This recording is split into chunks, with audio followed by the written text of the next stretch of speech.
The World This Week. Politics. Donald Trump said he would extend America's ceasefire with Iran until peace talks are concluded. The talks didn't take place as expected in the early part of the week, but Pakistan was on standby to host another round of negotiations. American forces maintained a blockade of Iranian ports and ships, firing at the engine room of one vessel that was headed to a port in Iran. Iran continued to impede shipping in the Strait of Hormuz. At least 3 ships came under fire. One was reportedly heavily damaged by an Iranian gunboat. Iran's navy detained 2 boats for endangering maritime security. Mr. Trump brokered a 10-day ceasefire in Lebanon. Nawaf Salam, Lebanon's prime minister, welcomed the truce. Benjamin Netanyahu, Israel's prime minister, agreed to it, but insisted that Israeli troops would remain in southern Lebanon. Hezbollah, Iran's proxy militia that has been the target of Israeli attacks in Lebanon, suggested the success of the truce depended on Israel halting all hostilities. Hawks within Israel criticised the ceasefire. Israel then accused Hezbollah of breaching it by firing rockets at its troops in Lebanon.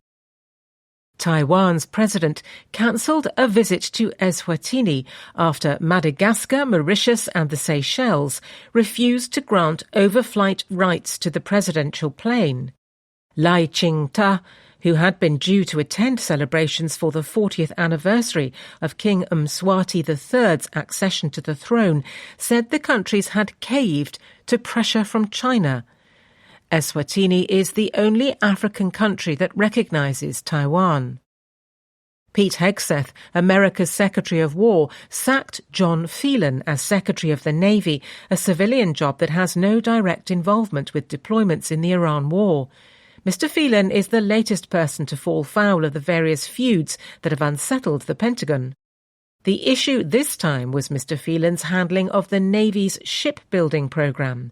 Mr. Hegseth fired the Army Chief of Staff only recently.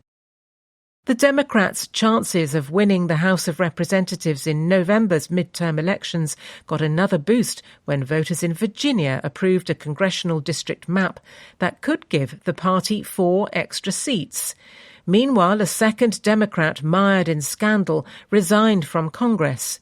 Sheila Sherfulus McCormick, who represented a district in Florida, is alleged to have embezzled $5 million in federal disaster aid for her campaign.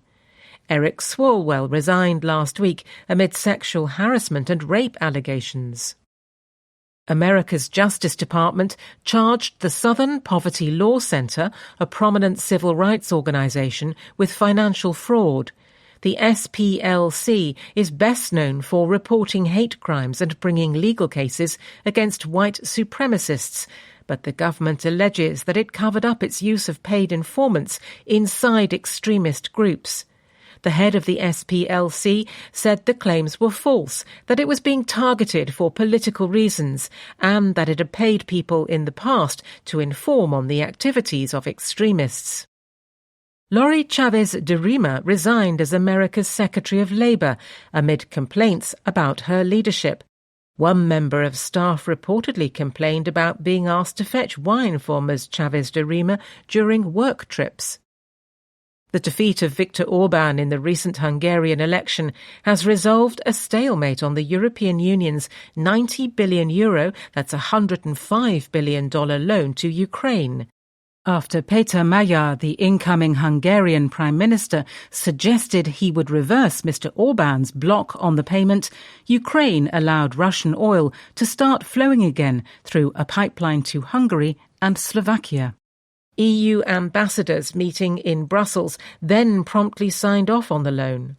Volodymyr Zelensky urged the EU to send the money swiftly. Much of it will be spent on defence.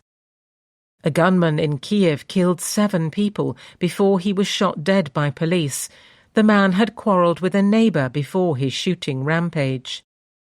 Bulgaria's general election was won by the Progressive Bulgaria coalition of left-wing nationalists and populists. The coalition is led by Rumen Radev, a Eurosceptic who stepped down as president in January to run in the election. The European Union and Russia both congratulated Mr. Radev on his victory. Last December, a centre-right government was forced out of office by mass anti-corruption protests. Sir Keir Starmer, Britain's Prime Minister, faced more controversy about his decision to appoint Peter Mandelson as ambassador to America. Lord Mandelson had connections in China and Russia and was a friend of Jeffrey Epstein.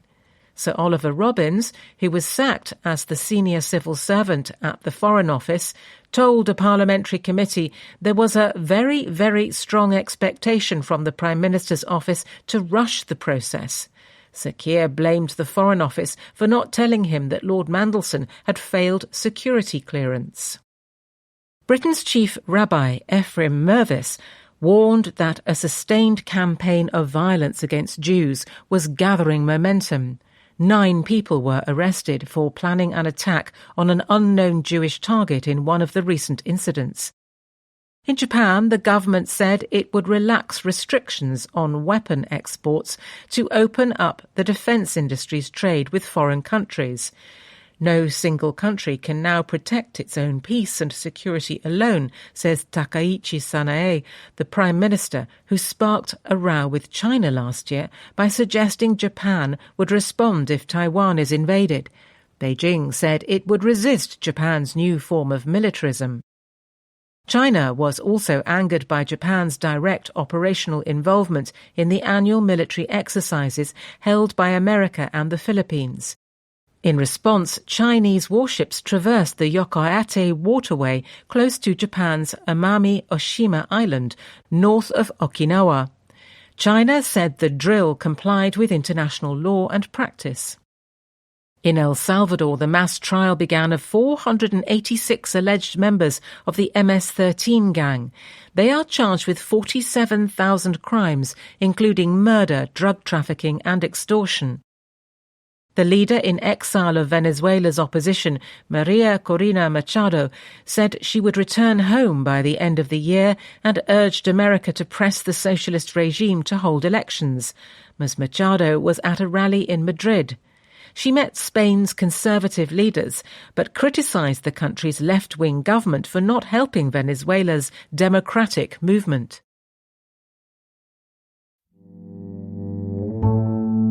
The World This Week. Business. Apple announced that Tim Cook would step down as chief executive after 15 years in the job. Under Mr. Cook's stewardship, Apple's share price rose by almost 2,000%, propelling it to a $4 trillion valuation on the stock market. Sales of the iPhone are booming with every new iteration of the device. Mr. Cook also had to ensure China remained an important sales market amid its rocky trade relations with America. But Apple is lagging behind other tech titans in developing AI services, a worry for some investors. The new CEO from September will be John Ternus, the current head of the hardware division behind Apple's innovations in phones and computers. Mr. Cook will become executive chairman. The Senate Banking Committee grilled Kevin Walsh about his suitability to be the next chairman of the Federal Reserve. At the confirmation hearing, Mr. Walsh insisted that Donald Trump had not asked him to predetermine an interest rate decision during their discussions about his nomination for the job, nor would I ever agree to do so. The president hopes that Mr. Walsh will be confirmed before Jerome Powell steps down on May 15th. But Tom Tillis, a Republican on the Banking Committee, is threatening to block the nomination until the Justice Department drops its investigation of Mr. Powell. United Airlines reported bumper demand for business and premium travel, but it reduced its forecast of annual profit because of the extra costs it expects to incur from higher jet fuel prices as a result of the Iran war. Lufthansa cut 20,000 short-haul flights from its schedule in order to save 40,000 tons of fuel. Meanwhile, TUI, Europe's biggest travel company, lowered its profit outlook because of the volatile geopolitical backdrop. Tourists were delaying their holiday plans, it said, and demand was markedly lower for countries that abut the conflict zone, such as Egypt and Turkey. Britain's annual inflation rate jumped from 3% in February to 3.3% in March, mostly because of the rising cost of motor fuels caused by higher oil prices. The price index for petrol and diesel increased by 4.9% in the 12 months to March. It had fallen by 4.6% in the 12 months to February. Markets are now betting that the Bank of England will raise interest rates at some point this year. With the Pentagon replenishing its weaponry amid the Iran conflict, America's defense industry produced solid earnings. Northrop Grumman's revenue rose in the first quarter, helped by a 17% increase in sales at its aeronautics division, year-on-year. RTX lifted its annual profit outlook amid high demand for its missile systems. Revenue at Boeing's defense, space and security business soared by 21%. Tesla's net profit for the first quarter rose by 17% compared with a particularly weak quarter a year ago. At $477 million, it is the carmaker's second lowest profit in 5 years. The company boosted its forecast of capital expenditure this year as it plans to spend more on AI, robotics and self-driving cars. The share prices of companies that develop psychedelic drugs surged after Donald Trump issued an order to accelerate the approval of the drugs in order to treat mental illness. Mr. Trump wants to allow the use of psychedelics, such as a synthetic version of psilocybin, which is found in magic mushrooms, that studies suggest can help alleviate depression, PTSD and addiction. America's customs agency began processing requests for refunds for Mr. Trump's tariffs from importers that had to pay them. In February, the Supreme Court ruled that duties imposed under the International Emergency Economic Powers Act were illegal. Some companies, including Costco and FedEx, have pushed to ensure they get a payment, but it is not clear how many others will claim refunds. Some $166 billion was collected in the unlawful tariffs. The Swiss government issued a regulatory demand for UBS to increase its capital by $20 billion as it is deemed too big to fail. The government argues that its proposal is more moderate than planned, but the Swiss bank says it was extreme, lacks international alignment, and would hurt the Swiss economy. A week after reports that Meta is working on an animated AI of Mark Zuckerberg to interact with employees, it emerged that the company has created a tool to track workers' computer keyboard strokes and mouse movements in order to train its AI models. One member of staff was reported as saying Meta has become obsessed with AI. A former employee said the firm is shoving AI down everyone's throat. Some staff think all the focus on AI is just a prelude to another round of swingeing job cuts.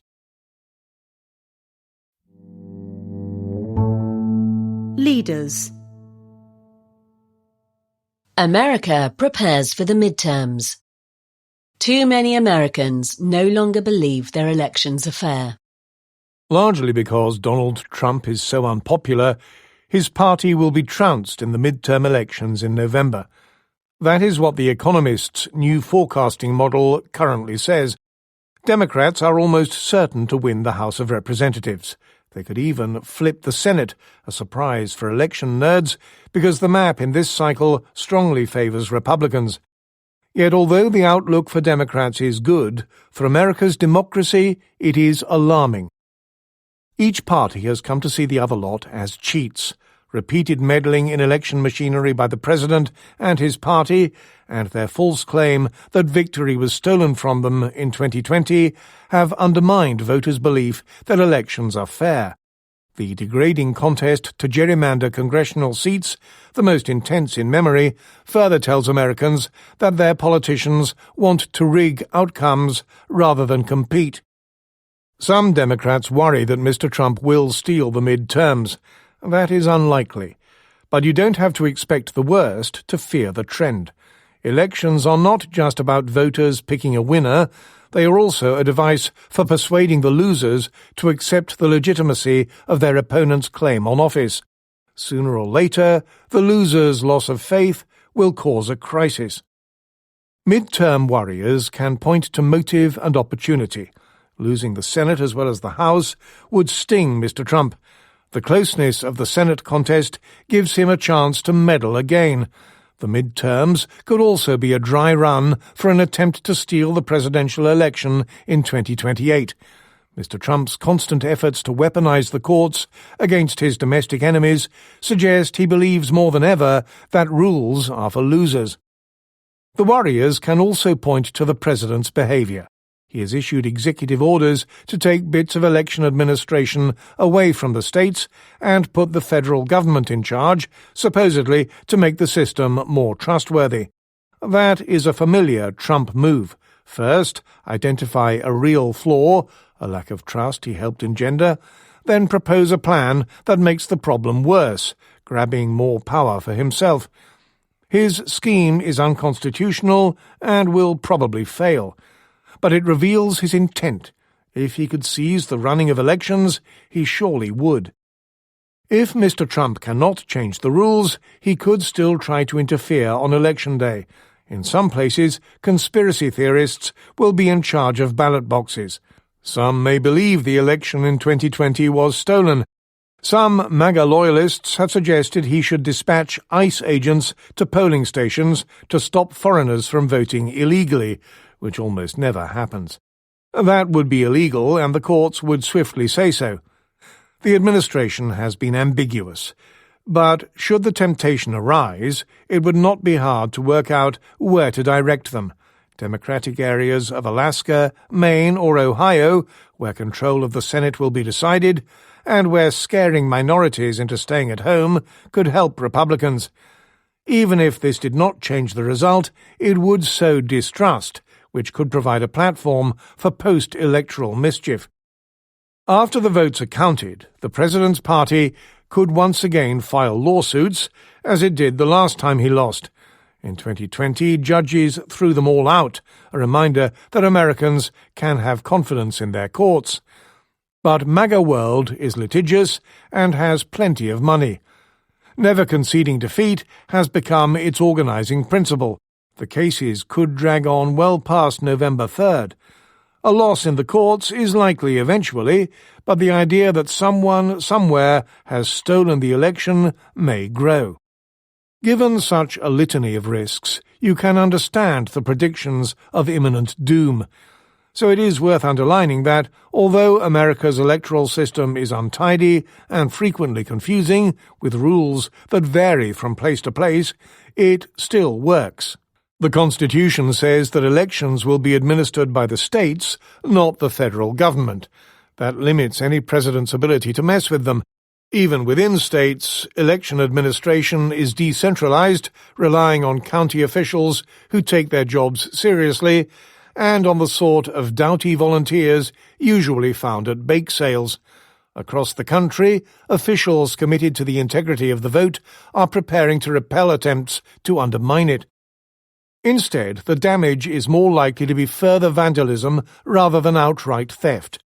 The world's democratic superpower, whose idealistic system of government was long admired elsewhere, is now also a cautionary tale about how fragile trust is. Only 25% of voters say they are confident the midterms will not suffer interference. A majority in both parties think the other side is too extreme.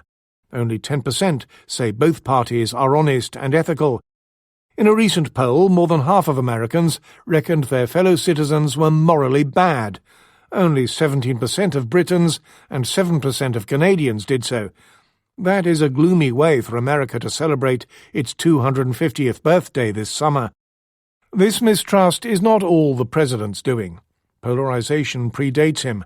Changes in media and technology matter. But a lot of it is. Trust in elections dipped after the Supreme Court decided Bush v. Gore after the vote in 2000. Then it recovered until Mr. Trump came along. He has relentlessly sought advantage by casting doubt on the good faith and honesty of anyone who opposes him from whichever party. Politicians like to claim that the election they are competing in is the most important of their lifetime, but Mr. Trump raises the stakes by framing each contest in existential, if not apocalyptic, terms. That may turn out to be this president's most enduring domestic legacy. Although he probably cannot steal the midterms, he may well further damage democracy. Dangerous ideas are taking root. If the other side are thieves and traitors, as he often suggests, partisans may once again feel that rising up after an election is their patriotic duty. If the result is close, they may reason that treachery is what got the other side over the line. if the other lot stole the election to impose their policies on all Americans, would be wrong. By taking away Americans' trust in each other, Mr. Trump is making it easier for future would-be strongmen to exploit their loathing. Leaders. The changing face of business. Take the iPhone, garnish with globalization. Apple under Tim Cook defined an era. Will his recipe keep working for his successor? Sometimes a company encapsulates its times. Ford and its Model T captured the go-getting mood of the Roaring Twenties. IBM embodied the techno-optimism of the first computer era in the 1970s. General Electric epitomized the cutthroat capitalism of the 1990s. For much of this century, the company of the moment has been Apple. The iPhone, a sleek gateway to the all-consuming app economy, has been as evocative of the zeitgeist as Big Hair was of the 1980s. So has Apple's embrace of globalization and especially of China, as a place first to make gadgets, then to sell them. For the past 15 years, this icon of the digital era and free trade has been led by Tim Cook. It may have been Steve Jobs, his legendary predecessor, who dreamt up the iPhone, but it was Mr. Cook who put one in 1.5 billion pockets, making the Apple logo ubiquitous from San Francisco to Seoul. Apple's market value has grown 11-fold on Mr. Cook's watch as, counting everything including dividends, he has stuffed some $4.6 trillion into the pockets of Apple's shareholders. That is over $850 million for every day of his long tenure. On April 20th, Apple said that this tenure will end in September. Mr. Cook's successor, John Ternus, must decide if this winning formula, smartphones plus global supply chains equals $1 trillion in cumulative net profit over 15 years, needs updating for the age of artificial intelligence, AI, and geopolitical fracture. It is a tough call, and it matters beyond Apple. When Mr. Cook took over, his strategy was a bet on the future, of technology and of the global economy. Technologically, Apple gambled that, as Jobs envisioned, the smartphone would be the principal interface between people and the digital world. That proved correct. As a result, Mr. Cook did not himself oversee the launch of any product as transformative as the iPhone. AirPods are popular, and Apple sells more watches than Switzerland, but these are mere smartphone accessories. The ambitious idea of an iCar was quietly scrapped. Who remembers anything about the Vision Pro apart from its $3,500 price tag? But by continuously improving the iPhone, expanding the range of phones and selling them in more places, Mr. Cook built an empire. Apple's twin economic wager on global supply chains and China reflected the extent of globalization. By the 2010s, most goods trade barriers had gone. Each year, countries were exchanging products and services worth nearly 60% of world GDP, up from around 40% in the 1990s. China went from 10% of the global economy in 2011 to 17%, from technological supplicant to a frequent leader, and from 4 Apple stores to 50. Mr. Ternus, an Apple insider for many years, seems inclined to stick to the same approach. The danger is that AI and trade wars make Apple a bet on the past. It will thrive if making AI models is less lucrative than selling AI applications and the hardware on which they run. If trade barriers reconfigure cross-border supply chains rather than destroy them, and if relations between China and the West are strained but not ruptured. For now, conservatism is paying off. iPhones can still be designed by Apple in California, assembled in China, or increasingly in India. Apple must get its AI act together, but eschewing model making has mostly kept it out of a $3 trillion data center binge which may end in huge losses. Its market value is not far off an all-time high of $4.2 trillion. It is easier than ever to see how all that could change. But many elements of the globalized, consumer-centric world Mr. Cook's Apple helped create are worth preserving. With luck, they will endure. Leaders. The defence neo-primes. Move fast and militarize things. America's new defence tech industry should be a model for Europe. The world is rearming fast. Military spending has increased in real terms every year for the past decade. The leap in 2024 was the largest in inflation-adjusted terms since the Cold War. By the end of the decade, European members of NATO, their bare armouries exposed by Russia's invasion of Ukraine, will spend €300 billion, that's $350 billion more a year than in 2025. China's military spending grows each year by an amount equivalent to Taiwan's entire annual defence budget, even as the rest of Asia scrambles to keep up. But it is arms, not budgets, that deter, and producing those arms requires the right sort of defence industry tailored to the wars of the future.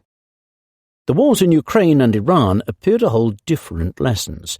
Ukraine has pioneered the use of low-cost drones, whose software is updated weekly to stave off a much larger Russian army. Israel and America have used expensive F-35 jets, B-2 bombers, air-launched ballistic missiles and scores of refueling tankers to attack Iran. In fact, they have much in common. One message is that Western countries need more defence manufacturing capacity. In just 40 days of war, America used up half its stocks of high-end air defence munitions. Another is that armed forces need to balance a few high-end systems and a much larger number of cheaper, more numerous and easily replaceable weapons. A third is that, regardless of whether a weapon is big or small, expensive or cheap, crude or uncrewed, what increasingly matters is the software inside. The most effective weapons are those infused with the best algorithms, trained on the best data and updated most frequently. All this explains why America's defence industry is in the throes of dramatic change. Palantir, a data firm which builds the core of America's and NATO's command and control software, is now worth more than RTX, formerly Raytheon, the most valuable of the defence primes. Palantir, SpaceX and Anduril form a trio of neo-primes. They behave like software-first firms competing with arms makers who came late to the software revolution. To make weapons, the neo-primes have drawn from modern manufacturing methods, including those of the car industry. Though their ability to scale up is unproven, they are hungrier than the incumbents and spend heavily on in-house R&D. The neo-primes have shaken up the defence industry for the better, even as the Pentagon has descended into chaos. Pete Hegseth, America's Secretary of War, as he styles himself, has carried out purges that have been the largest politically motivated mass sackings of top brass in modern American history. He appears to revel in war and violence rather than treating them with sobriety. Mercifully, though, he also has the right ideas about procurement, which should help America adapt to the new era of warfare. In November last year, Mr. Hegseth said the Pentagon would buy things faster, speeding up its Byzantine processes. He gave frontline commands a greater say in what gets bought, and he promised to draw more on commercial rather than bespoke technology. The changes should create the conditions in which upstarts can compete with the legacy firms to forge a more diverse and dynamic industry. Alas, Europe is far behind. It has hardly any big new defence tech companies. Small and innovative firms are stifled by a fragmented market, limited access to venture capital, and low demand from governments. Nearly all of Germany's €100 billion special defence fund has gone on traditional kit. Last year, Britain's Defence Review said 10% of equipment spending should go to novel technologies. Astonishingly, some insiders argued this should include the F-35, a jet which first left production lines 20 years ago. Skycutter, a British drone company, recently won a big Pentagon contract, but the firm may have to leave Britain for want of orders there. It need not be this way. If Europe rebalances its spending and reforms procurement, its firms might compete with America's at a time when the NATO alliance is strained. The remarkable Ukrainian defence tech ecosystem that has sprouted up since 2022 is a valuable asset. As America steps back from Ukraine, Europe should lean in. Britain already works with Ukraine to develop interceptor drones. Germany also has a new drone agreement with it, and this month Rheinmetall set up a joint venture with Destinus, a Dutch firm making long-range missiles at a fraction of the cost of other models. Ukraine has offered to share battlefield data to train artificial intelligence, vital for the next weapon systems. Much more of this is necessary if the arsenal of democracy is not to depend on a handful of American firms.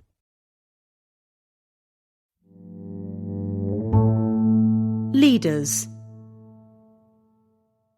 Israel's way of conflict. The price of forever wars. Benjamin Netanyahu is quick to start conflicts, but shows no ability to end them. Not all wars are fought alike.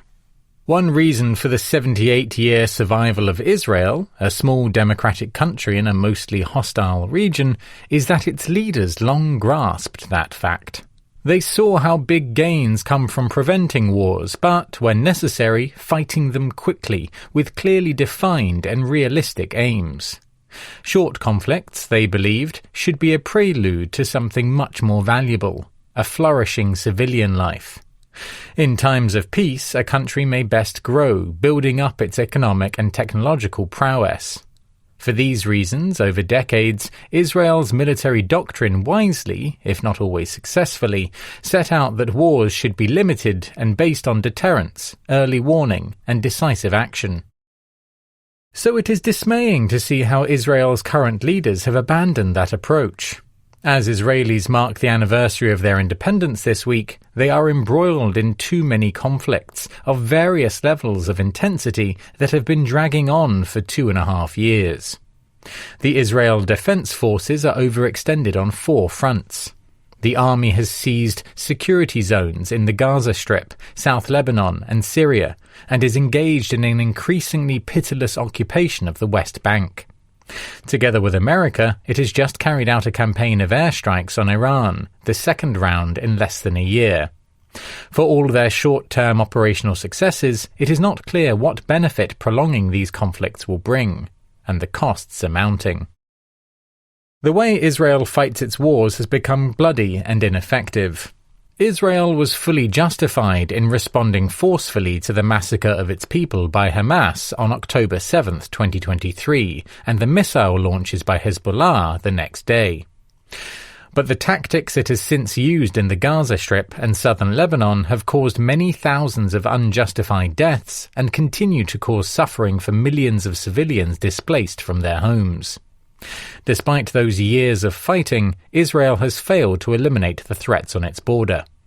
Both Hamas and Hezbollah, though weakened, retain a grip. Compounding those humanitarian and military failures are strategic ones. Traumatized by October 7th, Israel has sought the unattainable goal of winning total victories to guarantee total security. As a result, it has shunned more limited objectives that were achievable and which could have re-established deterrence and begun to build a more lasting settlement. It rejected proposals by the Biden administration to replace Hamas with the Palestinian Authority in Gaza. It has plunged Lebanon into another war, rather than help its government limit the power of Hezbollah. In Syria, it is squandering an opportunity to reach a security agreement with the new government. and it is unclear that Israel has any influence over the on-off negotiations between America and Iran. Israel's defenders argue rightly that the Middle East has no simple diplomatic solutions, and that the Jewish state has earned the right to be eternally vigilant. But Israel's overwhelming military superiority is not a solution in itself. One consequence is that people who once sympathized with Israel in democracies around the world, most notably in Europe and America, have grown increasingly hostile to it. This is in large part the doing of Benjamin Netanyahu, the Prime Minister. Like his predecessors, he used to be reluctant to fight. Today, perhaps anxious to avoid a reckoning for his failings before October 7th, he seems driven to repeatedly escalate conflicts in the hope of changing the map of the Middle East. Israel's generals, who could once restrain over-ambitious prime ministers, have become hesitant to speak out. Elections are to be held by the end of October. Could they bring a new strategy? Campaigning will give Israelis a chance to debate whether it is wise to fight on so many fronts.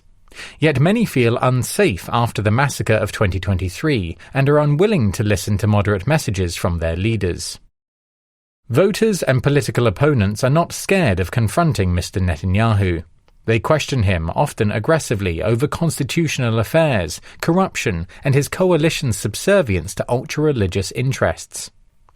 But few seem ready to ask if Israel needs to fight its many wars for so long or so cruelly.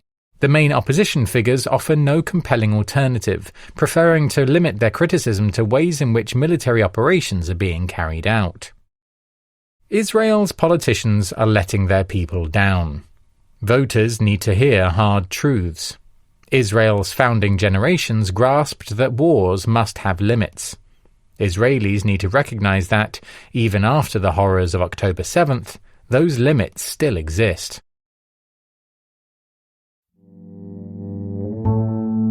Leaders. The special relationship. It's complicated. Pageantry alone won't save Britain's alliance with America. A reset is needed. For preference, he talks to plants. But next week, King Charles III must stiffen his upper lip and get chummy with Donald Trump. The royal visit to Washington is an attempt by Britain's government to win back the president's favour by indulging his love of pomp and bling. It comes as the special relationship looks worse than at any point since 1956, when America vetoed an Anglo-French attempt to seize the Suez Canal. Today, another war over a Middle Eastern waterway has led to another blazing row. "This is not Winston Churchill we are dealing with," grumbles Mr. Trump of Sir Keir Starmer, Britain's beleaguered Prime Minister. Sir Keir has responded with the strongest words in British English: "I'm fed up." Mr. Trump is mostly to blame. He bullies and insults America's allies, started a war that hurts them, and rages when they don't immediately back him. Fully 53% of them now believe that America is a negative force in the world, up 19 points since January. Given a choice, they are twice as likely to favour more cooperation with Europe than with America. Most long-term relationships have ups and downs. When Churchill first spoke of a special relationship, America, Britain, and other allies had just defeated Nazism and were confronted by the Soviet Iron Curtain, which Churchill christened in the same speech. Over the next 80 years, they linked arms against communism, shared copious intelligence, and shed blood together in Korea, Afghanistan, and Iraq. Often Britain has overestimated its importance. As Alex von Tunzelmann, a historian, said of Anthony Eden, the Prime Minister during Suez, he had believed it might be possible for British brains to run the world with American muscle. He had not expected the Americans to develop ideas of their own. Always, a hefty share of Britons have been wary of following Uncle Sam's lead. Many were calling Sir Tony Blair America's poodle long before the Iraq War became a fiasco. But no British government has ever imagined that an American president might turn his back on the relationship until now. The relationship may recover when Mr. Trump has left office, but Britain should not take this for granted. Post-Brexit, it is adrift politically, geostrategically, and economically. Its government is weak. It has lost its role linking Europe to America, and it is relatively poorer. In 2007, its income per person was 20% lower than America's. Now it is over 30% lower. Aggravating all this is an identity crisis. Britain's global ambitions are as confused as its messages on whether or not it welcomes migrants. Future, factually grounded American presidents will surely conclude that relations with Brussels or Delhi matter far more than those with dear old Blighty. Yet Britain has real strengths and indeed leverage. It is good at attracting global talent. It is located in an enviable spot and has military bases around the world. It has unique prowess in intelligence, special forces, maritime security, defence tech, and AI safety.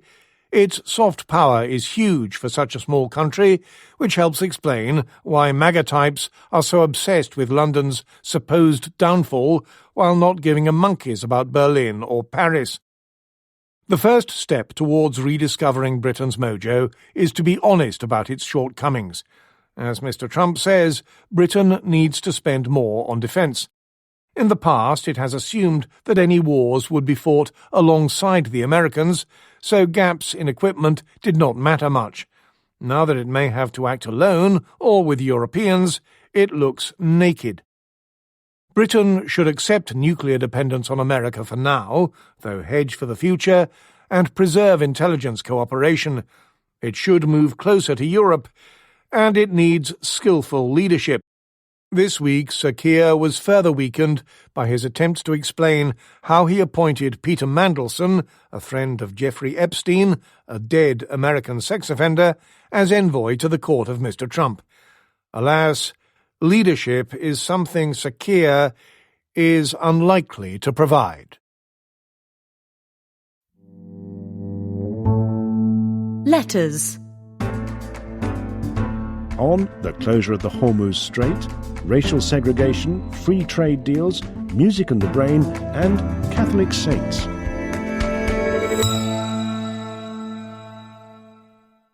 Prepare for a food shock. From Yanti Saripto, President and CEO, Save the Children US, Fairfield, Connecticut. You explained how the impending food shock caused by the Iran war is preventable. Article, A Slow-Motion Tragedy, April 18th. The parties to the conflict should, of course, allow fertilizer through the Strait of Hormuz, but preventing a food shock cannot rest alone on the diplomacy surrounding a single choke point. Somalia has proved this twice over. In 2011, famine killed 250,000 people, despite months of warning. Our research with Oxfam, Dangerous Delays, documented the cost. In 2022, amid another drought, we repeated the study. Better forecasts, same late response. One person dying of hunger roughly every 48 seconds. The lesson is not that early warning of a food catastrophe fails, it's that the financing and political systems around it fail.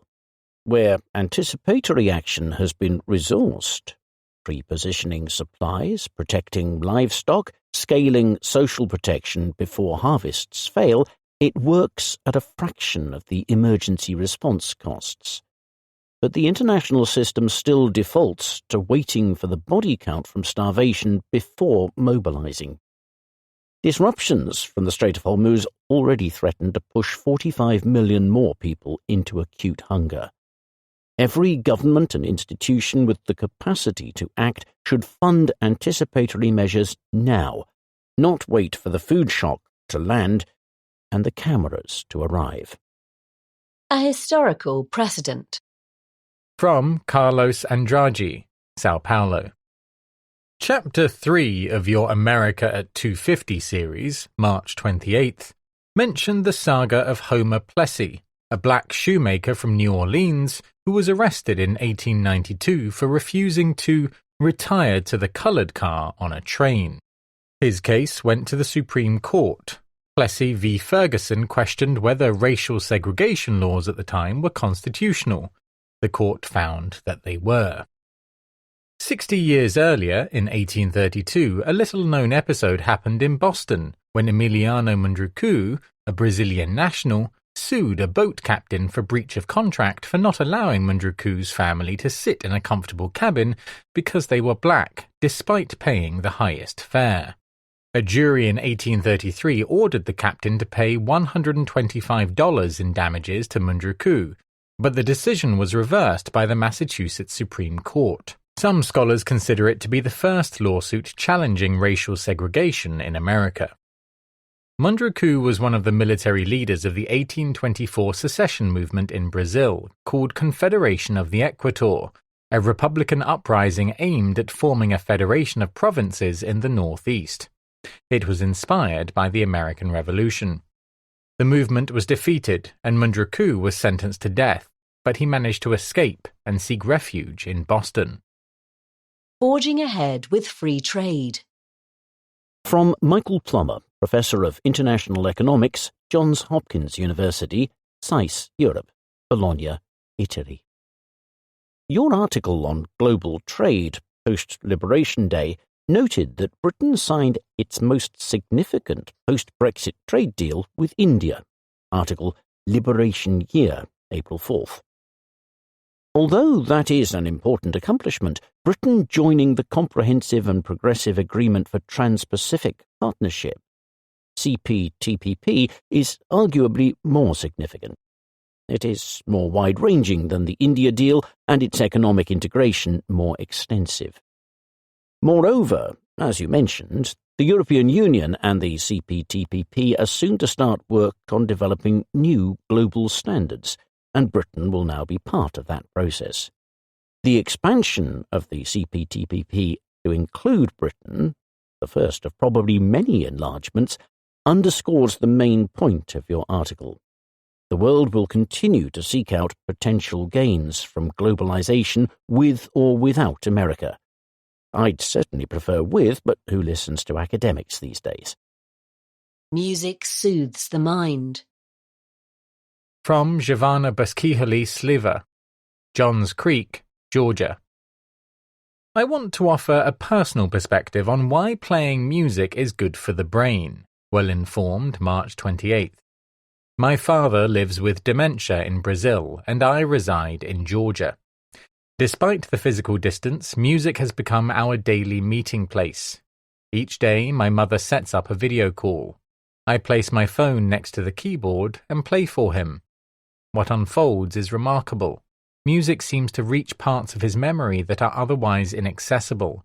On some days, he cannot recall the names of songs, yet he engages emotionally, physically, and at times even sings along. Music has become the essential bridge that preserves our connection, sustaining recognition, presence, and dignity, despite both cognitive decline and our spatial separation. Saints preserve us. From Paul Moore, Antwerp. Not all Catholic saints have to be martyred or live a grueling and miserable life to be deemed worthy of their sainthood. Article A Boom in the Canon, April 4th. Some manage to make it on good deeds and charm alone. Take St. Nicholas, born in 270 AD and the original role model for Santa Claus. He was famous during his lifetime for helping children, dropping coins into their shoes and stockings and rescuing them from distressing situations. He was apparently a very sociable man.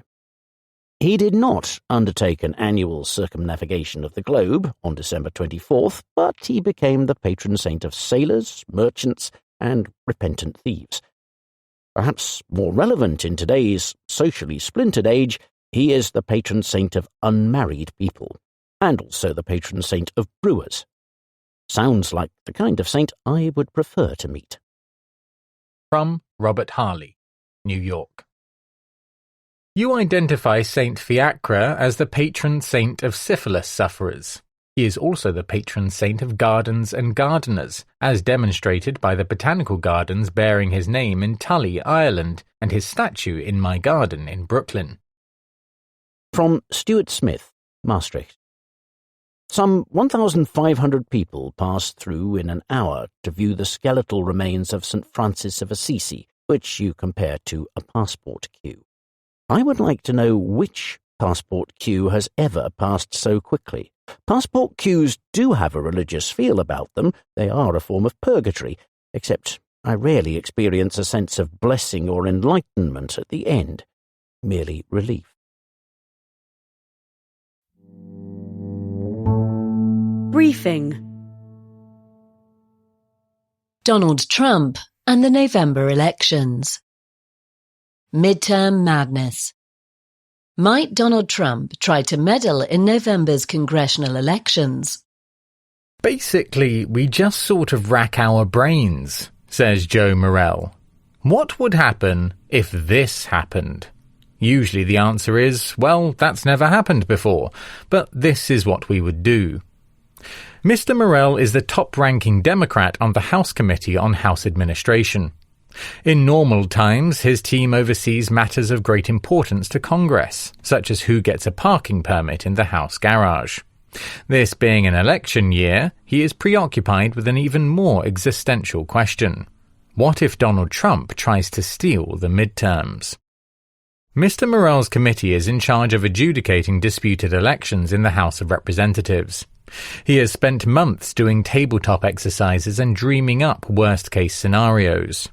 His list of finagles that Mr. Trump might attempt is 150 items long. His what-ifs include the president ordering immigration agents to the polls, declaring that postal votes are invalid, and seizing ballot boxes. I'm looking at things that are high, medium, and low probability, and then asking, what's the impact? And what is the Democrats' response? Says Mr. Morell. It is a group effort. He has been conferring with lawyers across the country, state attorneys general and secretaries of state, i.e. the top election officials in each state. Come November, Mr. Morell and his colleagues will have been wargaming for more than a year. That would seem excessive, but for Mr. Trump's attempts to steal the presidential election in 2020. It is unclear how much he cares about the midterms, given he is not on the ballot, but he seems to view them in personal terms. Losing the House, which the Economist's election model deems a near certainty, would scupper his legislative agenda. Worse for Mr. Trump, it would herald 2 years of investigations and hearings and could lead to a third impeachment. Against this backdrop, Mr. Trump is resorting to a go-to tactic, dangling Democrats' supposed cheating as a pretense to intervene. When you think of it, we shouldn't even have an election, he said in January. At his State of the Union speech, he spent several minutes excoriating fraud by Democrats before promising, "We're gonna stop it." He talks of his desire for Republicans to nationalize the voting and for the federal government to get involved in election administration, a responsibility of the states. If states can't count the votes legally and honestly, then somebody else should take over. He says he wishes he had sent the National Guard to seize voting machines in the battleground states he lost in 2020. Elsewhere, Mr. Trump has tried to lower expectations for the midterms, knowing full well that his approval rating is in the toilet and that the party in power tends to lose ground. Or, as he put it, there's something down deep psychologically with the voters that they want, maybe, a check or something? Talk of him cancelling the vote is alarmism by the fake news media, he says. They always call me a dictator. As so often with Mr. Trump, it is impossible to know whether his critics are being paranoid or are preparing rationally. His interventions so far have amounted to nothing. He might believe that they are likely to fail, and so the point is to be seen trying something and to blame those who block him. Mr. Trump's defeat in 2020 and his attempts to overturn it loom over everything. He relitigates his loss constantly, while Democrats, fearing that past is prologue, expect him to try more chicanery this year. They worry about interventions on both the front end and back end, that is, during the vote casting and during the vote counting and tabulation. The president has already tried to change the mechanics of voting to no avail. He also engineered a mid-decade gerrymander in Republicans' favour in several states. That seems to have backfired after Democrats countered with their own. The most visible intervention that Democrats fear from the president is ordering Immigration and Customs Enforcement, ICE, to suppress turnout by black and brown voters. "You're damn right we're going to have ICE surround the polls," said Steve Bannon, a MAGA rabble-rouser, on his podcast in February. Their presence at airports has been a test run for the midterms, he says. The Trump administration denies this and calls it disinformation. Still, what if ICE arrives in swing districts, whether at polling places or not, in the run-up to the vote with the aim of intimidating Democratic constituencies? In the minds of many Republicans, deploying ICE around the polls follows logically from their oft-repeated claim that many foreigners vote illegally in American elections. In truth, such fraud is vanishingly rare. But that has not stopped the Trump administration from linking immigration enforcement to election integrity. In January, while thousands of ICE agents and Customs and Border Protection officers were flooding Minneapolis, Pam Bondi, the Attorney General at the time, wrote to Minnesota's governor implying that a détente could be reached if the state handed over its voter rolls. Out-of-control fraud by Somali immigrants in Minnesota, the pretext for ICE's presence, also implicates election security, she wrote. Federal law prohibits sending troops or armed men to the polls. That would be stopped by courts immediately, says David Becker, a former voting rights lawyer at the Department of Justice, DOJ, who adds, "The feds don't even have the capacity to do that at scale. America, after all, has roughly 100,000 polling places." Yet it would not necessarily take hundreds of thousands of agents to affect the outcome of an election, and even if courts quickly intervened, the damage might be hard to undo. In recent months, big ICE operations in various cities seem to have prompted many Latinos to stay home as much as possible, even though they are citizens, for fear of being caught in the dragnet. Mounting a few such operations in states with swing districts around election time, or even simply threatening to, the Democrats' fear runs, might suppress turnout in the Republicans' favor. This approach could well backfire, however. Much as the ICE surge in Minneapolis provoked an overwhelming public response, sending ICE to the polls could galvanize opposition and increase Democratic turnout. Everyone who is able to vote is a citizen, so in theory should have nothing to fear from ICE. In 2024, Mr. Trump won over lots of Latino voters. Few things are likelier to turn them back into enthusiastic Democrats than images of ICE harassing law-abiding voters simply for having brown skin. Meddling on the back end of the vote, with counting or certification, might be more effective. It would certainly be explosive. Much will depend on whether the results are close. If Democrats win the House by a dozen or so seats with wide margins across several states, there is not much to do but throw a tantrum, says Derek Mueller, an expert in election law at the University of Notre Dame.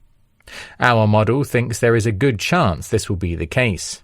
It gives Democrats a 74% probability of winning at least 229 seats.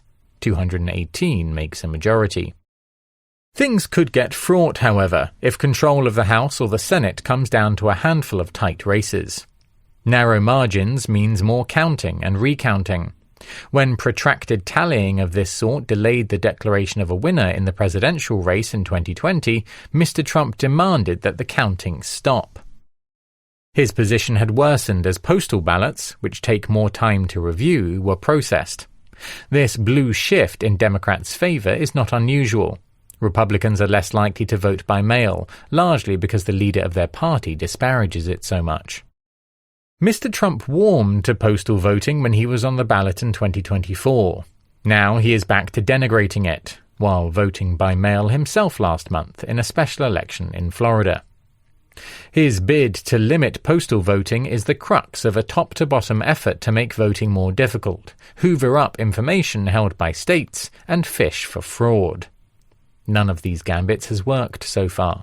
His latest, an executive order issued on March 31st, directs the U.S. Postal Service not to send ballots to anyone not on a state citizenship list that his administration is supposedly compiling. A judge will almost certainly block it. Meanwhile, the DOJ has sued 30 mostly Democratic-run states to force them to hand over unredacted voter rolls with private information like Social Security and driving license numbers. It says it wants to ensure that states are pruning ineligible voters and duplicate registrations, and that non-citizens do not appear on the rolls. Really, the administration wants to be able to wave some files around if and when Mr. Trump cries fraud, says Justin Levitt, another former lawyer at the DOJ. 4 courts have rejected these information grabs. Democrats worry that misuse of the data could deter people from registering. The prospect of improper disclosure is not far-fetched. Asked by a federal judge last month if ICE would get hold of it and use it to arrest people, a DOJ lawyer replied, "Good question, Your Honor, because the DOJ cannot promise what any other agency will or will not do." Mr. Trump talks a big game about overhauling the midterms. He says states are merely an agent for the federal government and must do what the federal government, as represented by the President of the United States, tells them. But the text of the Constitution is clear. It gives the President no role in election administration. That power rests with the states in the first instance. Congress can override state procedures if it chooses. Recently, Congress chose to buck Mr. Trump rather than impose new rules on the states. He had demanded that lawmakers pass the Save America Act, which would require proof of citizenship to register to vote, as well as photo identification for registered voters. It stalled in the Senate, where it lacks a filibuster-proof 60 votes. Even some of Mr. Trump's most ardent supporters admit he has no power to change the rules unilaterally. Last year, Cleta Mitchell, an activist, conceded on a podcast, "The president's authority is limited in his role with regard to elections." Then came the kicker, except where there is a threat to the national sovereignty of the United States, as I think that we can establish with the porous system that we have. Some election deniers cite a made-up story about Chinese involvement in the 2020 election. They want Mr. Trump to declare a national emergency and ban some voting machines on the theory that they may be susceptible to foreign hacking. Like Mr. Trump's executive orders, any attempt to declare a national emergency would see a quick rebuke from the courts. Trump can say whatever he wants. If he tries to assert control based on an emergency, that's not a thing in our Constitution, says Rick Hasen of the University of California, Los Angeles. Asked by The Economist whether an emergency declaration is on the cards, Ms. Mitchell dismisses such talk as hysteria, before adding, "I do think our elections are a national emergency. They're a national disgrace." Ms. Mitchell is the grande dame of election deniers. In 2021, she was on a notorious call during which Mr. Trump urged Brad Raffensperger, Georgia's Secretary of State, to find enough votes to change the election in Mr. Trump's favor. Ever since, she has been trying to get hold of election records in Fulton County, Georgia. In January, the FBI did exactly that, seizing 700 boxes of material from the 2020 election in Fulton County. The agency appears to have relied on long-debunked conspiracy theories about counterfeit ballots. The raid ignited fears that Mr. Trump might try something similar while votes are being counted after November 3rd. Interrupting a count in progress would be more nightmarish than digging out 6-year-old material from a warehouse. It could disrupt the chain of custody, making it difficult or impossible to know whether ballots had been tampered with. It could even necessitate a redo of the affected race. For that reason, the DOJ has long had a policy of non-interference in pending elections. This is articulated in the section of its manual entitled Federal Role, Prosecution, Not Intervention. The manual notes that ballot seizures could deprive state authorities and judges of material needed to resolve election disputes, conduct recounts, and certify the ultimate winners. It instructs prosecutors not to take any overt steps until after the outcome of the election allegedly affected by the fraud is certified. Sometime in the past year, the DOJ pulled the latest manual from the webpage of its Election Crimes branch. An older version is still buried elsewhere on the DOJ site. Any ballot seizure would first require a judge to approve a warrant, for which the government would have to show probable cause that a crime had been committed. If that happens, a big if, local officials should be ready to go to court immediately to regain custody, says Alexandra Chandler of Protect Democracy, an advocacy group. She suggests they pre-draft filings so they are not scrambling in the heat of the moment. Disruption can be mitigated if you are prepared. Yet another concern is that the president might engineer a fight in Congress in January 2027 about seating winners of disputed races. The Constitution gives each chamber the right to determine its membership. Typically, this process is mundane. They seat whomever states have certified. The last time Congress rejected a state's certification and seated someone else was in 1984, when an extremely fraught House race was decided by 4 votes. What if states or counties delay or withhold certification? Mr. Morell has been planning for this scenario too. He says he would go to federal court and seek a writ of mandamus, compelling election administrators to get on with it. Courts have ruled that certification is a ministerial act, not a discretionary one. In 2020 and 2022, Republican officials in some counties refused to accept Democratic victories. Their stonewalling failed. In Arizona, an election official is awaiting trial on felony charges. If folks want to face those penalties and incur those problems, then we'll enforce the law, says Adrian Fontes, Arizona's Democratic Secretary of State. The upshot is that subversion is unlikely to succeed. Republicans can delay and they can argue, says Mr. Morell. The president's efforts in 2020 failed. Of the 62 lawsuits he and his allies filed, he lost all but one, and the exception had no bearing on the outcome of the race. What the president has managed to do is delegitimize Democratic victories. A majority of Republicans think he beat Joe Biden in 2020, and sow distrust among large numbers of Americans about the credibility of their elections. In a YouGov Economist poll before the vote in 2024, 44% said they had quite a bit or a great deal of confidence that the election would be fair.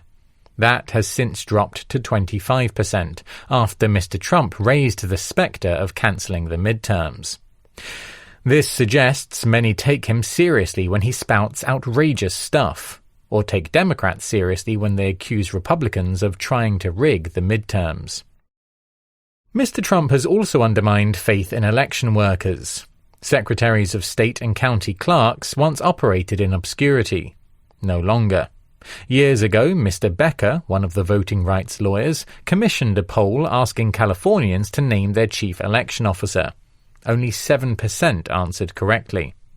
The most popular answer was the State Board of Elections, which doesn't exist.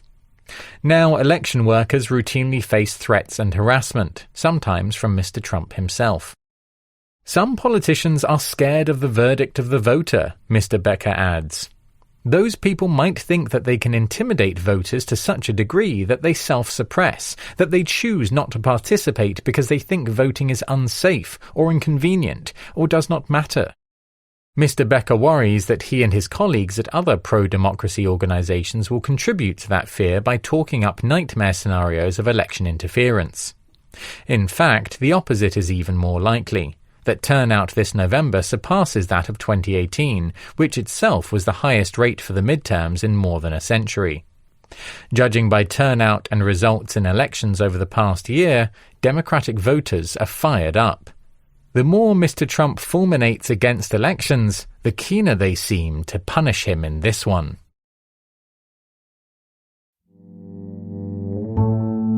United States. Our midterms model. So you're saying there's a chance? Virginia's redistricting may be the final nail in House Republicans' coffin. The sun rises in the east. The other queue always moves faster, and the President's party loses the House of Representatives in the midterms. Starting with the Democrats' blue wave in George W. Bush's second term, this pattern has held firm every 4 years. Even Republicans' weak performance in 2022, derided as a red ripple, ended Joe Biden's trifecta. And although Donald Trump prides himself on breaking rules, in this respect he looks embarrassingly conventional.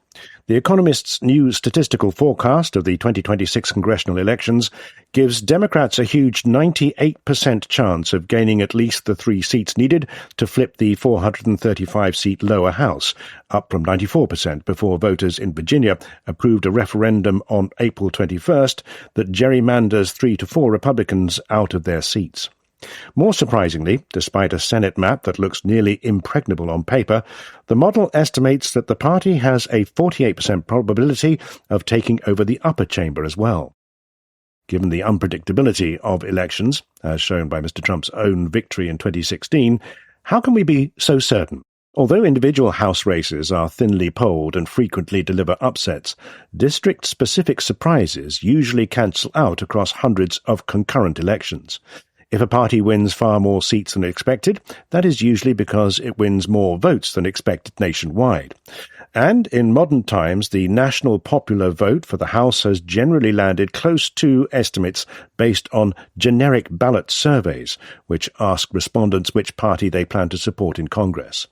Among the decided voters, Democrats now lead these polls by around 53% to 47%. Polling errors do still occur. In 2020, House Republicans' share of the major party vote exceeded the generic ballot average by 2.9 percentage points, which was worth nearly 20 seats. However, adding other types of data can partly reduce this risk. The results of special elections for vacant legislative seats, in which Democrats have excelled, have also been broadly accurate, particularly in midterms. And the president's approval rating, now 17 points underwater, provides another glimpse of a blue wave building offshore. There is plenty of time for these variables to change, and our forecast of the national popular vote for the House, trained on every congressional election since 1942, leaves plenty of room for surprises. The range containing 95% of its simulations runs all the way from 50.7% for the Democrats, a near tie, similar to Republicans' underwhelming showing in 2022, to 55.9%, which would be the biggest House landslide since 1976. However, the model sees the prospect of Republicans winning the popular vote as vanishingly unlikely. Generic ballot polling in midterms tends to be stable, edging towards the party out of power over time as less engaged voters start to pay attention.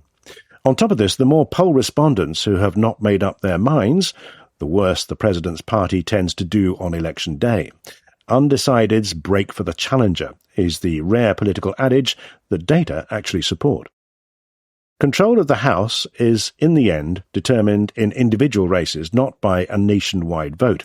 However, unlike in past years when district lines strongly favoured one party, current maps are almost perfectly fair overall, though extremely unfair within individual states. After Republicans started an unprecedented mid-cycle redistricting war by gerrymandering Texas, Democrats retaliated with offsetting gerrymanders of California and now Virginia. Unless the state Supreme Court overturns Virginia's new districts, we estimate that even a tied national popular vote, a result at the very bottom of Democrats' plausible range, would give the party a 50-50 chance of a majority. Our House forecast is much more confident in a Democratic victory than the 85% probability implied by prediction markets. We would not recommend betting on the Democrats solely based on our model, given that punters use many types of information that our forecast backs. Above all, it assumes that current district lines are final. In fact, Republican-controlled states may enact last-minute gerrymanders of their own. And if the Supreme Court rewrites the Voting Rights Act, these redraws could be unusually brutal. We also assume that House incumbents awaiting primaries will be renominated and do not incorporate race-specific polls or information about non-incumbent candidates until both major party nominees are chosen.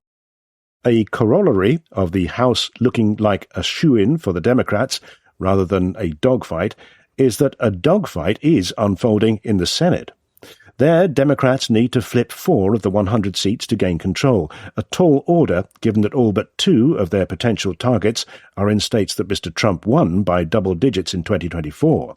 The party must defend a vulnerable open seat in Michigan, and is only clearly on track for one gain. Roy Cooper, the former governor of North Carolina, leads polls by around 6 points. Although Maine is a light blue state, Democratic primary voters appear poised to forsake Janet Mills, their 78-year-old sitting governor, in favour of Graham Plattner, a 41-year-old oyster farmer with a long record of impolitic comments. Such liabilities would provide ample fodder for Susan Collins, the state's moderate incumbent, who is a proven electoral outperformer. At the same time, Democrats have scored recurring coups in 2 light red states. Sherrod Brown, a long-time incumbent in Ohio, lost in 2024, but ran far ahead of Kamala Harris. He is now mounting a comeback in a far friendlier political environment, and polls show him nearly tied. Similarly, Mary Peltola, who won a statewide race for Alaska's only House seat in 2022, but was narrowly defeated 2 years later, has led Dan Sullivan, the incumbent Republican, in all public polls this year. Moreover, Republican primary voters in Texas could still oust John Cornyn, a mainstream incumbent, in favour of Ken Paxton, the state's Attorney General, who faced securities fraud charges for nearly a decade and was impeached by his fellow Republicans in the state legislature. That would open the door to making Democrats' long-held dream of Blexus more than something from which the party awakens every other November. Our model sees Democrats as underdogs in all of these states, and in an open seat in light red Iowa as well.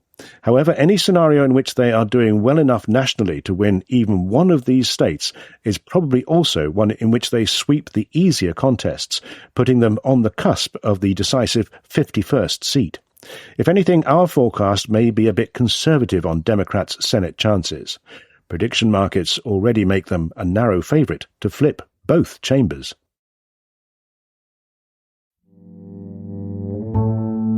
United States. New York. Rich and restless. Wealthy New Yorkers grumble about a new tax set to nibble at fortunes. What is the proper etiquette for a democratic socialist at a ball? The answer is less pressing than it might otherwise have been. On May 4th, the glitterati will assemble for the Met Gala, a glitzy fundraiser for the Metropolitan Museum of Art's Costume Institute. The museum steps will be filled with celebrities. Usually some of the city's politicians are there too.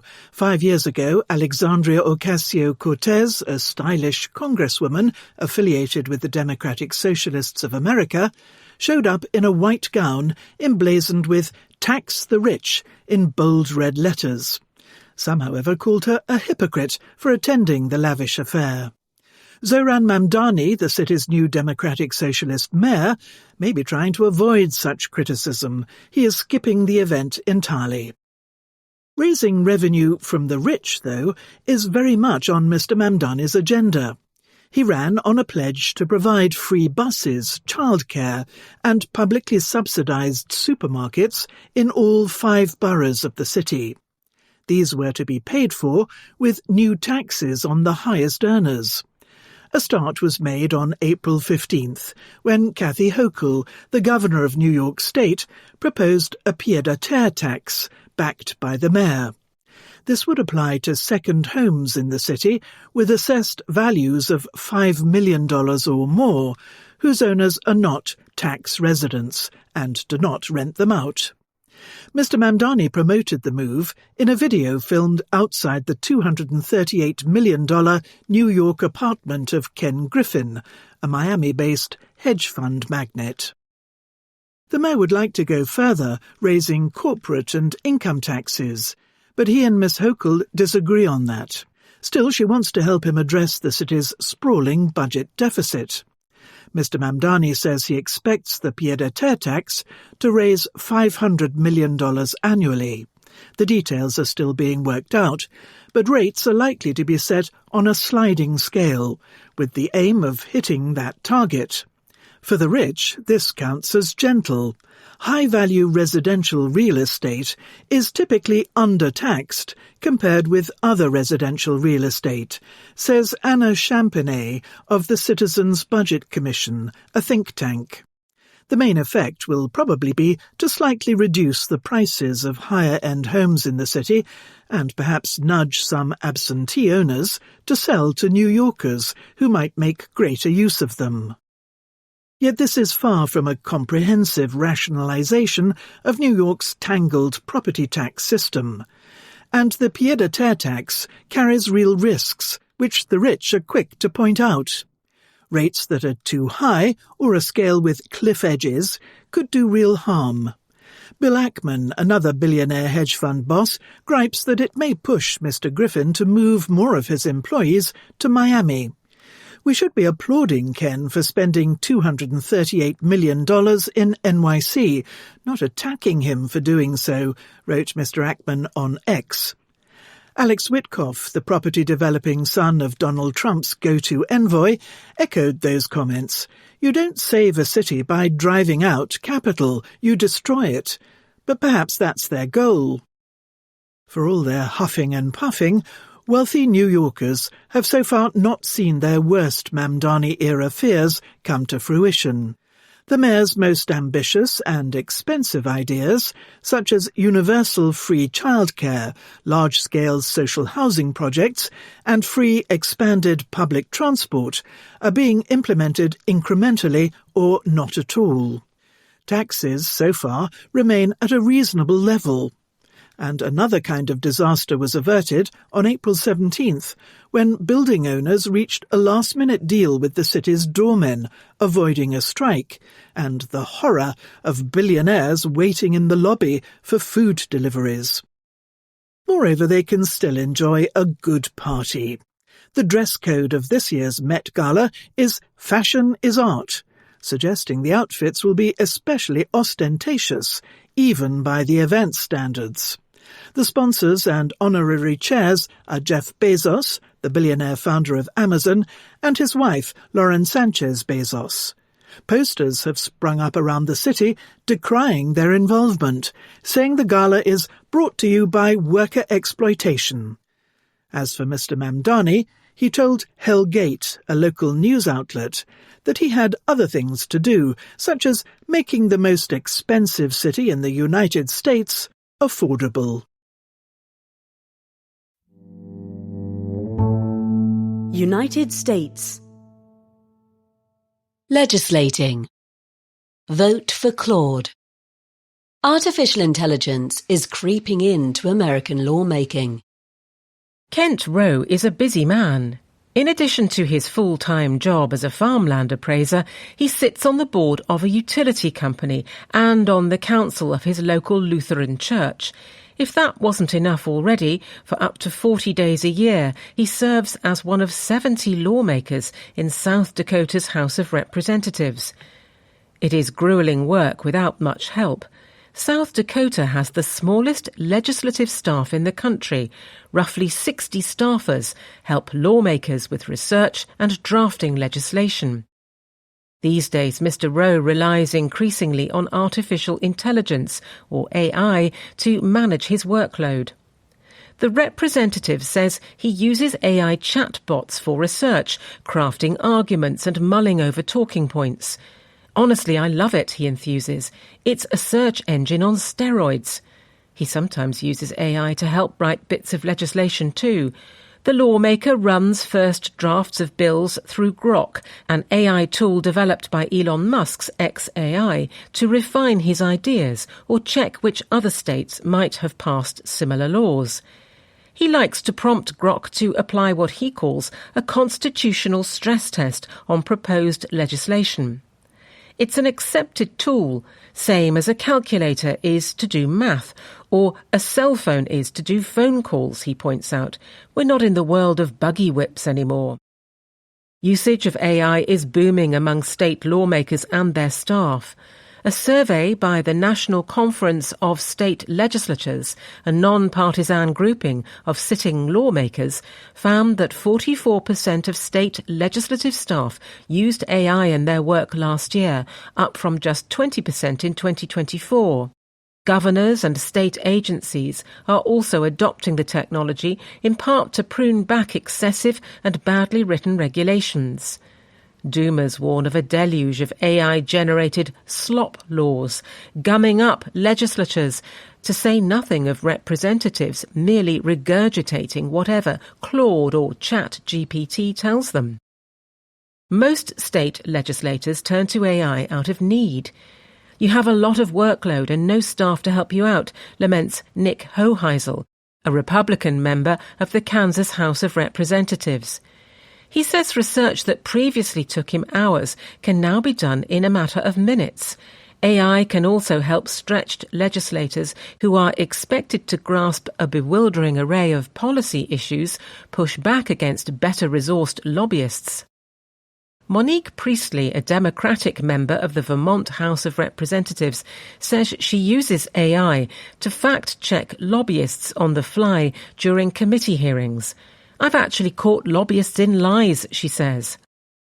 For lawmakers using general-purpose models, however, AI making stuff up is a big problem.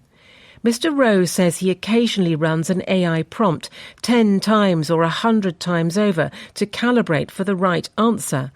Mr. Hoheisel, for his part, says AI models hallucinate the most when it comes to case law. In any case, bills drafted with the help of AI are still overseen by lawyers, editors and researchers, notes John McCulloch, the head of South Dakota's Legislative Research Council. But lawyers on legislative councils deal with crushing workloads as it is. A wave of AI slop laws might easily overwhelm them. At a deeper level, there is growing unease that lawmakers too reliant on AI might find it harder to think critically on important issues. Thought processes like writing, problem-solving and reasoning are inherent to the job. Offloading that to an AI raises stark questions about what it means to be a legislator. I do worry that chatbots take away independent thought, admits Mr. Hoheisel in Kansas. Your constituents aren't electing Claude or ChatGPT. They're electing you. United States. Deportations. Coming to America, going to Angola. What lies behind the Trump administration's deals with African countries? Teodoro, or Teddy Obiang Jr., was once on America's naughty list. More than a decade ago, prosecutors charged the son of the dictator of Equatorial Guinea, a small African petrostate, with extortion and embezzlement. They let him keep his ill-gotten Michael Jackson memorabilia, fedora, glove, Thriller jacket, but seized his Malibu mansion and Ferrari, and restricted his ability to enter America. Until last year, when the Trump administration welcomed him back. In September, Mr. Obiang moonwalked into a meeting with the Deputy Secretary of State, Chris Landor, in Washington. They discussed energy and security, salient topics given Equatorial Guinea's cosy relationship with China and Russia. They also talked about illegal immigration. This was curious. The tiny country is no real source of illegal migrants to America. Clarity came in November, when a plane carrying 9 illegal immigrants left Louisiana and landed in Malabo, the former capital. Not one was from Equatorial Guinea. They were citizens of Angola, Eritrea, Georgia, Ghana, and Mauritania. The men were locked in a hotel owned by one of the president's brothers and pressed to go to their home countries, from which they had fled. After a month in detention, Jonathan, not his real name, was frog-marched onto a plane home, where he had been tortured by gangs because he is gay. He is now in hiding. Such are the innovations of Donald Trump's mass deportation campaign.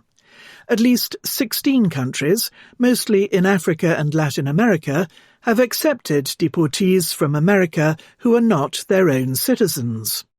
Another 11 have inked such third country removal deals. Their number is growing. Last week, a group of Colombians, Ecuadorians and Peruvians landed in the Democratic Republic of Congo. And the administration wants to send 1,000 Afghan refugees, who once helped America fight the Taliban, from a camp in Qatar, where they are currently housed, to Congo. The agreements vary. Some countries are offering asylum to the arrivals, for example Honduras and Uganda. Others are rehabilitating and integrating released criminals, Rwanda. Still others are acting as jailers before carrying out their own deportations, Equatorial Guinea and Ghana. Together they illustrate Mr. Trump's transactional diplomacy. The deportation imperative turns all countries, even autocratic ones, into valued partners. Two diplomatic sources say that early last year, ambassadors were encouraged to tell foreign governments, "Help us on immigration, and we'll help you." The sweeteners, or the arm-twisting, vary too. Equatorial Guinea and Rwanda each got $7.5 million.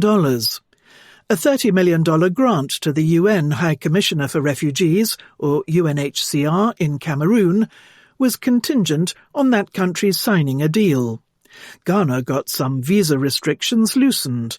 So did Liberia, after it agreed to accept Kilmar Abrego Garcia, a Salvadoran man whom the Trump administration has tried unsuccessfully to deport. Mr. Trump stopped talking about seizing the Panama Canal after Panama took 300 people from places as far-flung as Iran, Nepal, and Somalia. Mexico's decision to accept more third-country deportees than anywhere else comes against a backdrop of trade negotiations and Mr. Trump's threats to bomb drug gangs. America is hardly the first Western country to try to dump unwanted immigrants abroad, though few have had much success. Courts blocked Britain's deal with Rwanda. Italy's with Albania has not yet amounted to much. Before Mr. Trump, no American president had tried sending immigrants to third countries on a large scale. The law allows it, and America has long had a deal with Canada, but his practice of it is legally dubious. Under international law, America must protect asylum seekers from refoulement, deportation to countries where they fear persecution. Deportees are also meant to get the chance to challenge a removal in court. Now American immigration officials are dumping them in repressive countries and saying sayonara. Jonathan's case is emblematic. An immigration judge ruled he could not be sent to his home country, but that did not preclude him from being sent elsewhere and then refooled. Turning a blind eye is practically policy. Diplomats admit that they refrain from inquiring after the deportees' welfare. Last year, a federal judge asked if the Department of Homeland Security, or DHS, thought it was acceptable to send someone to a third country without warning, as long as it doesn't already know that there's someone standing there waiting to shoot him. In short, yes, came the government's reply. The judge's order requiring DHS to give notice to prospective deportees and hear challenges is on hold pending appeal. Republicans argue, not unreasonably, that America's asylum system is gameable. About 1.4 million illegal immigrants have been ordered removed by judges, but cannot be deported because their home countries will not accept them. In pre-Trump times, they could expect to live freely in America, albeit without a path to citizenship. Mr. Trump is using the threat of third-country removals to press uncooperative governments to accept their own citizens. Otherwise, they might wind up in South Sudan, as happened to several men convicted of crimes in America whose home countries, Cuba and Vietnam among others, would not take them back.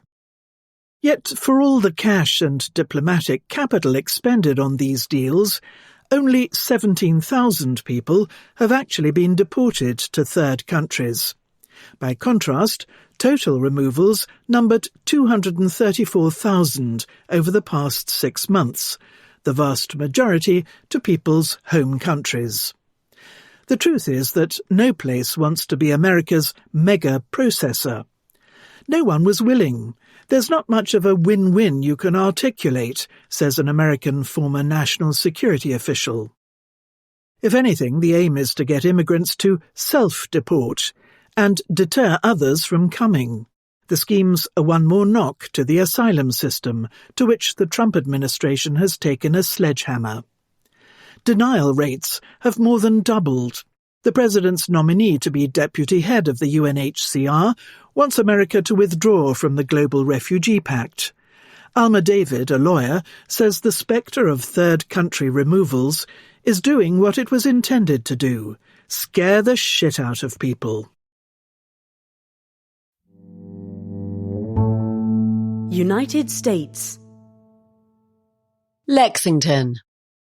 Dumber and dumber. Short-sighted politics is depriving Congress of wily pragmatists like Tom Tillis. What is it about Tom Tillis of North Carolina that has turned him into a rare Republican legislator willing to defy President Donald Trump, and maybe even more rare, a United States senator having some fun doing his job? You might say he has courage, and there would be truth to that. Mr. Tillis likes to note he grew up in a trailer park, and he learned to enjoy a good scrap. He is in a scrap with Mr. Trump again now, blocking his nominee to run the Federal Reserve, Kevin Warsh, until the Department of Justice drops a spurious criminal investigation into the incumbent, Jerome Powell. You might argue that Mr. Tillis has principles, and you would have a point there too. His many years as a management consultant before entering politics helped make him a process guy, as he calls himself. He is vigilant about the Senate's institutional role, including as a check on the executive branch when it abuses its power by, say, trying to bully the Fed into cutting interest rates. But courage and conviction alone are not satisfying explanations for Mr. Tillis's displays of independence. They do not account for the retreats and reversals he has made over the years, or for his continuing reluctance, to the great irritation of the left, to criticise Mr. Trump. Even as he condemned the bogus investigation into Mr. Powell during Mr. Warsh's confirmation hearing on April 21st, Mr. Tillis blamed the probe on low-level aides, studiously ignoring Mr. Trump's advocacy of it. He also floated the idea of a congressional investigation of cost overruns in the renovation of the Fed's headquarters, the flimsy predicate for Mr. Trump's vendetta. Mr. Tillis is clearly trying to clear space for the president to climb down with some dignity from a perilous perch. Rigid moral terms are poorly suited to describe the manoeuvres required to succeed in public life. The better explanation for Mr. Tillis's independent views is that he plays smart politics, but is trying to do so in an era when both parties insist instead on a stupid game, one that delights their activists but dismays everyone else. In fact, a perverse moral code devised by intensifying partisanship is the problem for politicians like Mr. Tillis. It turns them into outcasts by rendering bipartisanship as betrayal, pragmatism as opportunism, and compromise as a dirty word, rather than a necessary and even noble act. And so, term by term, Congress becomes less able to make law and less relevant. Mr. Tillis had a meteoric rise in politics, one that supplemented his background in systems management with legislative expertise. He became Speaker of the North Carolina General Assembly after just 2 terms, after engineering a Republican majority in 2010. He is still trying, as he puts it, to make the Republican Party better and more electable. Under President Trump, he sees Republicans instead making the same mistake he thinks Democrats made under President Barack Obama. They get drunk with an election, he says in a recent interview in his Senate office. They overreach. They forget that in North Carolina, 40% of our electorate is unaffiliated. And when you start acting crazy or you overreach, they generally don't show up to re-elect you. Mr. Tillis is not impressed with the observation that he seems liberated since announcing, after a collision with Mr. Trump last year, that he would not run for a third term. "No shit, Sherlock," he says, rolling his eyes. "I don't have to go through a cost-benefit analysis anymore, right?" Before, if he disagreed with the White House, he would worry about how to speak up, but not alienate my base, not alienate my donors, and not alienate the president, right? All three of those factors are irrelevant now. But he quickly adds, "It also chaps my ass to hear suggestions he did not act independently before." Mr. Tillis calls himself a pro-life, pro-Second Amendment, pro-limited government conservative, but he worked with Democrats when they were in the majority to promote gun safety and protect same-sex and interracial marriages, among other matters. For such heresies, his state party censured him in 2023, but weathering the tantrums of activists is a basic requirement for political success in a purple state like North Carolina, where Democrats and Republicans are roughly in balance. The obstacle Mr. Tillis decided he could not overcome was a demand from Mr. Trump last summer to support his One Big Beautiful Bill Act. Mr. Tillis concluded the bill's cuts to Medicaid would be devastating to North Carolina. After he voted no, Mr. Trump accused him of grandstanding and said he would recruit a primary challenger. The next day, Mr. Tillis announced he would not run again. He still marvels at the folly.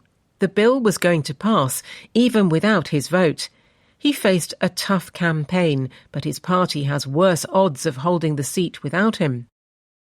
Mr. Tillis believes politicians need to make practical decisions. He has no yearning to wind up a hero to the Democratic Party, but a pariah in his own, as Republicans like Liz Cheney have for battling Mr. Trump. "You know what all martyrs have in common?" he asks, not pausing for the guess. "They're dead." He takes little comfort from Democratic plaudits. He prefers to note that Democrats have hounded their own heretical deal-making senators, such as Joe Manchin of West Virginia and Kyrsten Sinema of Arizona, both of whom opted not to stand for re-election after opposing some of President Joe Biden's policies. Bipartisan acts may earn some praise in the moment, he says, but both parties punish them when primary season rolls around. He fears that in the Senate it is becoming almost a death warrant to demonstrate independence. The problem for any party hoping to build a durable majority is that, like North Carolina, America is a purple place.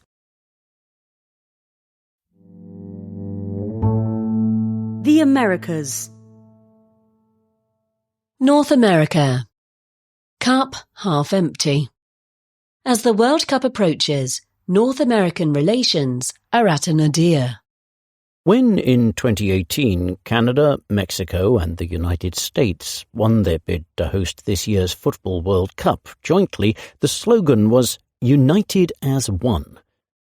Aspirational as slogans are, this one was not absurd. North America is home to more than 500 million people, accounts for roughly a third of global GDP, and enjoys several big advantages: democratic governments, peaceful borders, and economies with different strengths that are now deeply integrated. But with less than 2 months before kick-off on June 11th, North America's unity is under strain. The discord can be heard most clearly in its leader's language. President Donald Trump has threatened direct action against drug gangs in Mexico, saying his counterpart, Claudia Sheinbaum, is very frightened of them. He has repeatedly suggested making Canada the 51st state. Mark Carney, Canada's Prime Minister, has responded by calling his country's close relationship with its neighbour a weakness. The rift goes beyond words. One of Mr. Trump's first actions on returning to office last year was to impose tariffs on his neighbour's exports to the United States. Tensions will come to the fore this summer. On July 1st, With the tournament still underway, the trio must decide whether to extend the United States-Mexico-Canada Agreement, or USMCA, the trade deal negotiated by Mr. Trump in his first term, beyond its current expiry date of 2036. Since the first North American free trade deal came into effect in 1994, commerce has flourished. Mr. Trump's tariffs have disrupted but not stopped the flow of goods. Today, trade between the three countries is worth more than $2 trillion a year, estimates Diego Marroquin of the Center for Strategic and International Studies, a think tank in Washington, D.C. Supply chains span the continent. A car may cross an international border during its assembly 8 times before it is finished. An extension was once thought to be all but certain, yet Jameson Greer, the U.S. trade representative, who arrived in Mexico for talks on April 20th, is clear that a straightforward continuation is unlikely. Some of Uncle Sam's objections are familiar. It wants tighter rules of origin for cars, chiefly to make it harder for Chinese parts to be used in their manufacture, and hopes to sell more dairy goods to Canada, which protects its farmers. The United States is already negotiating with Mexico, but it reportedly wants upfront concessions from Canada before starting formal talks. Other demands are new and broader. Tariffs now apply not only to goods outside the agreement, but also to steel, aluminium, and cars that fall within it. The United States will demand that these stay. Mr. Trump also wants greater cooperation on migration, security, and competition with China. He is using the USMCA as leverage to press his neighbours into complying with his priorities. Given the size of America's economy, its GDP is 7 times bigger than Canada and Mexico's combined, he is in a strong position to do so. Michael Comuñoz, who was a commerce official in Barack Obama's administration, says the deal is on life support. It will probably survive, though weakened. A likely outcome is that the trio will agree to review the deal annually, while the United States uses other tools, tariffs, justified on national security grounds, forced labour investigations, and regulatory pressure, to extract concessions, reckons Mr. Marroquin. That will spook industry. The North American project was faltering before Mr. Trump's second term. I tell people, don't fool yourself thinking if Trump goes, all will be okay, says Marta Bárcena, a former Mexican ambassador to the United States. Annual leaders' summits ended during Mr. Trump's first term and never resumed. Even a Democratic president would probably be eager to secure the border and fight Mexican gangs. Mexico and Canada have taken different approaches to Mr. Trump. Ms. Sheinbaum has done everything possible to keep alive the idea of a more integrated North America. She has conceded to Mr. Trump on migration and security. She has no other choice. Some 85% of Mexico's exports go to the United States. The USMCA sustains the formal, relatively well-paid jobs that help fund the social programs which keep Morena, her party, popular. Canada's approach is sharply different. Mr. Carney describes the moment as a rupture and wants to reduce Canada's reliance on a single partner. To that end, he wants to increase trade with Europe, Asia, and even China, which he visited in January. The pivot is so far symbolic. Louise Bollès, a former Canadian diplomat, reckons it will barely move the needle on trade. Roughly 70% of Canadian exports go south, though they have fallen slightly. Even where commerce continues unhindered, many Canadians are angry enough they are boycotting American goods and avoiding trips south, which fell by about a quarter last year. The World Cup illustrates the discord.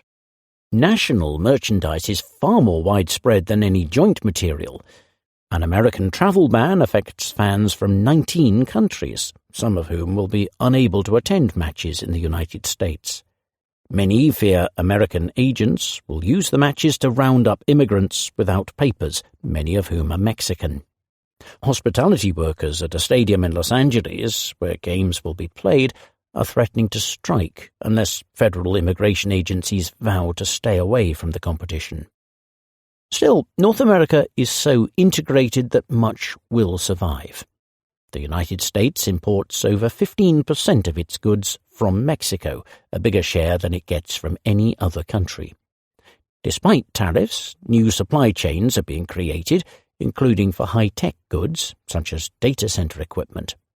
On April 15th, Mr. Trump granted a permit to a Canadian company to run an oil pipeline to North Dakota. Competition with China has made Mexico and Canada more important as trade partners for the United States, not less. The strain has also pushed the United States' two neighbours closer together. Canada sent its largest ever trade mission to Mexico this year. A Mexican delegation is expected in Canada soon.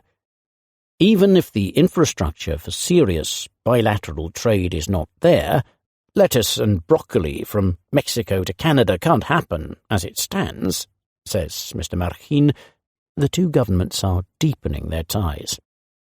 Trade and geography still bind North America, but the ideas that once animated its leaders have faded. The World Cup may bring feel-good moments, but it will fall short of what many hoped for in 2018. The Games were proposed and motivated by this dream of this integrated, competitive North America. But the ground has shifted, says Mr. Comunos. I'd like to believe the three amigos will ride again someday.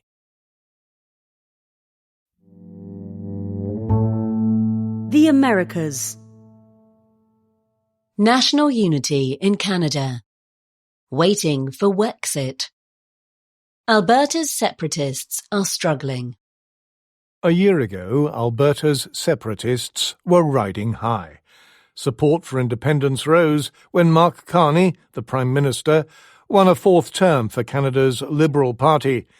In May 2025, one opinion poll found that 47% of Albertans backed Wexit, as the Western Province's independence movement has been dubbed. In an attempt to please the province's aggrieved Conservatives, Danielle Smith, Alberta's Premier, lowered the number of signatures needed to trigger referendums. Since then, separatists have been busy gathering the 177,732 signatures required to trigger a vote on Albertan independence. Alberta's oil riches and cowboy culture set it apart in Canada. Its 5 million people are among the country's richest. Many resent federal rule by the Liberals, whose strongholds lie in the big eastern cities. We are a separate group of people here, says Mitch Silvestre, the leader of the Alberta Prosperity Project, a pro-independence group. We don't go on unemployment insurance. Some Albertans have a liking for President Donald Trump, especially his drill, baby, drill mantra. The independence movement has until May 2nd to collect enough signatures to call a referendum in October. Its leaders have said they already have more than 178,000, but eager to show the depth of their support, they want more. On a cold, windy Saturday, Brittany Waga was running a petition-signing station in the middle of Calgary, Alberta's biggest city. In a little more than an hour, just 6 people agreed to sign. For each passing driver who honked their horn in support, another yelled accusations of treachery. Wexiteers, despite their success in gathering signatures, are downbeat. Support for independence has waned since last year. Just one poll has put it above 30% since the start of 2026. One reason is the independence movement's awkward relationship with Mr. Trump. Some of its figures have tried to play on the American president's yearning for new territory in a bid to gain his support. Last year, Jeffrey Rath, a secessionist activist, suggested on Fox News that Alberta could join an economic union with America, or even become the 51st state. These proposals are unpalatable even to ardent Wexiteers. I don't want to move from one cesspool to another cesspool of government, Muswaga scoffs. Another reason is Mr. Carney. The Prime Minister has rolled back some of the green policies of his predecessor Justin Trudeau, which were unpopular in the province. He is rushing to finalise an agreement to boost Alberta's oil and gas output. Ms Smith has said this would end dark times between Alberta and the Liberals. Some Albertans worry that talk of a referendum is adding to economic uncertainty in the province, compounding the effects of Mr Trump's punitive tariffs on Canada. It's unhelpful, says Jason Kenney, a former Premier of Alberta. It creates a reason not to come here. If the petition receives enough signatures by May 2nd, the separatists will still face big challenges.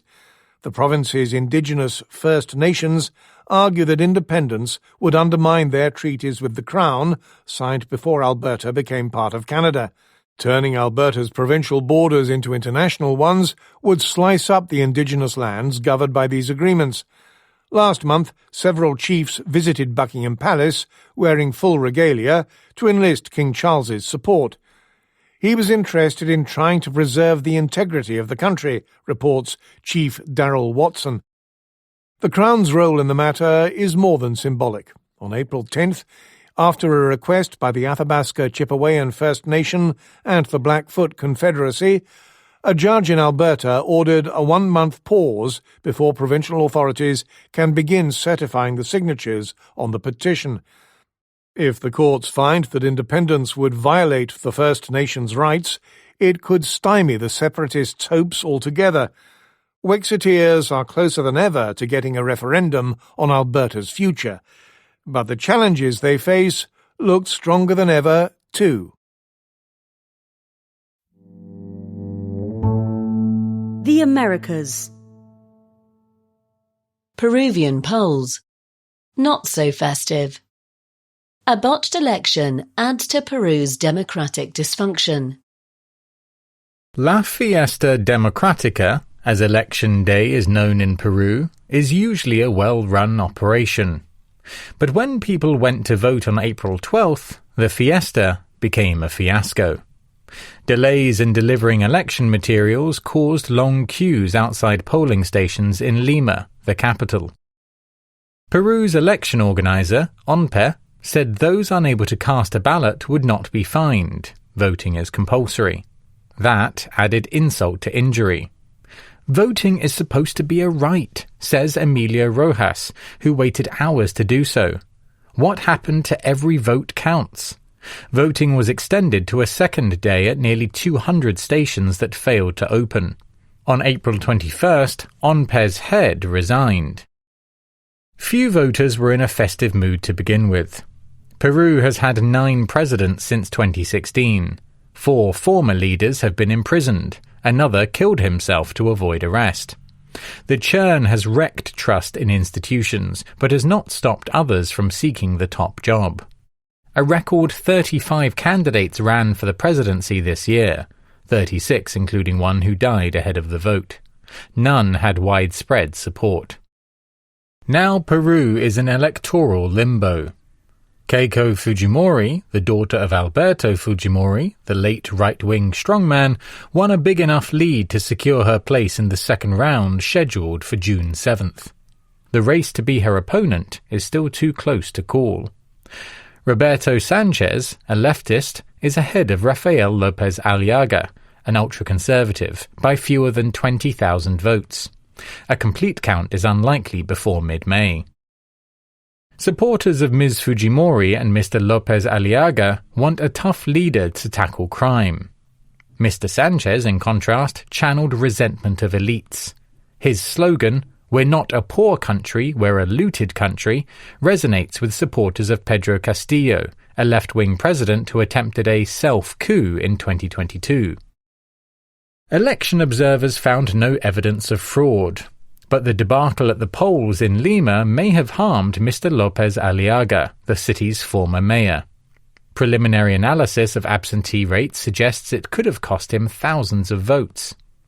An admirer of President Donald Trump, Mr. López Aliaga has vowed an insurgency unless the election is annulled. He claims he was the victim of a plot and has threatened to stick this alleged conspiracy up the you-know-where of the electoral court's president. Mr. Sanchez has summoned his voters to protests, warning an attempted coup could be underway. They could clash with Mr. López Aliaga's supporters, who have already protested against fraud.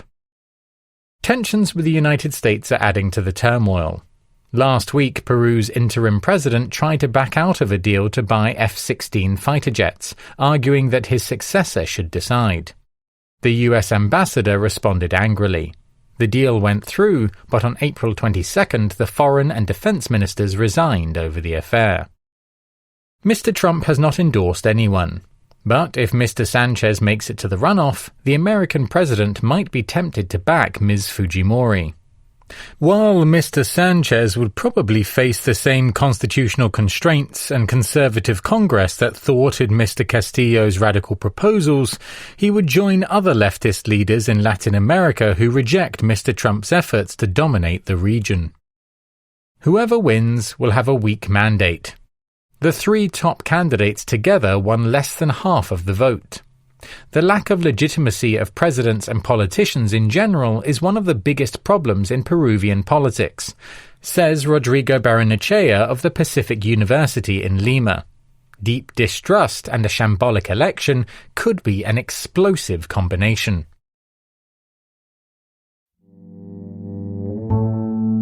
Asia. Pakistan. A moment in the sun. What do the geopolitical successes of Field Marshal Asim Munir mean for Pakistan? On April 21st, hours before a ceasefire between America and Iran was due to expire, and with the threat of renewed strikes imminent, Donald Trump announced that the truce would be extended indefinitely at Pakistan's request to let negotiations continue. Whatever happens next, Pakistanis have some reason for feeling proud.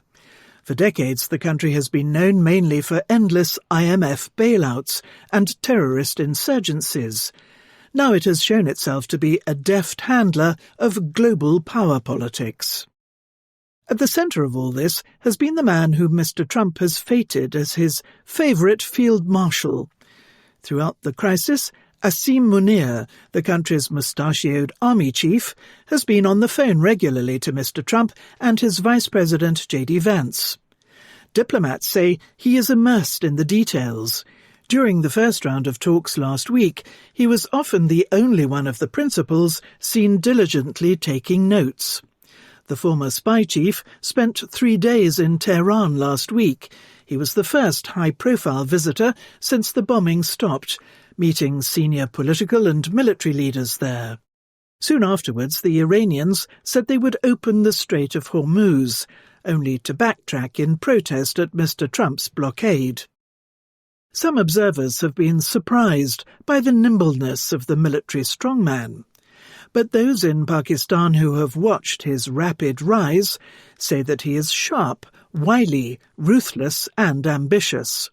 Appointed army chief in 2022, he has quickly emerged as Pakistan's most powerful leader for a generation, first by securing his grip on the armed forces, then by hobbling the opposition and extending his influence over government.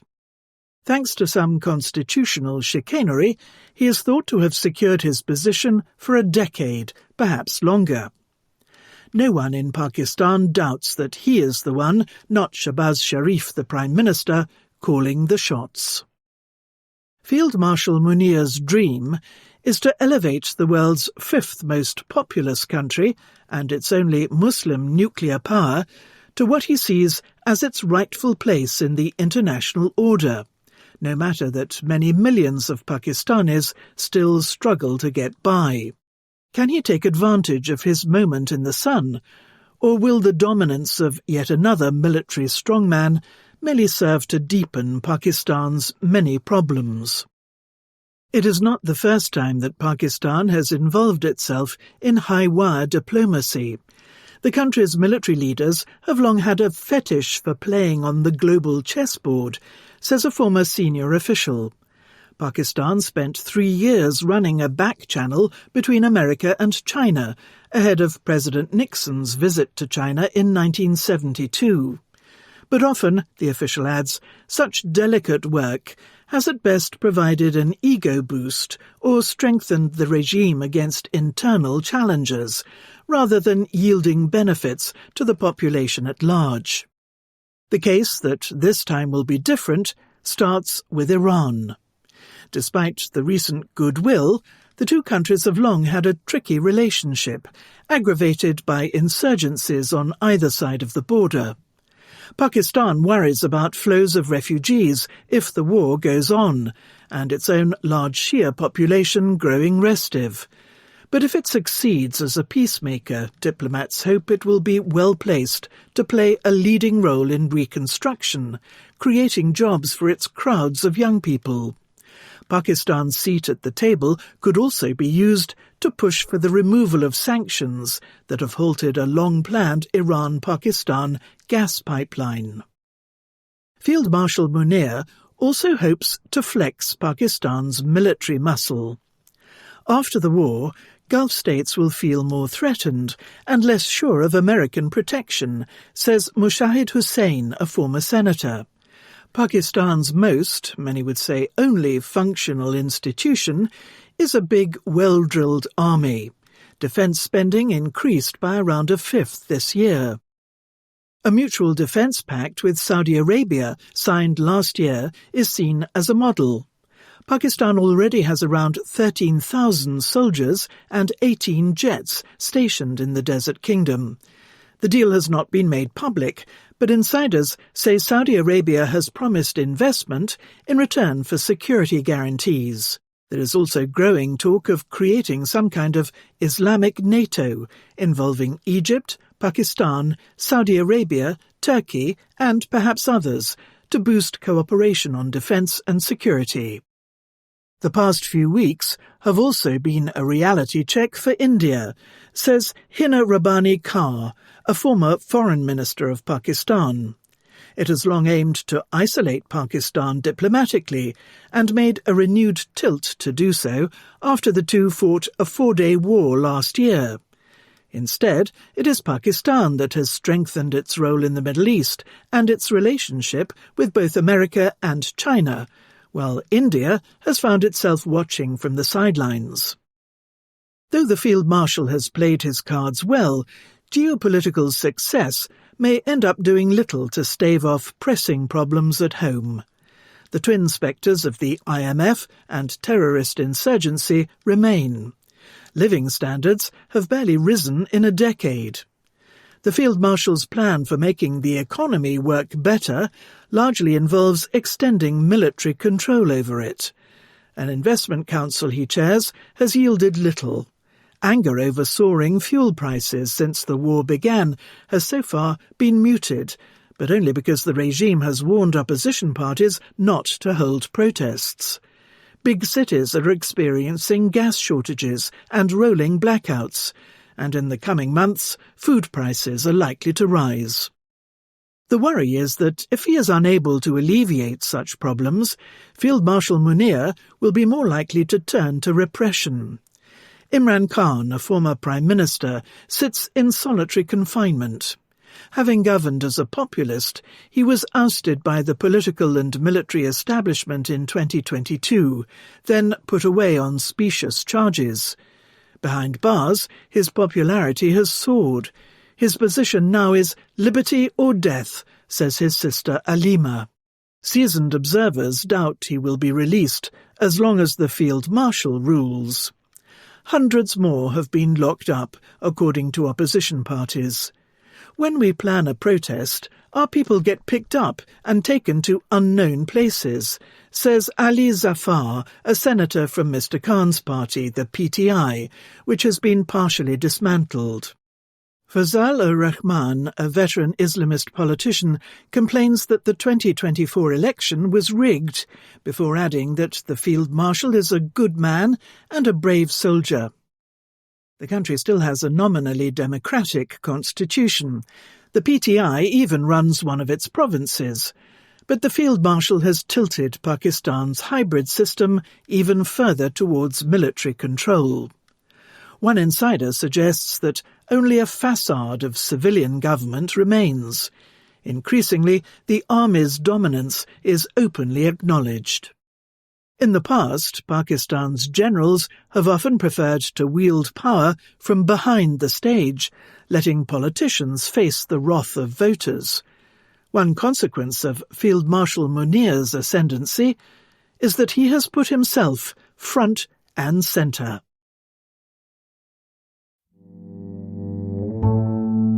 Asia. China and Central Asia. Tremble and obey.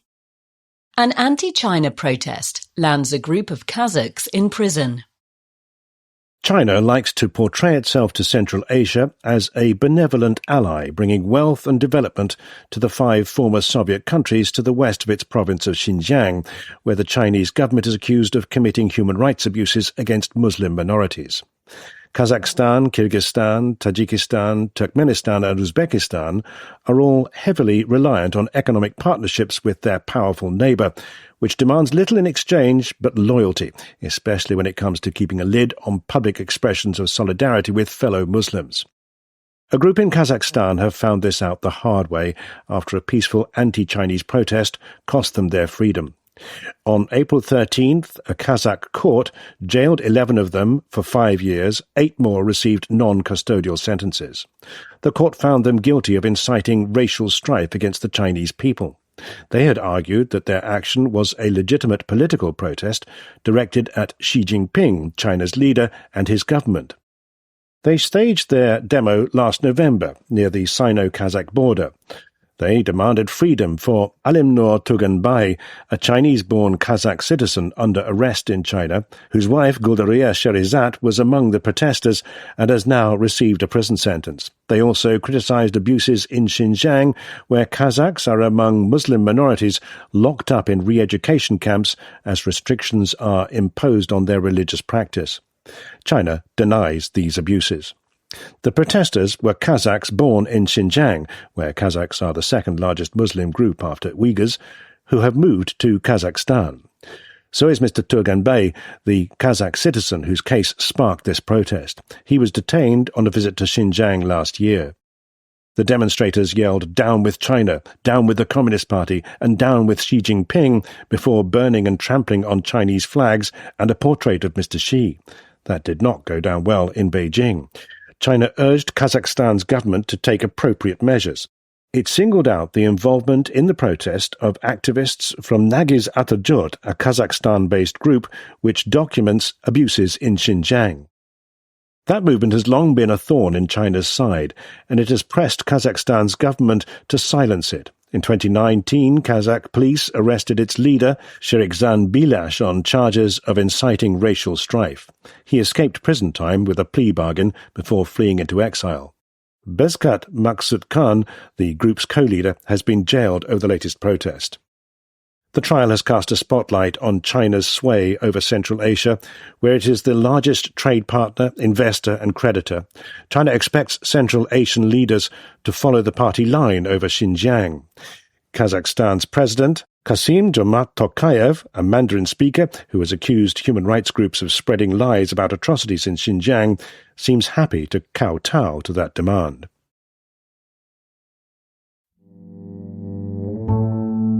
Asia. Japan. Merchants of necessity. By lifting export restrictions, Japan hopes to revive its defence industry. Japan's pacifist shibboleths are falling one by one. A decades-long taboo against spending more than 1% of GDP on defence was abandoned in 2022. This year, spending will reach nearly 2%.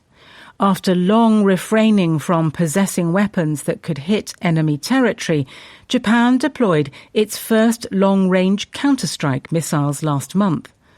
On April 21st, Takaichi Sanae, Japan's hawkish new prime minister, announced another historic change, loosening long-standing restrictions on arms exports and significantly expanding the scope to sell lethal equipment overseas. The move is vital.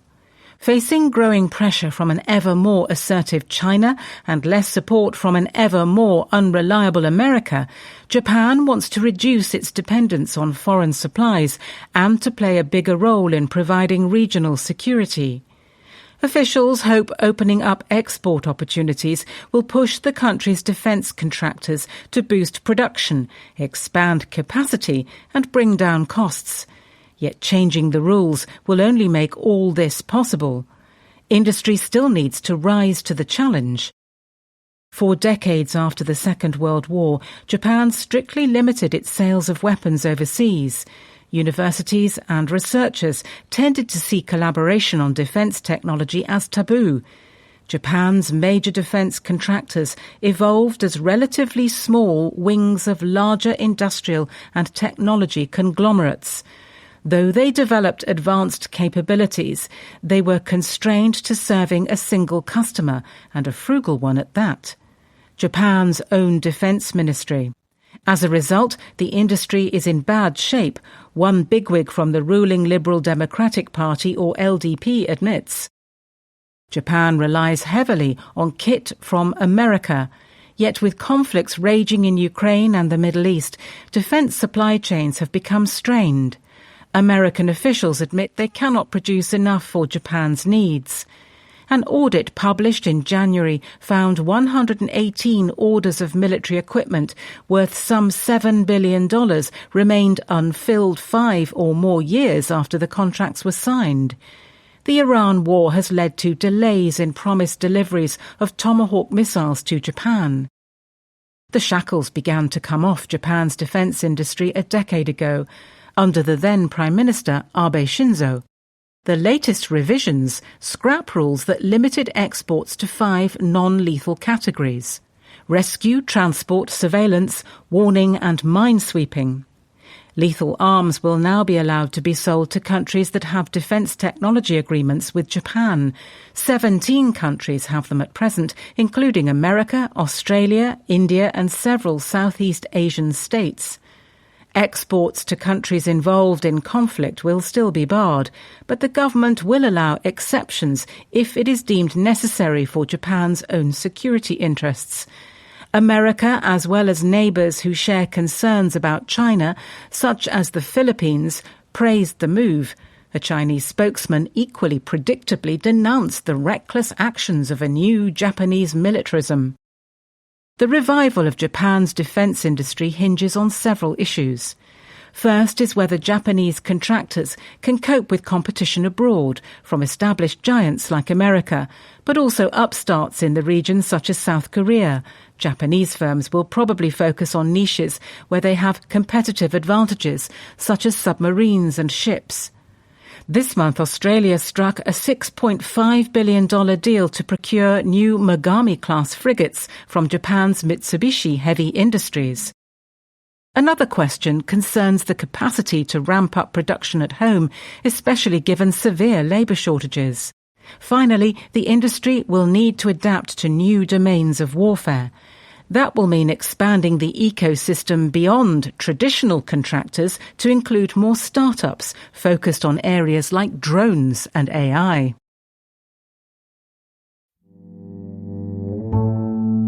Asia. Banyan. Argument Clinic. What have the Mughals ever done for us? In speeches to supporters, to Parliament and to the nation, Narendra Modi has repeatedly invoked India's centuries of slavery. Soon after taking power in 2014, he lamented that the mentality of 1,200 years of slavery continues to haunt us. It is often a challenge for us to hold our heads high when speaking to someone of even slightly elevated stature. The chief target of the grievance is the series of Muslim empires that came before British colonialism. The Mughals were the longest-lasting of those. April 21st marked exactly 500 years since the Battle of Panipat, when Babur, a Central Asian descendant of Tamerlane and Genghis Khan, hence Mughal from Mongol, defeated the last Sultan of Delhi. The empire he established was, at its height, one of the world's richest and most powerful. Its rulers adopted customs of Indian kingship, married locally, and in effect became Indian, unlike the Brits. Their achievements are Indian achievements. Yet the quincentenary of the empire's founding passed without note.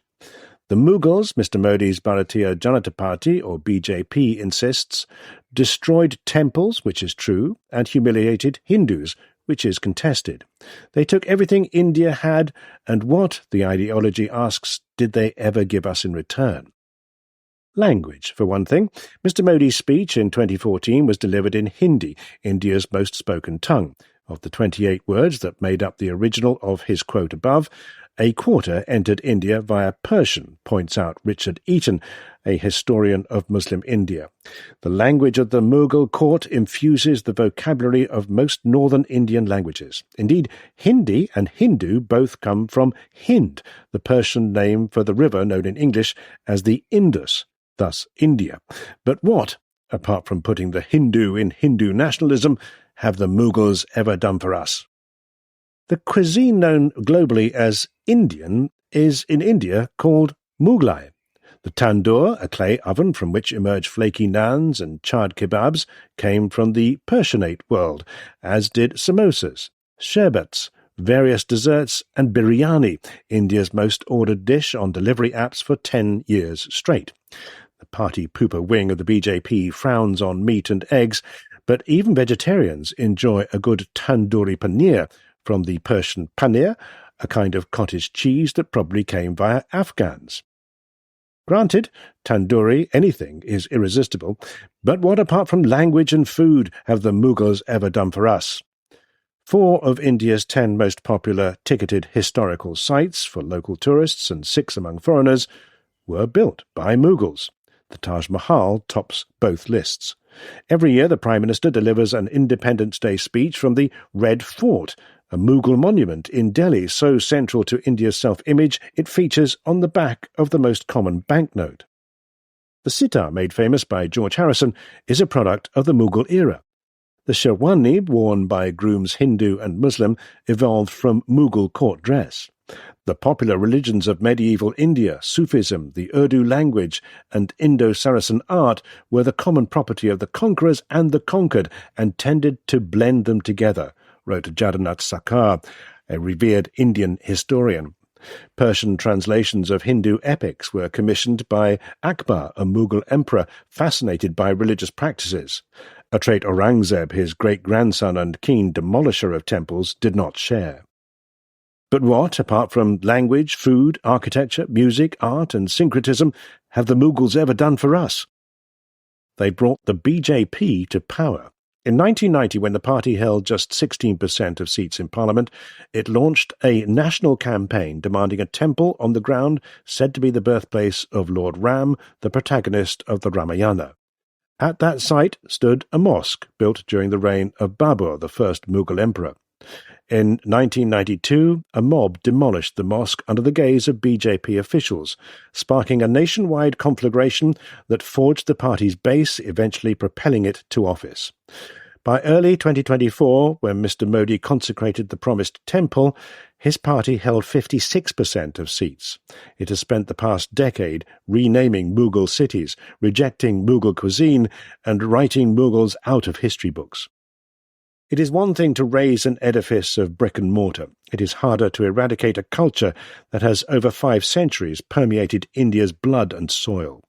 That, then, is the best answer to their question of what the Mughals have ever done for them.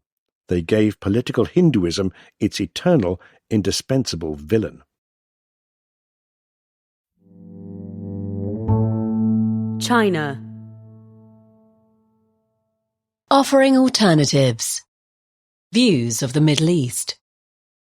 How Chinese satellites have boosted Iran's war effort. China has proved careful in its support for Iran in recent weeks, On March 2nd, its foreign ministry spokesperson said the American-Israeli strikes violate international law. In recent days, Xi Jinping, the country's leader, said he wanted the Strait of Hormuz open for vessels in a call with Saudi Arabia's Crown Prince. American intelligence is reported to have warned that China is preparing to send shoulder-fired rockets, the sort that could hit helicopters and low-flying planes. Yet China has offered little by way of serious economic, diplomatic or military aid. Its more indirect and perhaps more important contribution comes from space. Social media are awash with images of the Middle East taken by Chinese satellites and released by Chinese firms. This comes just as American firms have clamped down under pressure from the Trump administration, cutting off journalists, researchers and activists from a vital supply of open-source intelligence. The proliferation of Chinese images reflects progress in the scope and sophistication of the country's Earth observation capabilities. It marks the end of a Western monopoly on the most advanced images from space. But for open-source analysts, Chinese images are a warning as much as a rescue. The war with Iran has offered a golden advertising opportunity to Chinese satellite firms. Bill Greer, a geospatial analyst who co-founded Common Space, a non-profit satellite service, believes the Trump administration's clampdown needlessly hands America's competitors an advantage. The US is just shooting our own commercial people in the foot to limit their access, he argues, when our adversaries can still get data through other systems. Evidence of collaboration between Chinese satellite firms and Iran has mounted in recent weeks. China Suwei, part of the state-owned China Aerospace Science and Technology Corporation, is known to have taken high-resolution photos of American and Allied military sites, according to logs published by resellers of those images. The Financial Times has reported that Iran's Revolutionary Guards, the country's most powerful military force, have also purchased a Chinese satellite. That may be the source of some of the images published by Iranian state media showing the charred results of their strikes. The profusion of Chinese images is a function of the country's rapidly growing constellations. China launched more than 120 remote sensing satellites in 2025 alone, a category that includes those that use radar and radio waves, as well as those that use cameras, bringing the total number in orbit to more than 640, second only to America. In America, almost all commercial satellite firms rely on selling images to the armed forces and intelligence agencies. In China, the line between private firms and the state is even blurrier. The single largest constellation, Jilin-1, comprising over 100 satellites, is operated by the Changguang Satellite Technology, or CGST, company, which has close connections to the People's Liberation Army. Its plan is to be capable of imaging any spot on Earth every 10 minutes. In the race for Earth observation superiority, Chinese and American commercial satellites are neck and neck. Suwei's SuperView Neo-1 satellite offers images every bit as sharp as Vantor, a leading American firm. Aravind Ravichandran, the boss of TerraWatch Space, a market intelligence firm, says that Chinese commercial satellites score pretty high on the most important capabilities. Jilin-1 appears to be ahead of American commercial peers on cadence, the number of times a satellite can revisit an area, largely due to the growing size of its fleet. They are also on par in forward-looking technologies, Mr. Ravichandran says, like edge computing, which allows data to be processed in space before being beamed back. Things could yet improve further. China is currently leading the world in research impact in several remote sensing technology areas, according to a commission appointed by Congress to track Chinese activity. Some companies stress the advantages of working with Chinese firms that sit beyond Western shutter control, regulation which restricts what can and cannot be released. We are not bound by the same export license restrictions and bureaucratic delays that can often slow down data acquisition from other vendors, boasts XR Tech Group, a Dubai-based data analytics firm which partners with Suway. But Chinese providers have restrictions of their own. I can say with some confidence that Chinese firms are not doing anything that the Communist Party does not want them to do, says Mike Dahm, who served as Senior Naval Intelligence Officer for China at America's Office of Naval Intelligence. In some cases, the result is greater transparency. Chinese images have helped reveal damage to American military platforms and Gulf energy sites that governments would rather keep under wraps. Mizar Vision, a company based in Hangzhou, has published numerous AI-annotated images of American planes and Patriot missile defense batteries lined up across the Middle East.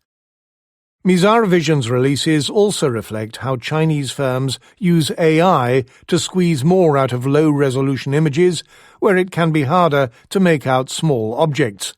It is unclear whether the startup uses images from Chinese satellites or Western ones, although a congressional select committee believes the images were likely to have been taken by Airbus, a European firm. Some of its supposedly AI-generated labels are questionable, but AI can perform two useful tasks, says Mr. Dahm.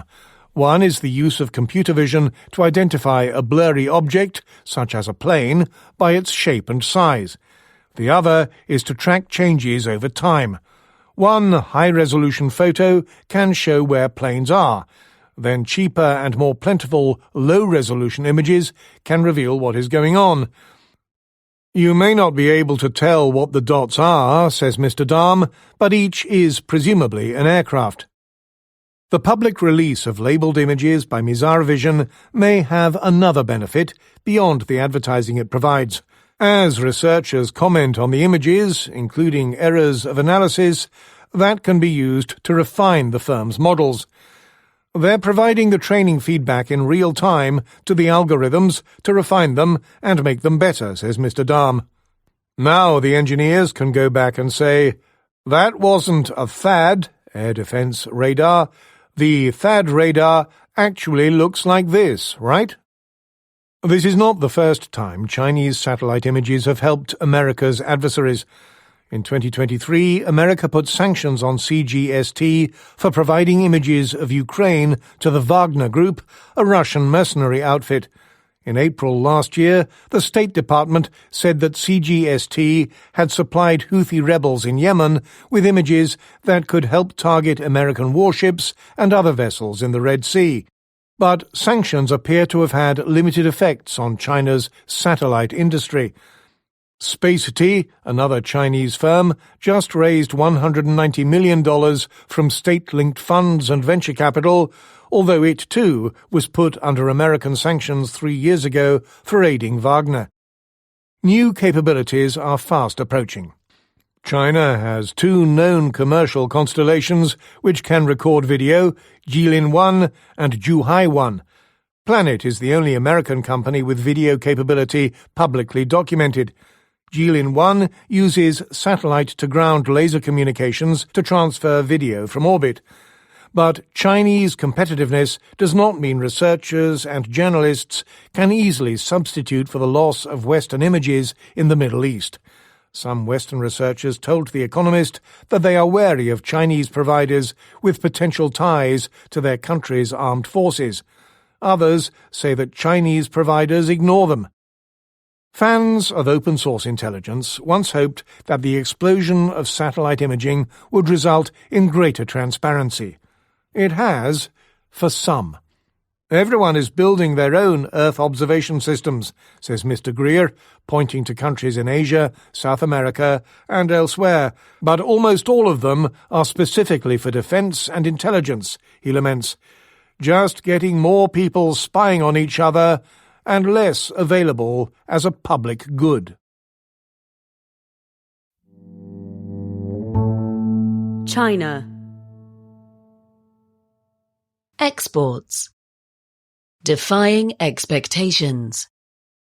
China's bumper trade surplus could continue to rise. Ding Lei, a purchasing manager at a chip trading company in Shenzhen, is having a good year. Among other kinds of semiconductors, his company is selling IGBTs, a type of transistor used to regulate electrical power. Customers include motorbike makers in Spain, manufacturers in Romania, and clients across Southeast Asia. His optimism about sales prospects is understandable. In the first 3 months of 2026, China's exports of transistors jumped by 26% in dollar terms compared with the same period of 2025. This time last year, after Donald Trump introduced Liberation Day tariffs on friends and foes, the levy on Chinese goods leapt for a time to 145%. After a ruling by America's Supreme Court in February, tariffs have fallen back to 10% across the board, at least for now. Many assumed that China's trade would slump, but by the end of 2025 it had defied all expectations. China racked up a record $1.2 trillion trade surplus, and its exports rose to $3.8 trillion. In the first 3 months of 2026, exports continued their stellar streak, increasing by 14.7% compared with the same period last year. To understand China's standout performance, The Economist has scraped and analysed millions of lines of trade data, each describing exports of a particular product to a specific country in an individual month. Our findings help to explain how the country's exports stayed resilient in the face of an escalating trade war. They also shed light on the future trajectory of its trade surplus, which, despite trade wars and real wars, could rise yet further. Even before the tariff shocks of Mr. Trump's second term, China's exports were undergoing fundamental changes. America's importance as a market had already dwindled. It took 17% of Chinese exports in 2014, but 14.7% a decade later, partly as a result of trade salvos fired during Mr. Trump's first term. More importantly, exports were steadily moving up the value chain. Though China still makes up a big chunk of global exports for goods such as footwear and clothing, its dominance has waned, but it is gaining ground in car production and bolstering its advantage in electronics. The Atlas of Economic Complexity, a research project run by Harvard University, scores goods based on how hard they are to make. In the decade from 2014, our calculations using these scores show that the average complexity of China's exports edged up from 0.29 to 0.36.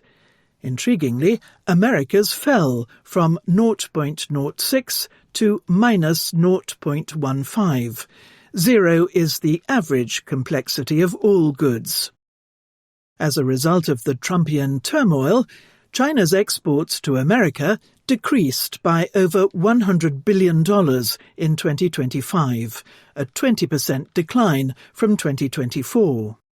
But exports to other countries increased by around $300 billion, more than enough to offset that loss.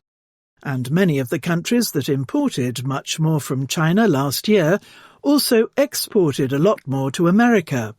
Vietnam is the most striking example, having imported $36 billion more goods from the one and exported $57 billion more to the other. One question is how much of this new trade pattern is simply a rerouting of more familiar corridors. Exports that would once have flowed directly from China to America may now be passing through third countries, such as Vietnam. To produce an estimate, The Economist has matched what countries imported from China with what they exported to America using detailed product codes. Our methodology cannot show that these are actually the same goods, merely that they are of the same kind. It therefore conflates transshipment, namely the illegal changing of export origins in order to skirt tariffs, with trade diversion, where countries sell one set of goods to America and replace them with similar Chinese imports. Our calculations show that Chinese exports are finding genuine new markets, not just new routes to America. The numbers suggest that perhaps $33 billion of additional Chinese exports arrived in America through third countries between April and December of 2025. That explains only 11% of the $300 billion increase in exports to countries other than America. But clearly the rest of the world wanted more Chinese items too. American demand cannot explain away the bulk of China's export boom over the past year. What can account for it?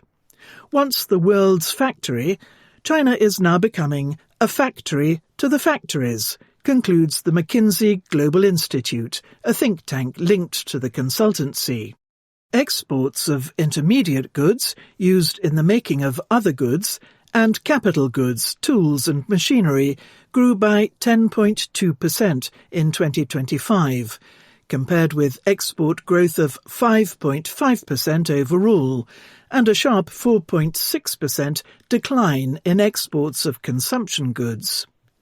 China sold electronic components, chips, batteries and smartphone parts to the likes of Vietnam, India and Thailand. Some of the forces driving China's exports should remain strong. The artificial intelligence boom supercharged exports at the start of this year, believes Yu Xiaojiang of Macquarie, a bank. From January to March, China sold $46 billion worth of memory chips abroad, an increase of 174% year-on-year, which made them its biggest export item. The global build-out of data centers used to train AI models has driven up demand for these semiconductors as well as other electronic parts that China makes in abundance. Power generation, which is tied to the AI boom, may be another area to watch, says Mr. Ding. Chinese exports remain fiercely competitive on price. Though the yuan has appreciated by about 6% against the dollar over the past 12 months, it remains cheap when adjusted for inflation and weighted by trade. China's real exchange rate has weakened by about 15% since the beginning of 2022, according to the IMF, partly because factory gate prices fell for 41 months in a row, a decline that finally ended in March. The competitiveness bestowed by deflation is at the core of China's export boom, says Andrew Batson of Gavcal Dragonomics, a consultancy. New difficulties face China's exporters. For one, the countries that have been absorbing Chinese goods may not be happy to continue doing so. In 2025, China ran a $291 billion trade surplus with the European Union, a 120% increase from 2020, not adjusted for inflation. So far, resistance has been limited. The EU imposed tariffs on Chinese electric cars in 2024. A few Southeast Asian countries have put levies on Chinese steel. More measures may follow. Then there is the war in Iran. China's exports to Gulf countries plummeted by 52% year-on-year in March, though the region is a relatively small market, accounting for just 3.8% of China's exports in 2025. High oil prices will hurt many countries, depressing their demand for foreign goods. The conflict has also forced China to restrict exports of refined fuel to try to ease any shortages at home. But China's export machine is better placed to weather these problems than rival manufacturers in Asia. The bulk of the country's power generation comes from coal mined at home. As a result, Chinese firms face less of a cost squeeze from energy than companies elsewhere. The war also seems to have started a boom in electric vehicles sales in countries like Japan, South Korea and India. That could be good news for China's dominant EV makers. The other enduring source of strength for China's exports is the country's stubborn domestic weaknesses. Chinese goods are competitive abroad because there is inadequate demand for them at home, which makes them cheap. That same weak demand depresses imports, contributing to a large trade surplus. This unbalanced trade will probably help China to hit its growth target of 4.5 to 5% for 2026. Last year, net exports of goods and services accounted for 1.6 percentage points of its 5% growth. The risk is that the government may then no longer feel the need for much fiscal stimulus this year. The chronic weakness of China's domestic demand has made its export boom possible, but it is also what makes it necessary. China. Jaguan. The world wants Chinese tech. China's rivals are learning how to get what China won't share. They used to gripe about too much technology transfer in China. But in the past year or so, foreign business and political leaders have started to fret that too little is happening. No longer do they worry so much about Western tech landing in Chinese hands. Rather, they fear that China is now too effective at preventing its best stuff from passing to foreigners. A former Chinese trade official reacts to the pivot with empathy rather than mockery. It is a bit hypocritical, but it's understandable, he says. It might be tempting to craft a morality play out of this, as if countries outside China are getting their comeuppance. But at its heart, this is a practical problem, a question of whether China will be able to dig a moat around its world-leading technologies, from electric vehicles to artificial intelligence-powered robots. Jaguan is inclined to take the other side of the bet, namely that knowledge will flow as it normally does, from those who have it to those who want it. A reverse tech transfer will, over time, occur. In principle, the mechanism is straightforward. Countries can offer Chinese firms market access as long as they set up local manufacturing. In practice, none of this is automatic, and all of it is fraught. The European Union is now at the forefront, recently proposing procurement rules that would require things such as battery storage systems for Europe to be made there. Chinese companies wanting to be let into European markets would have to invest in factories there. Developing countries also see promise. From Brazil to Vietnam, governments are opening their doors to Chinese EV companies and urging them to use local content. Yet it is early days. We have been talking about tech transfer for just the past year, and it's still not really clear how it will work, says one diplomat with refreshing candour. One obstacle will be China itself. Over the past 5 years, it has built an export control regime, mimicking America's. The stated goal is to protect national security, but many controls are aimed at shoring up Chinese industry.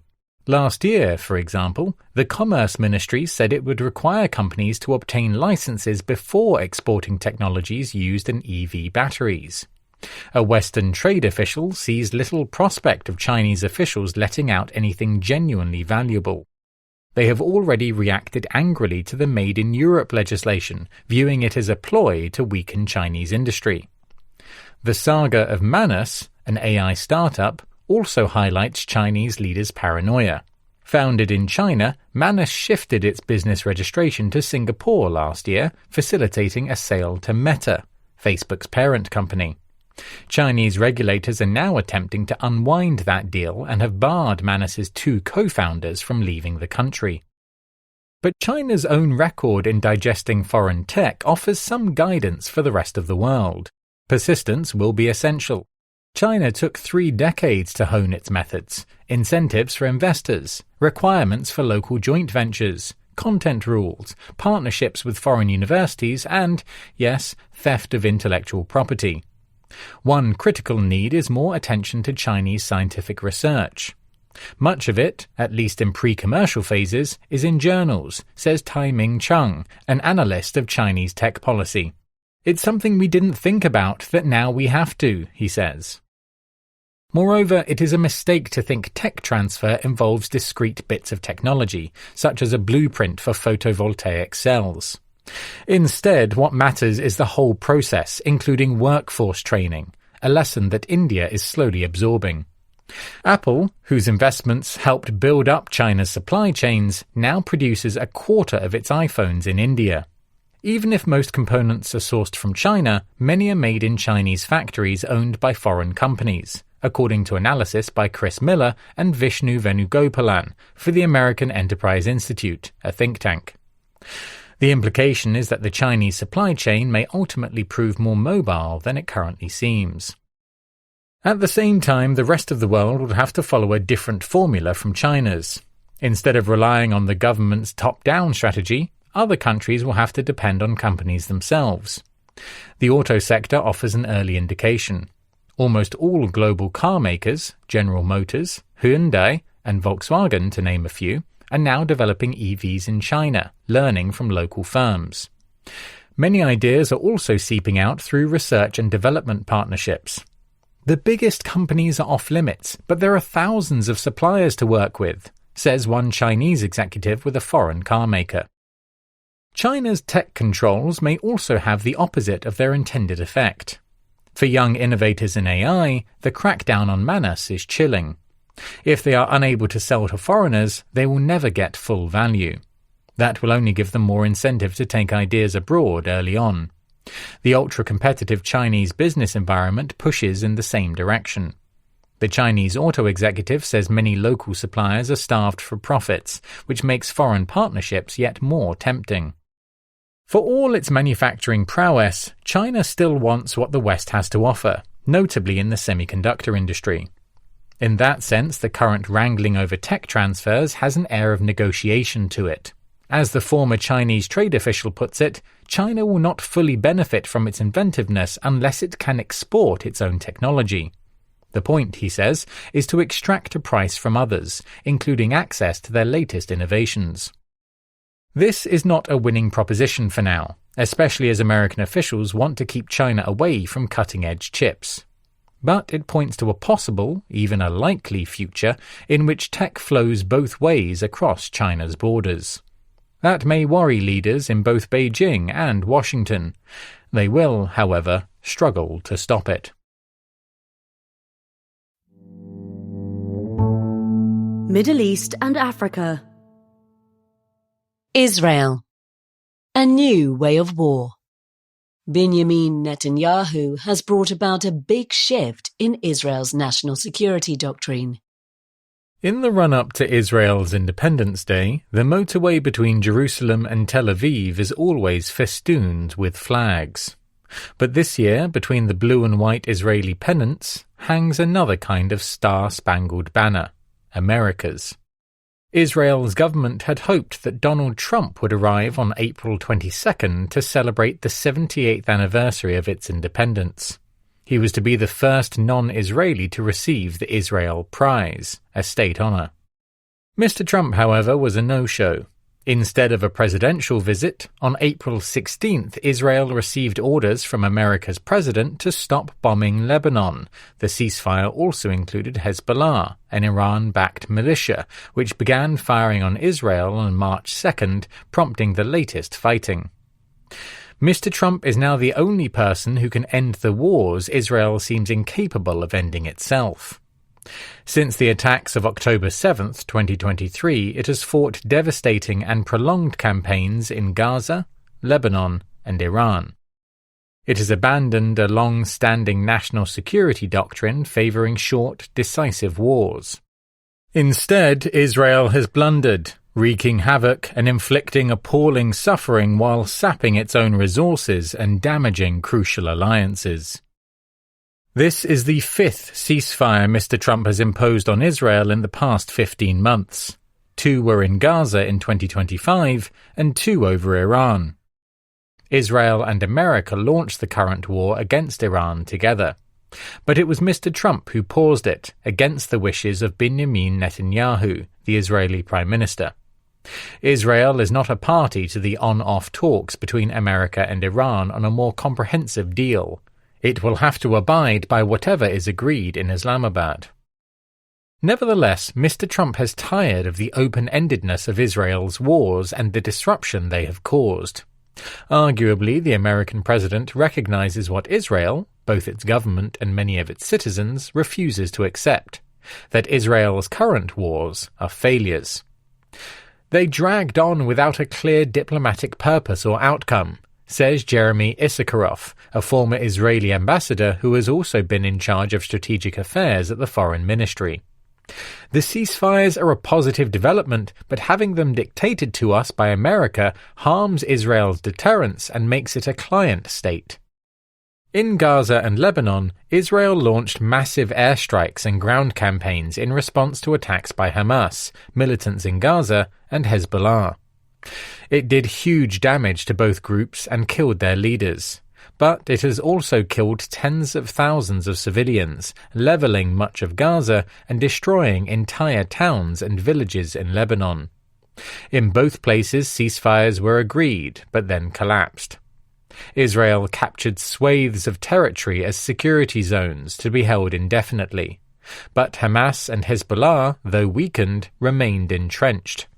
Mr. Netanyahu promised total victory, but instead was forced by Mr. Trump to end, or at least pause, Israel's campaigns without removing the threat on its borders. Likewise, after the end of the war against Iran last June, the Israeli Prime Minister assured his people that the existential threats of Iran's nuclear program and ballistic missiles had been removed in a historic victory which will stand for generations. Instead, 8 months later, Israel was at war with Iran again. This time, Mr. Netanyahu added another war aim: to crush the regime in Iran and prepare the ground for an uprising by the Iranian people. Instead, the regime in Tehran endures, and Mr. Trump is now intent on reaching a deal with it. This is not how leaders in Israel used to envisage warfare. Its founding Prime Minister, David Ben-Gurion, argued that the duty of Israel's governments was to prolong periods of calm between conflicts, then use that time to build up the new country's economy and society, as well as its military power. In times of war, the Israel Defense Forces, IDF, would have to mobilize reserves swiftly, since Israel was too small to maintain a large standing army. Inspired by Ben-Gurion, Israel's national security doctrine was formulated around 3 Hebrew watchwords: Harta'ah, deterrence; Hatra'ah, early warning; and Hachra'ah, decisive action. The doctrine's essence was that a tiny country with a small population in a hostile region could not afford to wage long wars frequently. It needed to wield overwhelming military power to deter its enemies, to be capable of detecting when they were planning an attack, and to be able to act quickly, ideally preemptively, to secure victory in its enemies' territories. And, importantly, Israel could not rely on its army alone, wrote Ben-Gurion. A foreign policy of peace was, he wrote, a fundamental component of security. Israel needed alliances and international legitimacy to secure its future. Israel's current leaders have abandoned many of those principles. Hundreds of thousands of reservists had spent many months fighting in Gaza and Lebanon and enforcing Israel's increasingly brutal occupation of the West Bank. The devastation of Gaza, where Israel has killed over 70,000 people and where the population has been brought close to starvation, has greatly eroded Israel's international legitimacy and support, even among its allies. And neither Israel's leaders nor its people seem to have learnt anything from Gaza. Israel has resorted to similar tactics in Lebanon, uprooting civilians and destroying villages, despite Israel's generals admitting that their campaign would not be sufficient to disarm Hezbollah, or even prevent it from firing missiles. Mr. Netanyahu has also allowed soldiers to operate with impunity. Allegations of war crimes have received little scrutiny.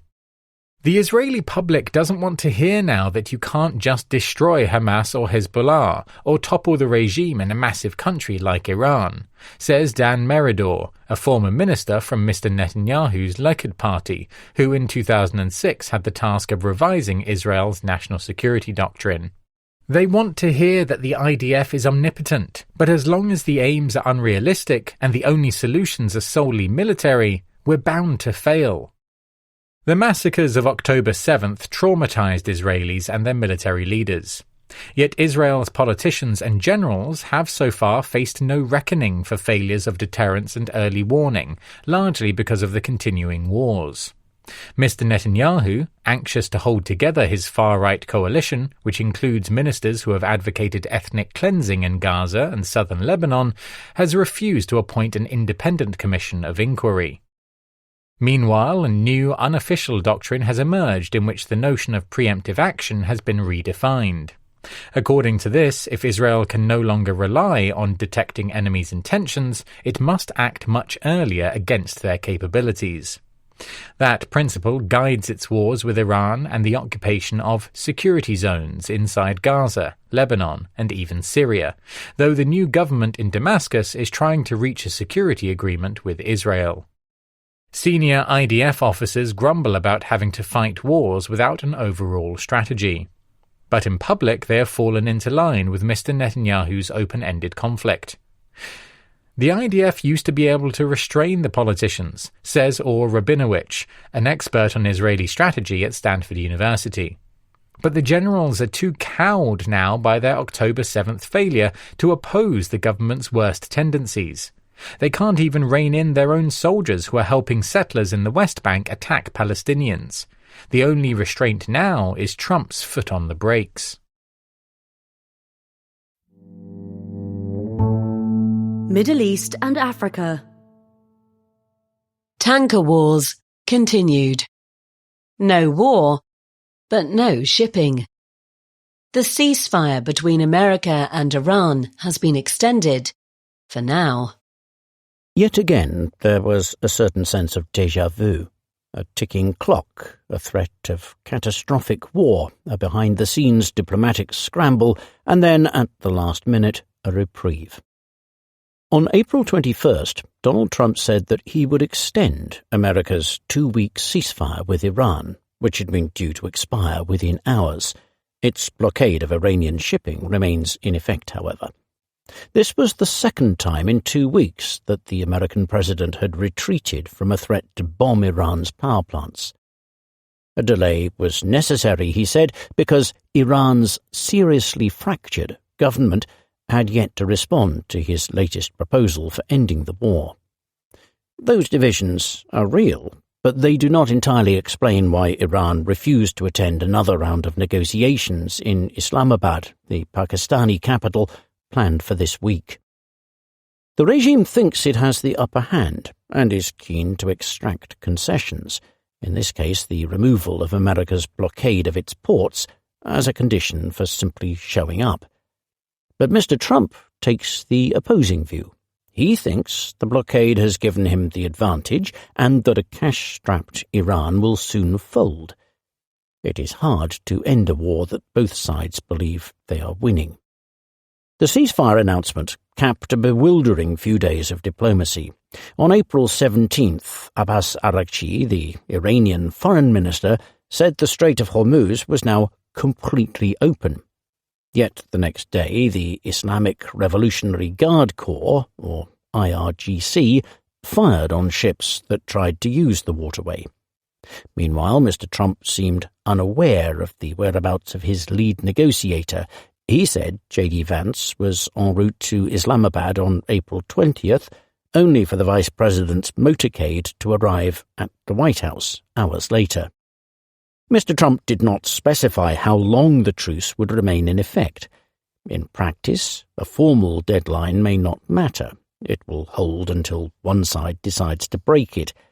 How long that takes will depend on how much they can tolerate the economic pain caused by their mutual blockades. The Pentagon says it has stopped 29 ships from transiting Hormuz. It has also seized at least 2 Iranian vessels, one of which was in the Bay of Bengal, 5,000 kilometres away from the strait by sea. The barricade is not hermetic. Lloyd's List, a shipping journal, believes more than 24 Iranian ships have dodged it. Still, Iran will probably have to start cutting oil production within days as storage fills up, and a prolonged closure of its ports will drive up prices of food and other essentials. Meanwhile, non-Iranian traffic remains at a standstill. Only 1 ship passed through the strait on April 21st. On April 22nd, the IRGC fired at a container ship. It also seized 2 other vessels trying to exit the Persian Gulf. Oil markets were unimpressed with the extended ceasefire. The price of Brent crude remains around $100 a barrel. Mr. Trump needs the strait open before high petrol prices sink his Republican Party in the midterms. This is not sustainable. At some point, either America or Iran will be tempted to break the deadlock by resuming the war. Yet that will only worsen the economic damage, with America bombing Iran's infrastructure and Iran doing the same to Gulf oil and gas facilities. Mediators are still trying to organize another round of talks, but that will require America or Iran to relent on the issue of the blockade. Even if they do meet, a deal is hardly certain. The first negotiation on April 11th ended with no agreement on key issues, such as whether Iran could continue to enrich uranium. America proposed a 20-year moratorium. Iran countered with 5 years. The latest proposal would start with a 10-year ban, followed by a period in which Iran could refine limited amounts of uranium to a low level of purity. They also disagree on how to dispose of Iran's stockpile of more than 400 kilograms of uranium enriched to near weapons grade. Fearful of the consequences, Mr. Trump seems loath to resume the fight. Iran, too, would prefer to avoid more destruction. Logic would suggest they find a face-saving compromise that lets them meet. But in war, logic too rarely wins out.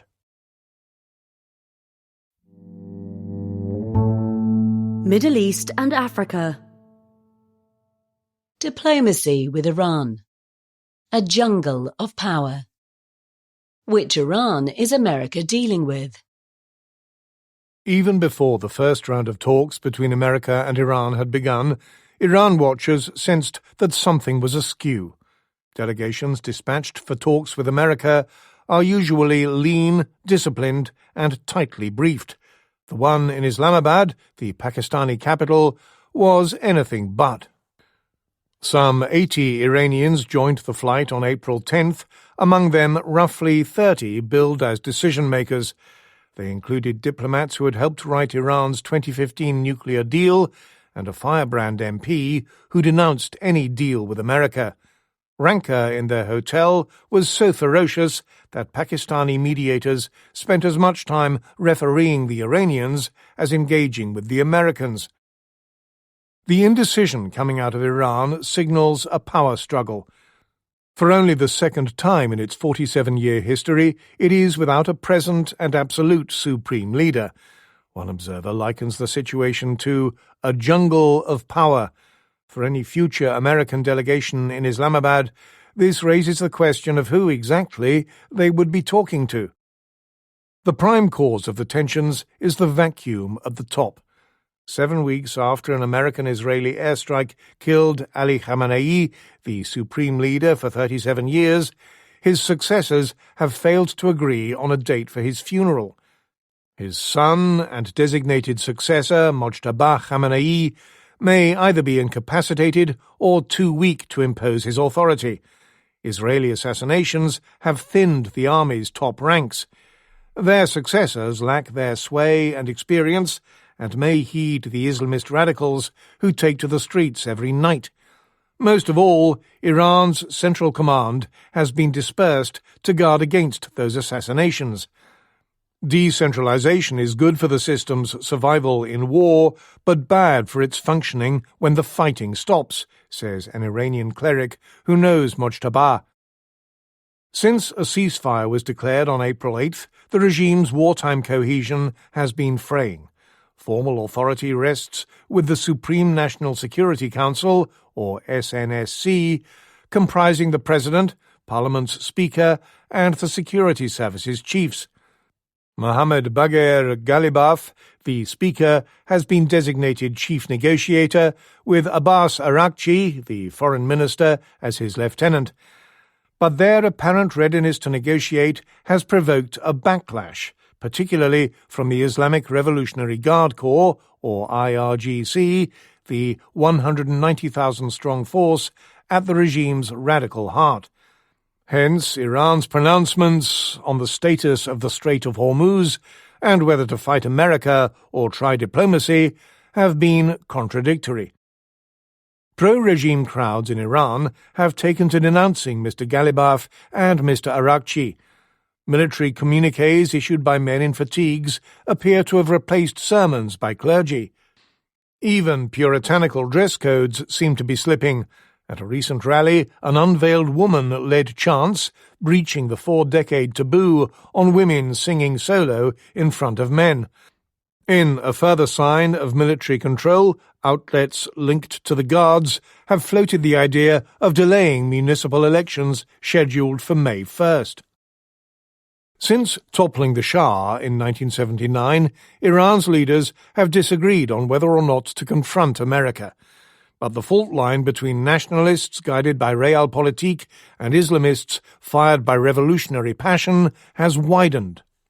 Many zealots now look to the Security Council's Secretary, Mohammad Bagher Zolgadar. His hatred for America dates back to the 1970s, when he belonged to the Mansourun, a militant group that kidnapped Americans. Material interests muddy matters further. Over the years, a class of generals turned sanction busters has emerged, benefiting handsomely from operations to circumvent American sanctions. America's sea blockade may well bolster them, as overland trade must expand via Iraq, Russia, Central Asia and China. Networks tied to Mujtaba Khamenei and Mr. Ghalibaf are thought to control foreign property portfolios and have attracted Islamist media scrutiny. With Khamenei Sr. gone, previously sidelined figures have re-emerged. Each brings different allies, agendas, and claims on power. Each faction has a different view on the key sticking points in the talks, including the nuclear program, control of Gulf waters, and the role of Iran's regional proxies. Nationalists would trade proxy networks for sanctions relief. Ideologues see them as a force multiplier. Yemen's Houthis might yet close a second maritime trade route, the Red Sea.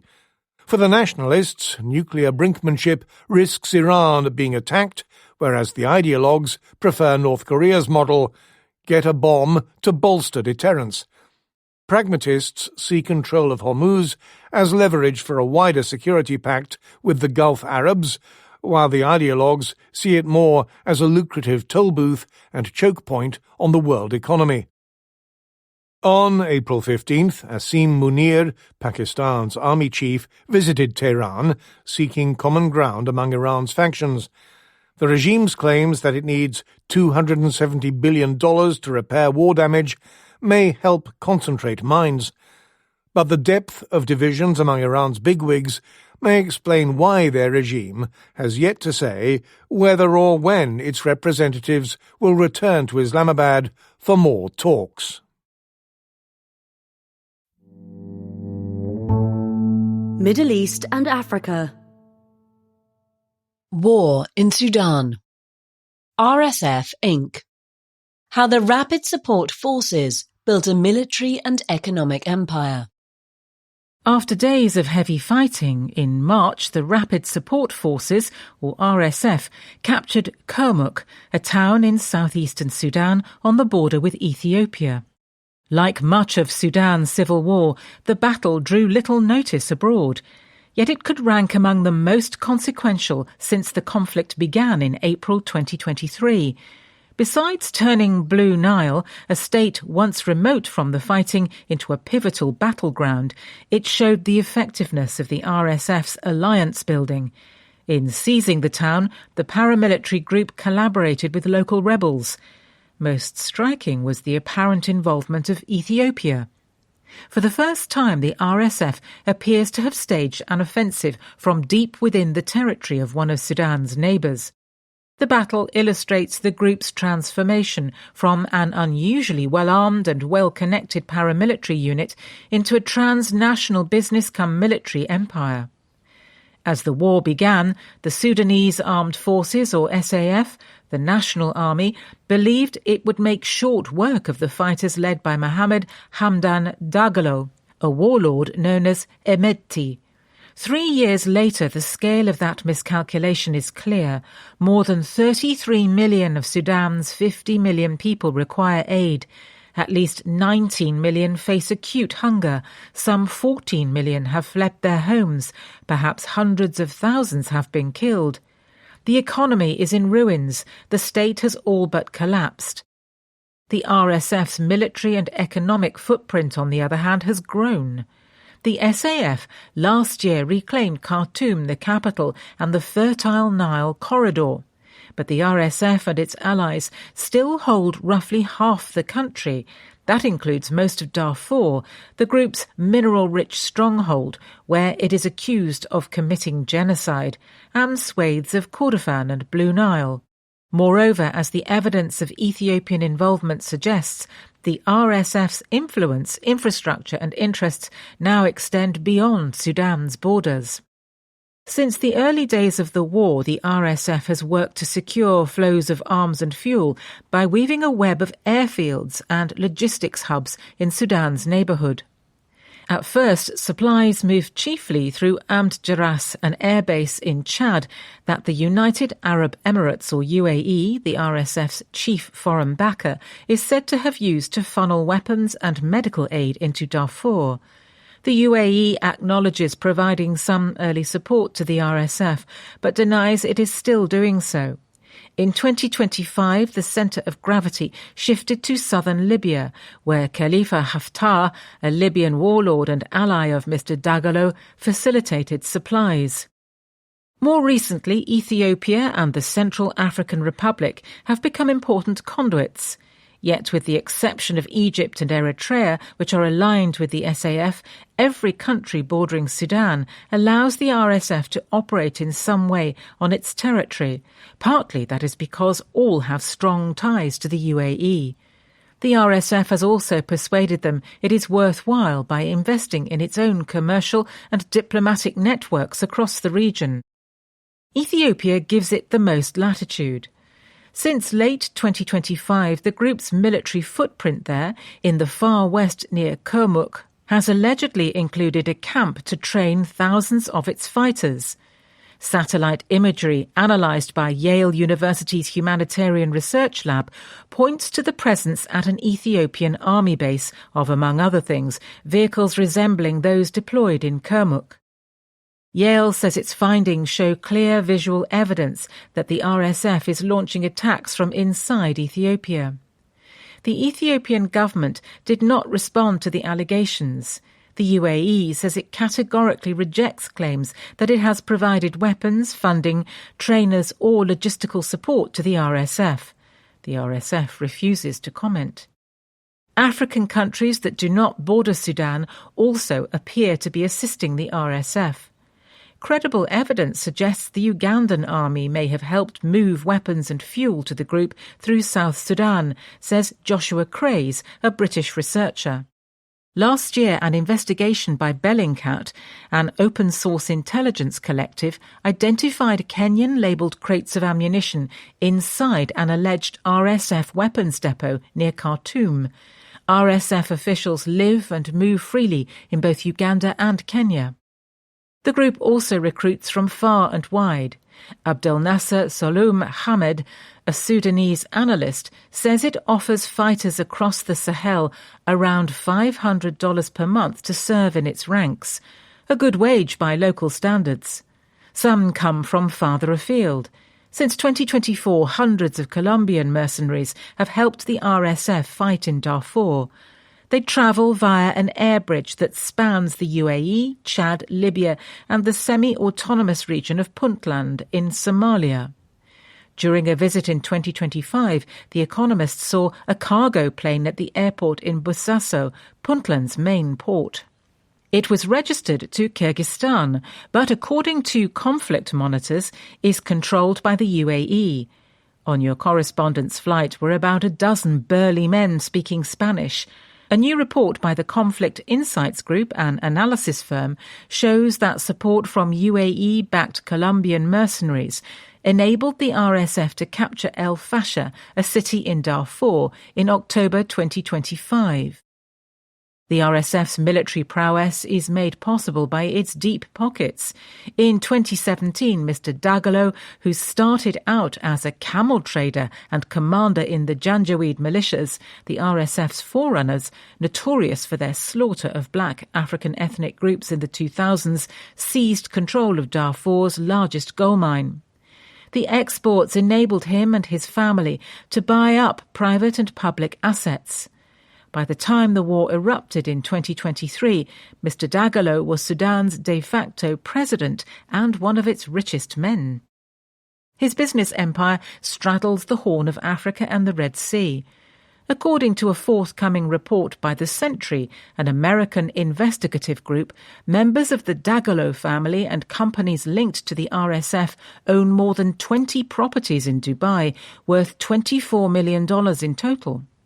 The group also says a network of UAE-based companies enables the RSF leadership to turn smuggled gold into hard currency. Nick Donovan of The Sentry reckons the findings are only a small part of a paramilitary industrial complex. According to Mr. Donovan, the Dagalo family declined to comment on whether its members still owned specific properties and said that any private residences or assets had been properly obtained. The family also stressed that members had been engaged in legitimate commercial activity, such as livestock trading, for generations. The RSF's business interests have proved resilient. In 2025, America put sanctions on 7 companies based in the UAE, which it said had provided money and weapons to the group. Nonetheless, it has expanded into new mining areas. The latest Gulf War is strengthening the RSF's hand. The UAE regards influence and resources in Sudan and the wider Red Sea region as crucial to its security and considers the RSF an important vehicle for acquiring them. Attacks by Iran against Gulf states reinforce that logic, notes a former American diplomat. Abdel Fattah al-Burhan, Sudan's army chief, has condemned Iran's strikes, but the SAF buys drones from Iran and is allied with Islamists who support the Islamic Republic. The Iran war has also made America even less inclined to put pressure on the UAE. On April 17th, it imposed new sanctions on 2 Colombian companies, which it says supply mercenaries to the RSF, but not on the UAE-based security firm that is accused of paying and training them. Even if that changed, the RSF's vast commercial network means that persuading the UAE to cut its support would not swiftly end the war, says Kholoud Kher of Confluence Advisory, a Sudanese think tank. Increasingly, the RSF seeks to be seen as a legitimate power. Last year, it announced a parallel government. The SAF's insistence that the group must withdraw unilaterally from territory it occupies has stalled efforts to secure a truce. Undeterred, in January, General Burhan called once again for the RSF to be eliminated. That seems more remote than ever. Middle East and Africa. Journalism in Ethiopia. Missing million. Abiy Ahmed used to champion free expression. Now he is throttling it. Not long ago, Abiy Ahmed, Ethiopia's Prime Minister, won plaudits as a champion of free expression. He released dozens of journalists jailed by his predecessors, lifted bans on independent outlets, and praised pluralism and democracy.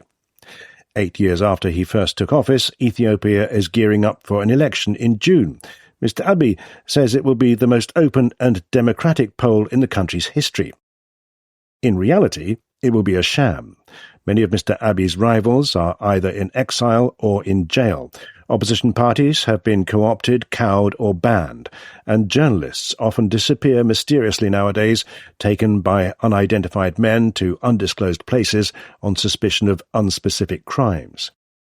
The latest victim is Milien Beene, managing editor of the Addis Standard, a prominent newspaper and one of the few local outlets still brave enough to criticise the government. On April 15th, masked men in civilian clothes abducted Mr. Milien from the newspaper's office in Addis Ababa, the capital, saying he was needed for questioning. No one has heard from him since. The police deny that Mr. Milien is in their custody, but in February the government had revoked the Standard's licence, accusing it of violating unspecified laws and endangering the national interest. Last year, security forces raided the paper's office and detained its journalists. Many have resigned for fear of government reprisals. Police threaten anyone who asks about Mr. Milien, says Sedale Lema, the paper's founder, who lives abroad. Scores of Ethiopian journalists have been arrested, beaten or forced into exile. Many foreign reporters have been expelled. In 2024, one was arrested while meeting an opposition politician and then deported. The politician was assassinated a few weeks later. The government promises more persecution. In February, an official at the media regulator claimed that the Standard and others were waging a coordinated information war against Ethiopia. Fighting them was a matter of national survival. Ethiopia's sword remains unsheathed, he added. Bold are the pens that remain unshaken.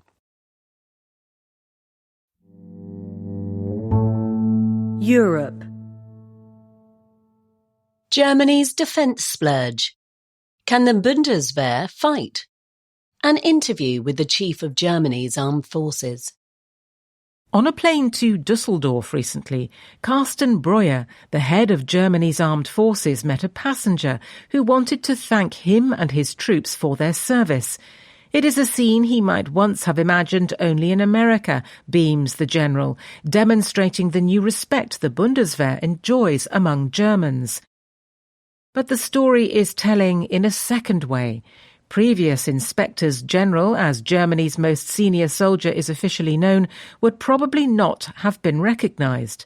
But Mr. Breuer's appearances on television and in newspapers have made him a familiar face. Germany is embarking on a once-in-a-generation rearmament, and the general has made a priority of convincing the public of the need to restore the armed forces. It's absolutely the time to go public with what we are doing, he says. General Breuer is speaking to The Economist to mark the publication of the first military strategy in the history of the Federal Republic, along with a capability profile for the Bundeswehr. These are the latest staging posts in the transformation of a fighting force that, as the then army chief said after Russia's invasion of Ukraine in 2022, was more or less empty-handed. Friedrich Merz, the Chancellor, vows the Bundeswehr will become the strongest conventional army in Europe. The strategy, much of which remains classified, describes the features of modern warfare that will guide the Bundeswehr's development: a transparent battlefield demanding data primacy, cheap, unmanned systems produced at scale, and hybrid attacks below the threshold of open war. It lays out targets to give the Bundeswehr technological superiority by 2039, including in deep precision strikes. Staggering sums will be borrowed for this expansion.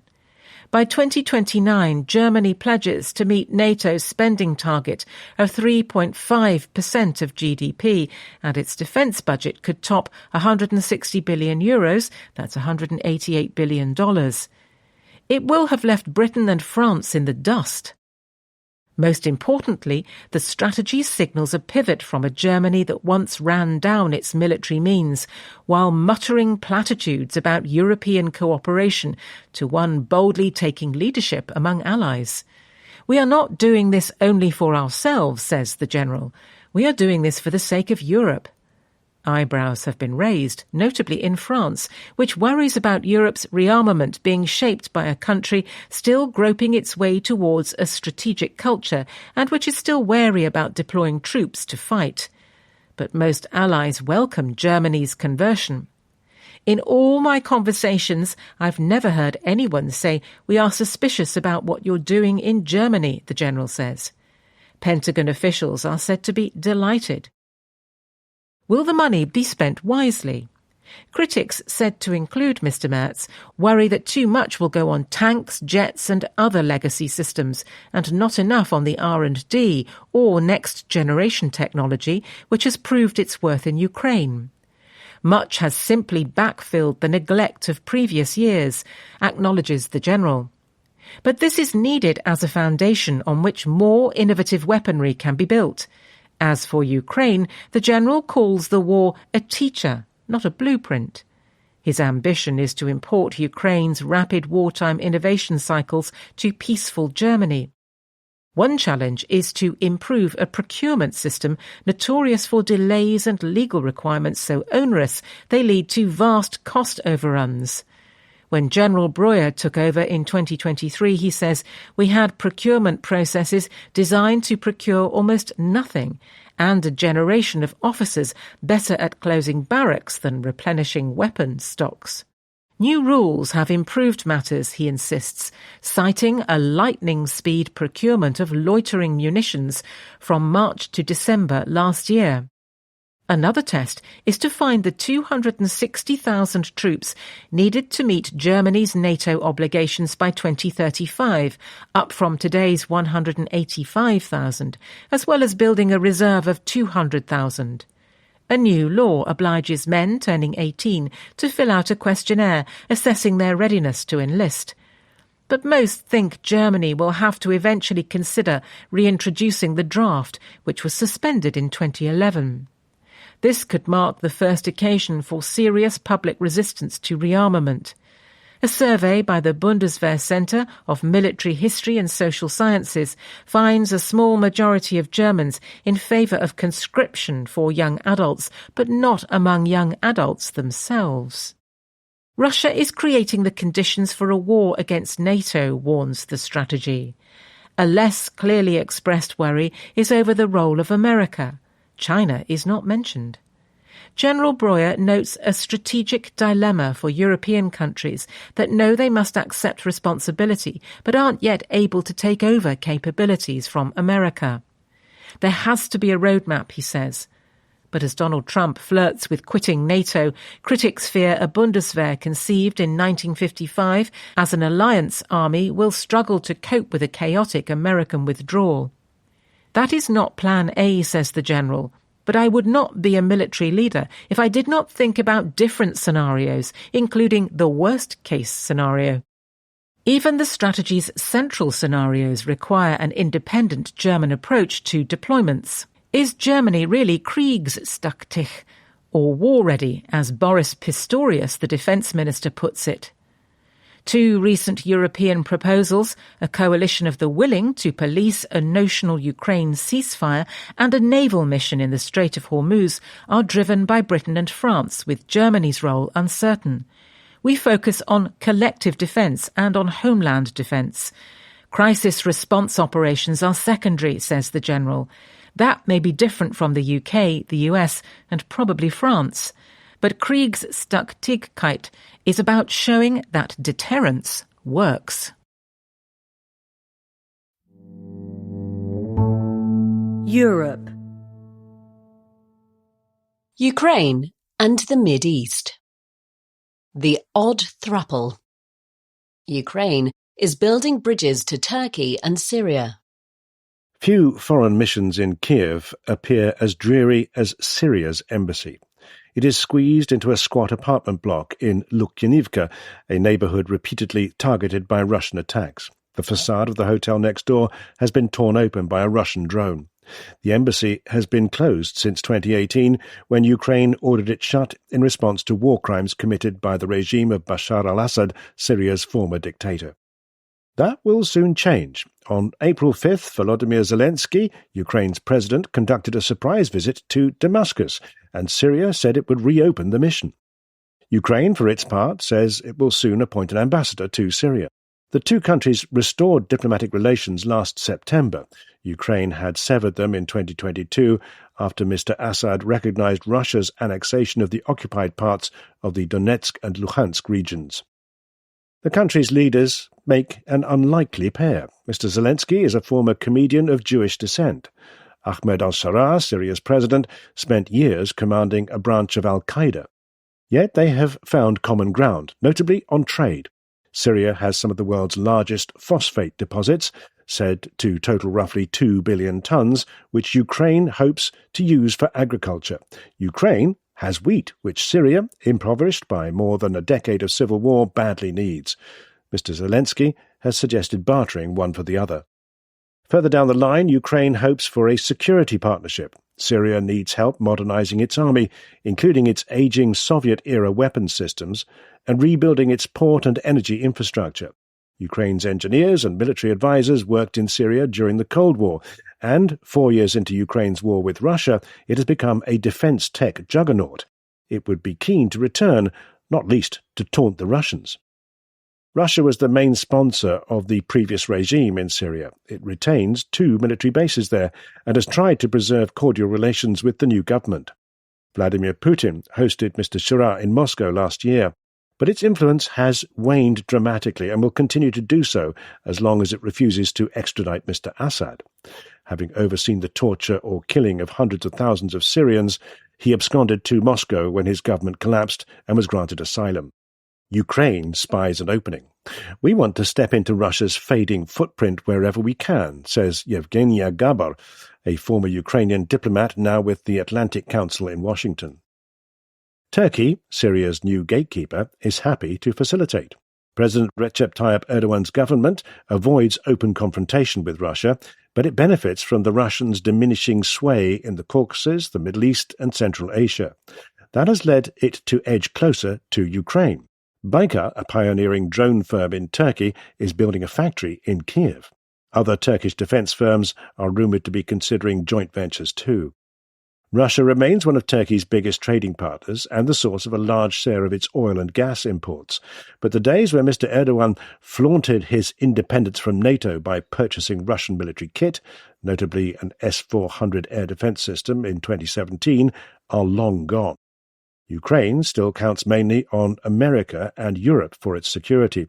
But its cultivation of Turkey, a regional heavyweight with the second biggest army in NATO, shows how American unreliability is creating new arrangements between middle powers. Mr. Zelensky made the link explicit in a televised address on April 20th, arguing that because of the risk of American withdrawal from NATO, the European Union needs a security architecture that includes Turkey and Ukraine, which now has Europe's biggest army, Russia aside. Mr. Zelensky's visit to Syria was set up by Mr. Erdogan, whom he had met the day before in Istanbul. He flew to Damascus on a Turkish government plane alongside Turkey's foreign minister. Like businessmen trying to impress a connection, the Turks were showing their new friend the neighbourhood. Europe. Rural Russia. Die another day. As Russia slashes budgets, a thriving village fights to survive. Amid the ancient forests of the Archangel region, birthplace of Russia's northern fairy tales, is the village of Nikolsk. Its solid wooden houses, interspersed with new-built blocks of flats, point to relative prosperity. It has a kindergarten, a school, a clinic, and a folklore museum. Dmitry Brovin, the stocky 44-year-old owner of the farm that is Nikolsk's biggest employer, calls himself a hereditary peasant. His father and grandfather were farmhands. He now owns 600 cows and thousands of hectares of land. Mr. Brovin returned to Nikolsk from St. Petersburg in 2008, hoping to save his village from extinction. He took over the half-dead former collective farm where his grandfather had worked in Soviet times, secured loans, and bought new equipment. His profits let him buy a bankrupt dairy plant, which now produces butter. The average age of his employees is a reasonably young 42. Unlike thousands of dying Russian villages, Nikolsk has grown from 613 residents in 2010 to about 700 today. Local employers are recruiting workers. On Nikolsk's outskirts, 50 plots have been set aside for construction. We've lived here for more than 600 years, and we want to keep living here, says Mr. Brovin. We believe in our future. Russia's government, preoccupied with the special military operation in Ukraine, does not.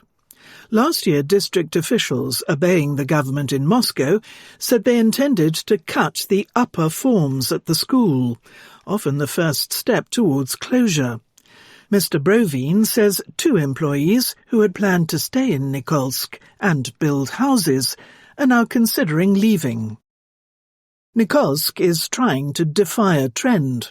Since 2000, the number of rural schools in Russia has fallen from 45,000 to about 21,000. As the schools have disappeared, so have the settlements they served. In the past, these closures could be explained by depopulation and a shortage of teachers. But more recently, authorities have blamed strains on the state budget as the government cuts spending on rural development and redirects money from welfare to warfare. These are very difficult times, said Olga Gamzakova, the head of the district council, at a meeting of about 200 villagers in the school hall in Nikolsk to explain the decision to end top-form classes. There is a war. No matter what it is called, a special military operation, it is a war. Eliminating the upper forms would save 5 million rubles, that's $67,000 per year. Students could travel 25 kilometres to school in the district's main town. The villagers protested. "There's money for the war, but not for us," asked Alexander, a parent. Until recently, such decisions would have been made by the villagers themselves, but last year the Kremlin scrapped the system of local self-governance. Oksana Anikieva, the district chief, told the assembled villagers that since proposals to cut spending on rural schools come from Moscow, their opinion did not matter. "We will, of course, survey citizens, but I warn you, it will not form the basis for the decision," she said. "So when you tick against, don't expect to succeed." A murmur rippled through the hall. "Why did you call us here, then, if you've already decided everything?" shouted a man from the back. Igor Kobylev, a timber entrepreneur with a son in a senior form, was angered by the lack of respect. "When they come and say everything has already been decided for us, that's when resistance begins," he said. Nikolsk has a tradition of dissent. In the 17th century, the village provided refuge to old believers, religious schismatics fleeing persecution. "People here have always resisted," explains Tatiana Regush, founder of the Folklore Museum, which attracts 5,000 visitors a year, more than a municipal museum in the district centre, thanks to a summer folklore festival. At the meeting, she called officials incompetent and accused them of trying to make the successful villagers pay the price. After the meeting, villagers began organising. At a gathering, they unanimously declared they wanted to keep the school in its current form. Letters and emails to authorities and media outlets eventually forced the district to take the proposal off the agenda, though villagers know this is a tactical retreat. They can bring it back at any moment. We need to make sure they don't even think of targeting Nikolsk again, says Ms. Regush. Villagers want to hold a referendum whose outcome would be binding on district officials, a possibility that exists under Russian law. But on February 25th, the Council refused to authorise one, claiming, without explanation, that it would be illegal. The villagers challenged that decision, and court hearings began on April 9th. Residents say they are building their village's future, developing businesses, and not asking for help. Our land is very rich. It's shameful to stand with an outstretched hand, says Valentina Shulginar, a former teacher. We provide work for ourselves, so we can live where we want and the way we want, says Mr. Broveen. That's why we will defend ourselves to the end. Europe. Charlemagne. The Road to Economic Serfdom. How Europe regulated itself into American vassalage. It wasn't long after blue jeans, Hollywood blockbusters and Big Macs crossed the Atlantic last century that some worrywarts started fretting about Europe falling prey to American dominance. What was once a concern about cultural hegemony has of late morphed into panic over commercial dependency. With some justification, the commanding heights of the modern European economy have quietly been captured by American firms. Apple and Google power the mobile phones used from Dublin to Dubrovnik. Other Silicon Valley titans have spawned cloud computers, storing Europeans' data, and from which American artificial intelligence models are being deployed deep inside the continent's businesses. Visa and MasterCard, two American firms, are often required for Europeans to pay other Europeans. Increasingly, the continent's lights are being kept on by American liquefied gas, replacing an erstwhile reliance on Russian energy. This form of economic vassalage, which comes on top of dependency on security matters, is hardly new. Why can't Europe build its own Google has long been a predictable lament at Brussels confabs. But in an age when such entanglements can be weaponized, not least by Donald Trump and his MAGA clan in America, it also raises geopolitical questions. If Mr. Trump really wants Greenland, say, could he threaten to cut off Europeans' ability to pay in shops or switch off their iPhones en masse? Could some perceived slight from the German Chancellor result in the Mittelstand being shunted off cutting-edge AI models, hobbling their prospects? The possibilities seem, alas, endless. Here is an uncomfortable truth for hand-wringing policymakers in Paris, Berlin and beyond. Europe's dependency on America Inc. is in no small part Europe's own fault. Decades of over-regulating the old continent's economy left businesses there unable to compete with American firms, which went on to trounce European ones even in their own backyards. What Europeans could not build quickly for themselves, due to a thicket of regulations, they often imported just as quickly from abroad. That forcing businesses to jump through endless regulatory hoops would put a burden on Europeans was always understood. Meeting ambitious green targets, protecting privacy, preventing bank meltdowns or achieving other necessary goals was always going to carry a cost. But the extent to which it also left Europeans in hock to foreigners, for now mostly America but also increasingly China, has only belatedly become clear. Tech is where the dependency seems most acute. Europe has few firms at the forefront of AI, space or high-end computing. One notable exception is ASML, a Dutch firm globally vital to chip making. Even governments often have little choice but to use the likes of Microsoft or Amazon for cloud services, Palantir to sift through data, or SpaceX to launch military satellites. Quixotic attempts to shake off big tech abound, for example by having civil servants ditch Windows for some clunky substitute. Too often the European alternatives are lacking anyway. It turns out that boasting about regulating AI before the public had made their first ChatGPT query, as the European Union did in 2021, is not conducive to home-growing AI champions. Yes, EU rules often applied to American firms, insofar as they wanted to offer their wares in the bloc. But regulation in practice hits European firms harder. The costs of administering complex data protection rules, say, could easily be absorbed by a Google or OpenAI with their hordes of compliance staff.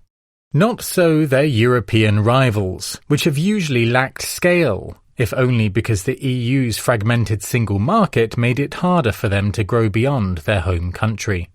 The EU thus generated barriers to entry that often ended up protecting American giants. The sapping of European sovereignty is also evident in finance. European banks requiring dollar funding have long had to enforce Washington's edicts, for example applying American sanctions. But other dependencies are self-imposed. Several thousand European banks once jointly owned a pan-continental payment system known as Visa Europe. Its only American element was the name licensed from the global brand. But well-intended EU regulations that capped the sector's profits made that business unattractive for the banks, which ultimately sold the business in 2016 to the Americans at Visa. Thus, a new dependency was born. Even less whizzy bits of the economy have regulated themselves into subservience to foreigners. In the 1990s, the EU imported just half the natural gas it used, thanks in part to domestic production in places like the Netherlands. A tangle of national and EU rules made it ever harder to drill. Many countries have given up. Today, 85% of all gas used is imported, over a quarter from America. Other new industrial projects are often unfeasible to launch in Europe. The EU these days frets about access to critical raw minerals, for which it depends mainly on China. Europe has deposits, but getting the environmental and other permits in place to extract them can take up to 20 years, per the EU's auditors. The annoying thing is that, taken individually, each piece of Euro regulation is laudable. Yes, Europe should aim for net zero carbon emissions by 2050. Of course, regulating AI is sensible, lest the robots turn on us one day. Firm antitrust rules enforced by the EU have served consumers well, and so on. But, taken together, the effect has been a tangle of red tape that has left Europe awkwardly exposed. Efforts are afoot to get to grips with some of the more unappealing dependencies. Next month, the Commission will unveil a tech sovereignty package.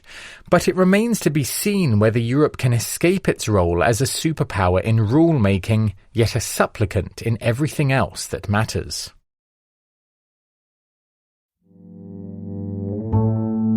Britain. Britain and America. Special loathing. Britain rethinks its special relationship with America. King Charles III's trip to America on April 27th to 30th is ostensibly to commemorate the 250th anniversary of America's independence from Britain. It is turning into a mission to help salvage the country's special relationship, as Winston Churchill called it in 1946. At stake is Britain's place in the world. Should it keep hugging America or embrace Europe? The King faces fallout from the scandal around the late Jeffrey Epstein and the sex traffickers' connections to the British elite, not least the monarch's brother, Andrew Mountbatten Windsor, and a former ambassador to Washington, Peter Mandelson. More pressing is whether the royal charm can bring respite from bad blood between British and American leaders. Donald Trump has lost patience with Britain over Iran. When we needed them, they weren't there. Sir Keir Starmer has tired of flattering Mr. Trump. "I'm not going to yield to American pressure," he told Parliament this month. It is the worst rift between the Allies since the Suez Crisis of 1956, when Britain, France and Israel attacked Egypt to seize the Suez Canal and overthrow its nationalist leader, Gamal Abdel Nasser. American ire forced them to withdraw. Now, America has allied with Israel in a war against Iran. European allies are aghast, but powerless to stop the turmoil. For a time, Sir Keir got on with Mr. Trump. At their meeting in the White House in February 2025, he proffered an invitation for Mr. Trump to make an unprecedented second state visit to Britain. In May, they reached a deal to reduce Mr. Trump's sharp tariffs.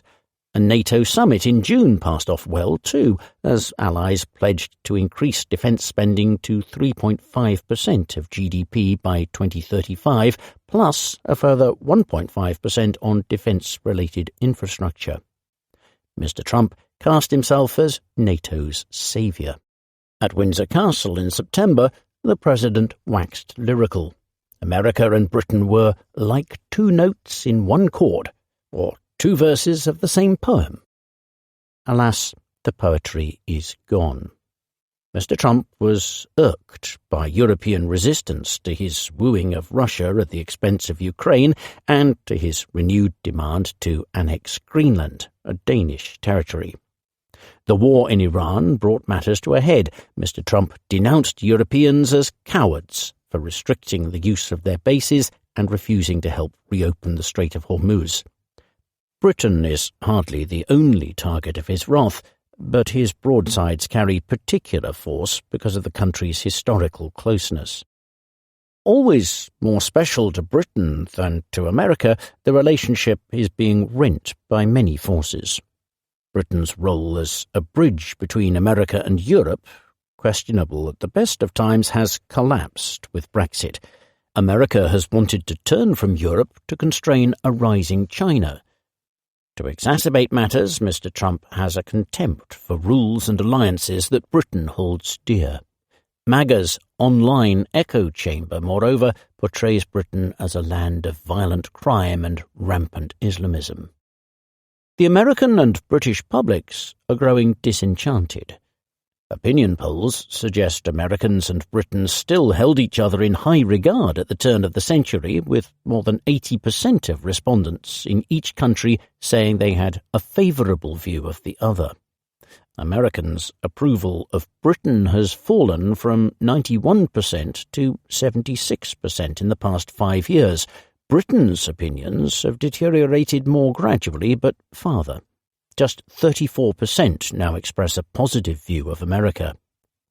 Americans and Britons alike give higher ratings to other countries, such as Denmark, France, and Japan. Senior British figures say relations with America are, like the sea, choppy on the surface but calm below. Mr. Trump and Sir Keir may see political advantage in jabbing at each other, but their subordinates still work well together, not least in military and intelligence matters. One problem for Britain is that Republicans who normally defend allies also tend to be hawkish on Iran and irritated by Europeans' qualms. A persistent criticism concerns the hollowing out of Britain's armed forces. Britain boasts a nuclear deterrent, albeit one dependent on extensive American help, along with 2 aircraft carriers, F-35 stealth jets, nuclear-powered attack submarines, deployable land forces, top-notch special forces, and more. But the reality is less impressive. Britain deployed an armoured division, about 26,000 to 28,000 troops, as the main formation fighting alongside Americans against Iraq in 1991 and 2003. These days, a senior officer admitted publicly it would struggle to send even an armoured brigade, 3,000 to 5,000 troops. Air defence and artillery batteries are woefully short too. The aircraft carriers have had problems with their propeller shafts and are both tied up for maintenance. Mr. Trump recently derided them as toys compared with America's. Britain ended its permanent naval presence in the Gulf earlier this year and struggled to muster a destroyer to help protect Cyprus last month. Just 2 of 7 frigates and 1 of 5 active attack submarines are thought to be deployed. The Air Force's F-35s lack long-range weapons, such as Storm Shadow cruise missiles used by older Typhoon jets. Insiders admit that British forces are naked when not fighting together with American ones, whose might has hidden many of Britain's gaps. They note that equipment programmes are underfunded by £28 billion, that's $38 billion, even before new requirements from last year's Strategic Defence Review, or SDR, are added. A 10-year defence investment plan promised last autumn has yet to be published, prompting George Robertson, a former NATO Secretary-General and co-author of the SDR, to denounce corrosive complacency.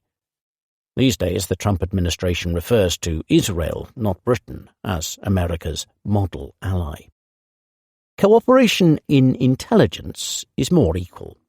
In Ukraine, Britain has been willing to take more risk than America in sending officers to liaise with Ukrainian ones, gaining better insight on the fighting. Britain is part of the Five Eyes intelligence partnership with America, Australia, Canada and New Zealand. But this too is being questioned. Britain stopped sharing intelligence on Latin American drug gangs when America started to sink alleged drug-running boats with missiles. Mark Dubowitz of the Foundation for Defense of Democracies, a hawkish American think tank, provocatively suggested America should give up on Five Eyes in favour of a new pact with Israel, Poland, Ukraine, the United Arab Emirates, Japan and South Korea. Britain is thus being forced to reconsider the lessons it drew from Suez. Whereas France decided an untrustworthy America must be kept at arm's length, Britain resolved not to be parted from America again.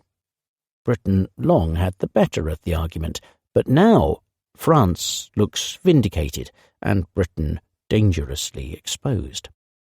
Peter Ricketts, a former British National Security Advisor, argues that Britain must rebalance its relationship with America by moving closer to fellow Europeans.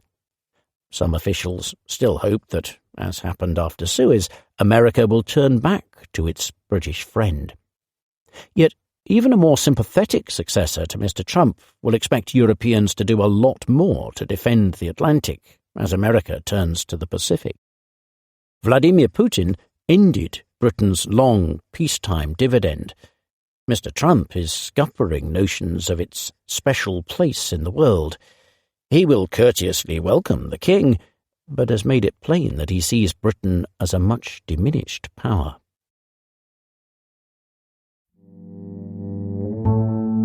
Britain. Anglo-American diplomacy. More Weasley said than done.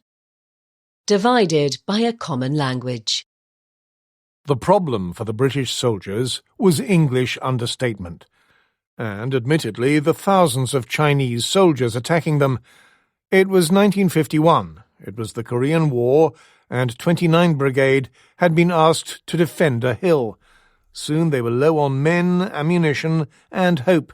Things, their brigadier told his American allies, were a bit sticky. In British Army speak, that meant critical.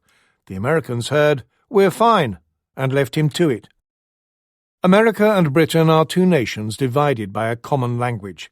They are likely to be more divided than usual when Donald Trump, a man who gilds most parts of the Oval Office, wears $5,000 suits, and who, on social media, has called himself the King, meets Charles III, an actual king, who gilds little, wears old, patched suits, and once called the prospect of kingship ghastly. It seems highly likely something will be lost in translation. If only English speakers could agree on what phrases like highly likely actually mean. They are all, it turns out, divided by our common language, especially on words of estimative probability. Say highly likely, and it is highly likely, says Adam Kucharski, a mathematician who studied the matter, that different people will hear it differently, with listeners assigning the event it describes a probability of anywhere from 45% to 100%. It is probable that other words are worse, like probable, for which a probability of 25% to 100% is assumed. Nationality matters. Americans, Professor Kucharski found, offer more optimism. But it is a realistic possibility, 0% to 100%, that some phrases are almost meaningless. Native speakers seem unqualified to use qualifiers. Happily, help is at hand. Such weasel words are so important in intelligence that organizations like NATO and the British government have calibrated them. Each now has a numerical value, and is used carefully. Thus, when the King and the King meet, there is only a remote chance, no more than 5%, that it will go wrong. It is almost certain, 95% plus, that as long as they avoid tricky topics like the joy of kingship, it will be fine. Probably. Britain. Nuclear dependency. The DIY options. British nukes are utterly reliant on America. How long would it take for Britain to build its own? I used to joke, says a former Pentagon official, that the only thing British about British nuclear weapons is the fissile material. Everything else is American. That is an exaggeration, but not by much. There are few areas where America and Britain are entangled as deeply as in the nuclear domain. How long would it take Britain to produce a homegrown bomb? Britain's deterrent comprises Trident D5 missiles carried on 4 Vanguard-class and soon Dreadnought-class submarines. Contrary to popular belief, they can be fired completely independently of America, says a naval officer familiar with the system, with no reliance on GPS for navigation. But for everything up to that point, Britain is dependent on its ally. The bedrock of Anglo-American nuclear cooperation is the Mutual Defence Agreement, or MDA, of 1958, and the Polaris Sales Agreement of 1963. These get around America's draconian laws on sharing nuclear technology. No other country enjoys remotely similar arrangements. The MDA was signed only after the Russian Sputnik shock and when Britain had demonstrated its ability to build an H-bomb. It is sometimes hard to disentangle what is purely a US piece of information from a UK one, says John Walker, a former British arms control official. Take warheads. In theory, Britain designs its own at the Atomic Weapons Establishment, or AWE, in Aldermaston. In practice, American and British warheads both have to fit into the same aeroshell, which shields them as they re-enter the atmosphere. Britain's Holbrooke warhead is derived from America's W-76. Its next-generation Astrea, A-21, is closely linked to America's new W-93. To my best understanding, the UK has never designed a modern thermonuclear weapon on its own, says Geoffrey Lewis of the Centre for Non-Proliferation Studies at the Middlebury Institute in Monterey. The United States executes a design. That information is shared with the UK and they modify it. A British official insists that the country could go it alone if needed. We've got what we need out of them on Astrea, he says. But even if AWE could produce an all-British design, it would still need America in other ways. The non-fissile components are all basically produced in the United States, says an insider. Under the MDA, 955 non-nuclear parts of nuclear weapons were sent from America to Britain in 2020 to 2023 alone, according to the Nuclear Information Service, a research group. That might have included so-called interstage materials, ultralight gels, which transport radiation from the fission part of the bomb to the fusion part. My understanding is those are only made in the United States, says Mr. Lewis, and the United Kingdom does not have the capability to make them. Britain also relies on America for tritium, a hydrogen isotope that boosts the explosive yield. As for the missiles, Trident D5s are stored and refurbished in Kings Bay in the American state of Georgia. Britain leases and picks up its missiles from that common pool.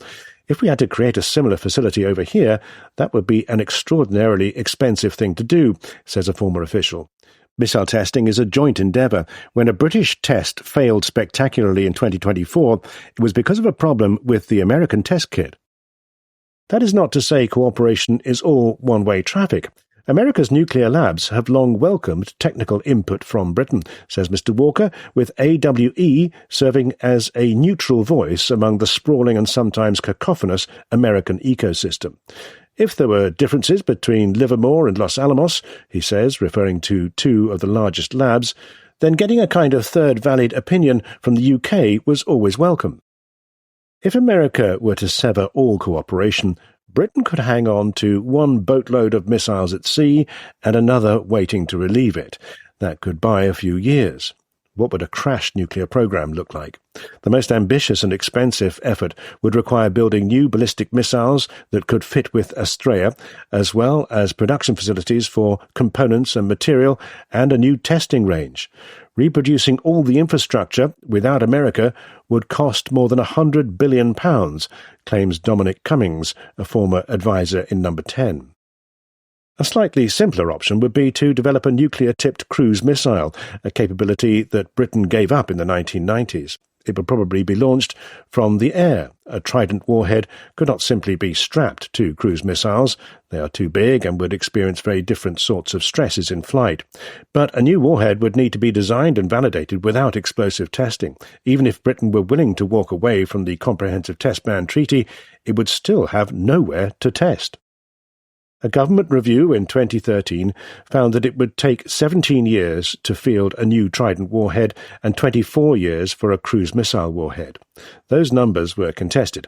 A crash program could surely be quicker. But the lack of testing is what would slow things down. That leaves a third option. Ask for help.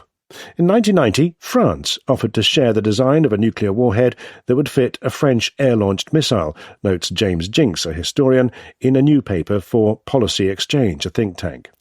Britain demurred, though it contemplated the French option as one we might revert to later. Britain. Anti-Semitism. Fire and cash. A spate of attacks on Jewish targets reflects a new threat. On March 23rd, 4 ambulances belonging to Hatzolah, a Jewish charity, were set alight in North London. On April 15th, 2 people dressed in dark clothing and balaclavas threw a brick and bottles that may have contained petrol at a synagogue. A few days later, a fire was set next to the former offices of a Jewish educational charity. The day after that, a bottle containing accelerant was flung through a synagogue window. Saul Taylor, the president of the United Synagogue, lamented an epidemic of anti-Jewish hate. But the attacks in London are not just the latest examples of a centuries-long assault on British Jews, which has sometimes been more, sometimes less violent. They may also reflect changes in the activities of hostile states and the rise of vandalism for hire. Britain is not the only country where anti-Semitic attacks have occurred. In March, synagogues were bombed in Belgium and the Netherlands. An office block and a Jewish school were attacked in Amsterdam. The attacks on the continent, like those in London, have caused no deaths, which may reflect a lack of competence rather than deliberate restraint. Targeting has sometimes been sloppy. Molotov cocktails have failed to ignite. Many of the attacks, in Britain and elsewhere, have been claimed by a new group called Harakat Ashab al-Yamin al-Islamiyah, which has circulated crude videos. British police are cagey about whether the group is linked to Iran, but the International Centre for Counter-Terrorism, or ICCT, a Dutch think tank, notes considerable overlap between the new group's social media activities and those of Iranian-aligned militias. On April 15th, amid the attacks on Jewish institutions, a firebomb was thrown at the London offices of an Iranian media group loathed by the regime. Iran has a long history of violent international operations. In 2024, judges in Argentina ruled that it was behind an attack on a Jewish community center in Buenos Aires 3 decades earlier, which killed 85 people. The alleged mastermind was recently appointed head of the Islamic Revolutionary Guard Corps. Last October, Sir Ken McCallum, the Director General of MI5, revealed that his agency had tracked at least 20 potentially lethal Iran-backed plots over the past year. Tactics seem to be changing, says Matthew Levitt of the Washington Institute for Near East Policy, an American outfit, who maintains a database. Iran once relied on sympathizers and agents to carry out attacks, which led to recriminations and diplomatic retaliation when they were caught. In 2021, an Iranian diplomat was convicted of plotting to bomb a rally in France. These days, the country tends to recruit young local criminals through social media, offering money for surveillance or attacks. In February, a Danish court convicted two Swedes, aged 18 and 21, for terrorism, after they threw hand grenades at the Israeli embassy in Copenhagen in 2024. Russia uses a similar tactic. Last October, Dylan Earle, a British drug dealer, was sentenced to 17 years in prison for arranging an arson attack on a warehouse containing goods bound for Ukraine. Such operations often fail. The local criminals are inexpert, and they sometimes subcontract attacks to others. But even an unsuccessful operation is likely to create fear and confusion, and it might provide some content for social media. The costs in money are small, and the costs in prison time are not paid by Iran or Russia. If it doesn't work, it doesn't really matter, says Julien Lanchet, a researcher at the ICCT. The rise of vandalism for hire is a dismal development, which could outlast the conflict with Iran. Richard Verber of the United Synagogue has watched British synagogues build fences and hire more guards. It makes no difference to worshippers if the people who threaten them are motivated more by foreign money than by ideology. There is, as he puts it, no such thing as a reassuring Molotov cocktail. Britain. Ukrainian eggs. Cluck for victory. Britain is importing lots of eggs from Ukraine. Not everyone is delighted. British chickens' output has not kept up with soaring demand. Last year, the average Briton ate 209 eggs, 45 more than in 2005. Some credit lockdown baking mania for the surge, others the rise of brunch. Meanwhile, supply problems have deepened the deficit. First, bird flu struck, leading to culls that shrank England's laying flock by 10% since 2021. Next, Russia's invasion of Ukraine sent prices of chicken feed and electricity needed to keep barns lit flying. Eggs have become 36% dearer in real terms. To help bridge the gap, Britain has turned to foreign hens. Since 2021, egg imports have doubled. About 1 in 9 eggs on British shelves are now from abroad, compared with roughly 1 in 30 in 2022. Last year, most of those imported eggs came from Ukraine. After Russia's invasion, Britain and the EU removed tariffs and quotas on Ukraine's agricultural imports. This solidarity led to farmer protests, and the EU reimposed barriers last year. Only Britain has kept egg trade tariff-free until 2028. A record 200 million Ukrainian eggs arrived last year. British farmers complain of foul play. Many imported eggs are Class B, oddly shaped or with thin shells, and turned straight into biscuits and sauces or used in restaurants. Farmers say they are being priced out by these cheap eggs. Big Egg claims consumers are being misled. 2 of Ukraine's largest producers use battery cages, a system banned in Britain in 2012. 7 in 10 Britons would stop eating somewhere that served eggs by battery chickens, found YouGov a pollster. But no law prevents restaurants from using these, and for consumers there is no way of knowing the origin of their Eggs Benedict. As for embattled Ukraine, farm goods made up over half of the country's exports in 2025. It is counting on hungry Britons to help it scramble to victory. Britain. Retailing. Sound bookkeeping. Waterstones shows there is still life in the British High Street. Newport in South Wales won an unfortunate title last summer when it topped a list of British towns for the share of its shop space lying vacant, nearly a fifth. The closures on Britain's high streets are often blamed on low footfall because of culprits like online shopping. But on a drizzly Wednesday afternoon, there is a short queue for the counter at Waterstones, a bookshop nestled between a boarded-up storefront and a branch of the British Heart Foundation, a charity shop. Newport's plight is not unique. Britain's town centres, with their sprouting vape shops and graffiti-covered hoardings, are often viewed as a symbol of the country's malaise. But Waterstones is flourishing. The Newport store is one of around 300 branches in Britain.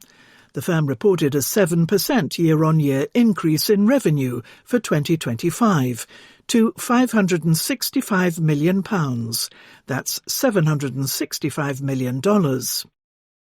Things didn't always look so rosy. By 2011, 3 decades after opening its first store, Waterstones was making hefty losses. That year, it brought in James Daunt, an independent bookseller, to turn the business round. At the time, Waterstones was preoccupied with controlling costs, says Mr. Daunt, and not really giving a monkeys about how it presented its shops. He began by closing 9 stores and investing in those that remained. He also, sadly, removed the apostrophe from Waterstones. The staff, chosen for their love of books, are able to offer shoppers thoughtful recommendations. Mr. Daunt believes in giving the teams complete control over everything they care about, including where titles are positioned around the shop. This can occasionally go wrong, but lends each branch a curated feel. This is how retailing used to be, and quite frankly should be, says Stephen Springham of Knight Frank, a property consultancy. Local touches in Newport include a stand with Enchanted Wales, a book about Welsh mythology. One woman sits on a sofa with a copy of Queen James, about the love life of James I, next to her dozing husband, who had apparently been overwhelmed by a copy of the Epic of Gilgamesh on his lap. She remembers an earlier generation of high street bookshops when, if she pulled anything off the shelf for a read, someone would soon snap, "Are you going to buy that?" Waterstones encourages browsing. Jonathan de Mello, a retail consultant, says the welcoming approach has enabled the chain to become a place for a pit stop on the high street, helping sustain footfall. Many of the larger shops have cafes. Waterstones has been selling online since 2001. At first, it did so through a partnership with Amazon, but 5 years later, it took the operation in-house. Mr. Daunt says that the website tries to offer a light-hearted, decent alternative to the e-commerce giant. Buyers are sent recommendations based on their purchases. We have a small central team who write emails and debate books, he says. Waterstones does not disclose the share of online revenue, but Mr. Daunt says it is growing much faster than that from physical stores. To see how retailing can be bungled, consider a former competitor. W.H. Smith, a bookseller and stationer, once dominated Britain's book trade and owned Waterstones for most of the 1990s. But it developed a reputation for worn-out stores and unhelpful staff. A mischievous social media account at WHS Carpet posted photos of decrepit flooring in its branches. Last year, fed up with worsening performance, it sold its high street stores to a private equity firm, which renamed them T.G. Jones, removing the centuries-old Smiths brand from British streets. Waterstones is also owned by a big investor, Elliott Management, an American hedge fund. But it was bought in very different circumstances in 2018, after the turnaround under Mr. Daunt had taken effect. A year later, Elliott bought Barnes & Noble, an American bookshop chain that was struggling to keep stores open. It gave Mr. Daunt the task of reviving that business too, using the same strategy, and creating a similar energy. Elliott is said to be considering taking the transatlantic business public in either London or New York. The survival of bookshops wasn't inevitable. Much of the industry seemed destined for pulping. Foyles and Blackwell's, two iconic chains, struggled with profitability before being bought by Waterstones under the dynamic Mr. Daunt. The Booksellers Association, the industry's trade body, recorded a long decline in independent bookshops starting in 1995, which finally levelled off in 2016. In the pandemic, British book buying, to the surprise of many, rebounded strongly. Nielsen IQ Book Data, a market analytics company, said a record 213 million copies were sold in Britain in 2021. Sales have since slipped back to 191 million in 2025. But despite the rise of e-books and persistent fears that people are ditching reading for social media, physical book sales have survived. Pressure on high street stores remains severe from online competition, hefty property taxes, and a sluggish economy. But Waterstones proves that sticking to what Mr. Springham calls the fundamentals of retailing can go a long way. And it isn't unique to bookselling. He points to Next, a mid-market clothing chain, as another example of a firm that took care of its stores and reaped the benefits. British retailers in need of an upgrade might start with investing in inviting shops, friendly staff, and well-kept carpets.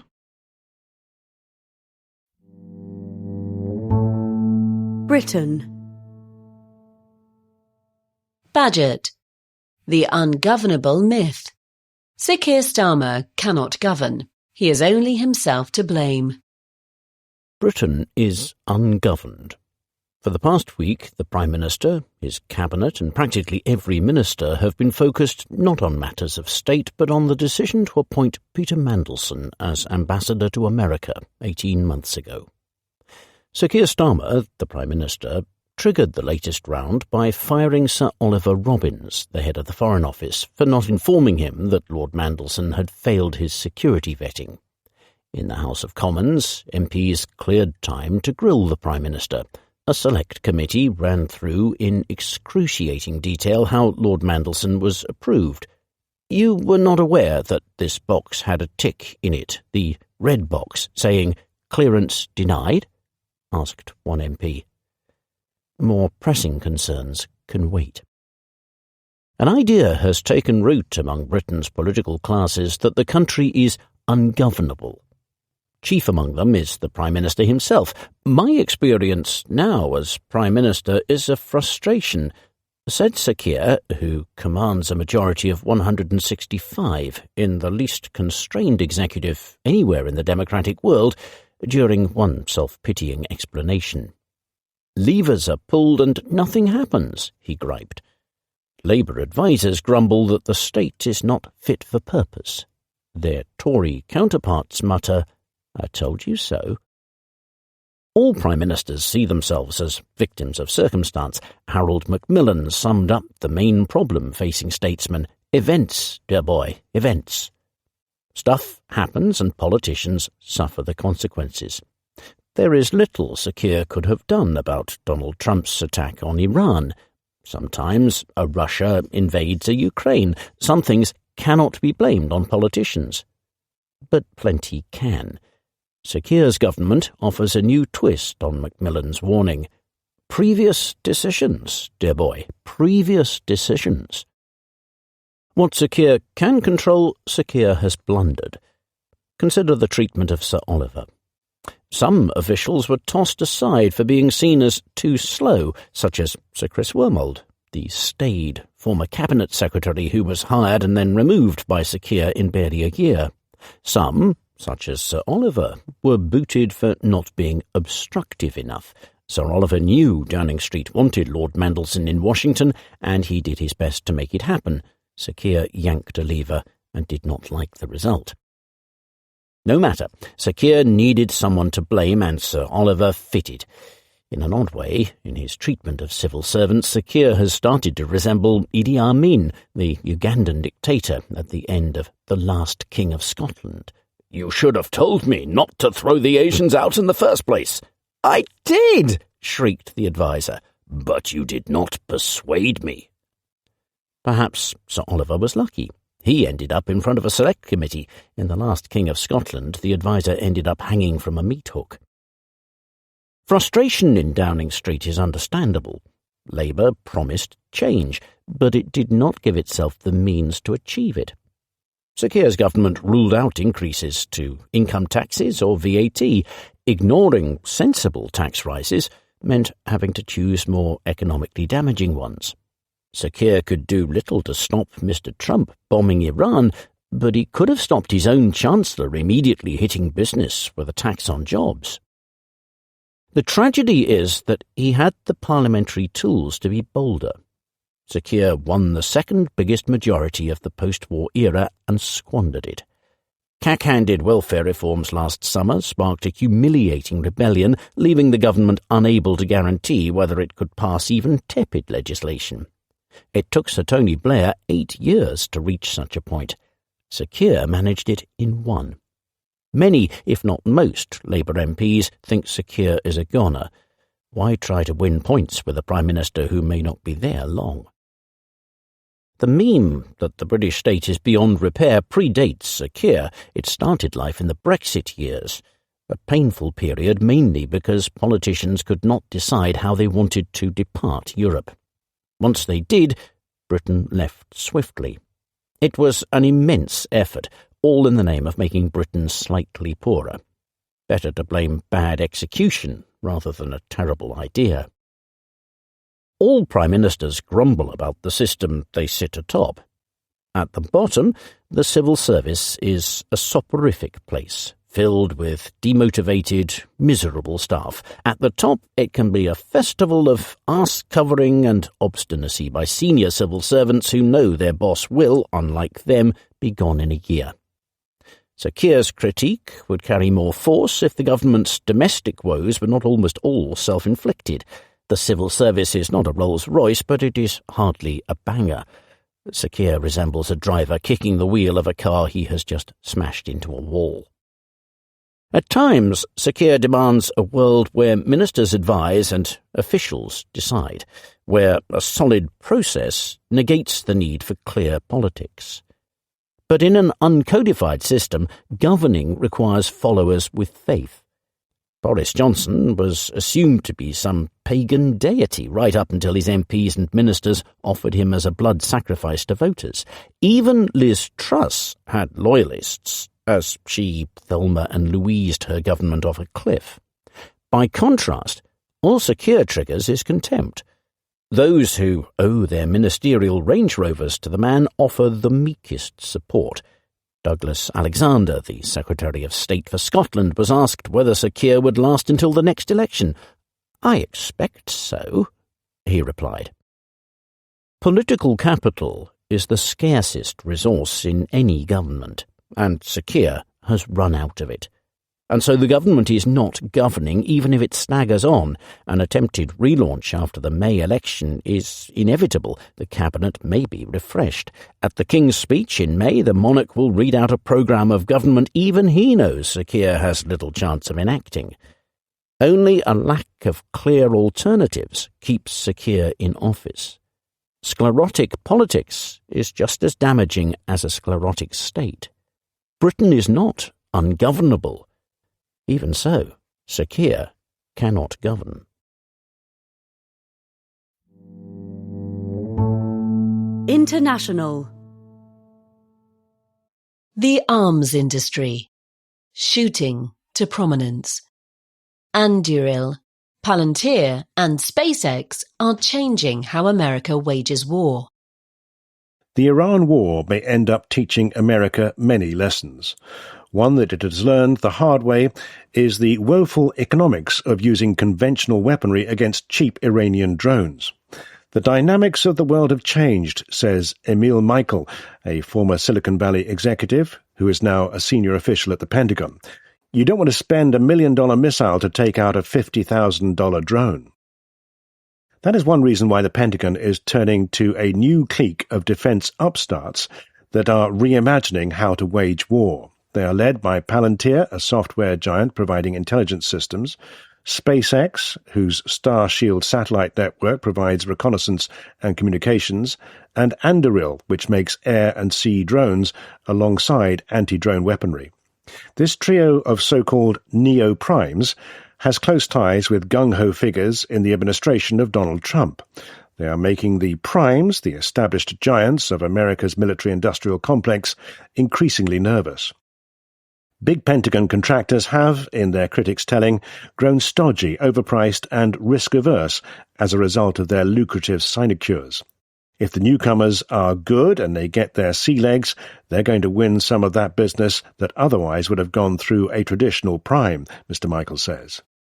This year, the challengers have won some big endorsements. In January, Pete Hegseth, America's Secretary of War, used SpaceX's base in Texas as the backdrop to release a new artificial intelligence strategy, promising that the Department of War, or DOW, would draw inspiration from Elon Musk's management approach and accelerate like hell. In March, it said Palantir's AI-infused command and control system called Maven would become a program of record, locking in funding for years ahead, albeit with a good deal of red tape. In the same month, America's Army streamlined multiple contracts with Anduril into a single one worth up to $20 billion over 10 years. Such commitments may look puny compared with, say, the F-35 stealth jet program led by Lockheed Martin.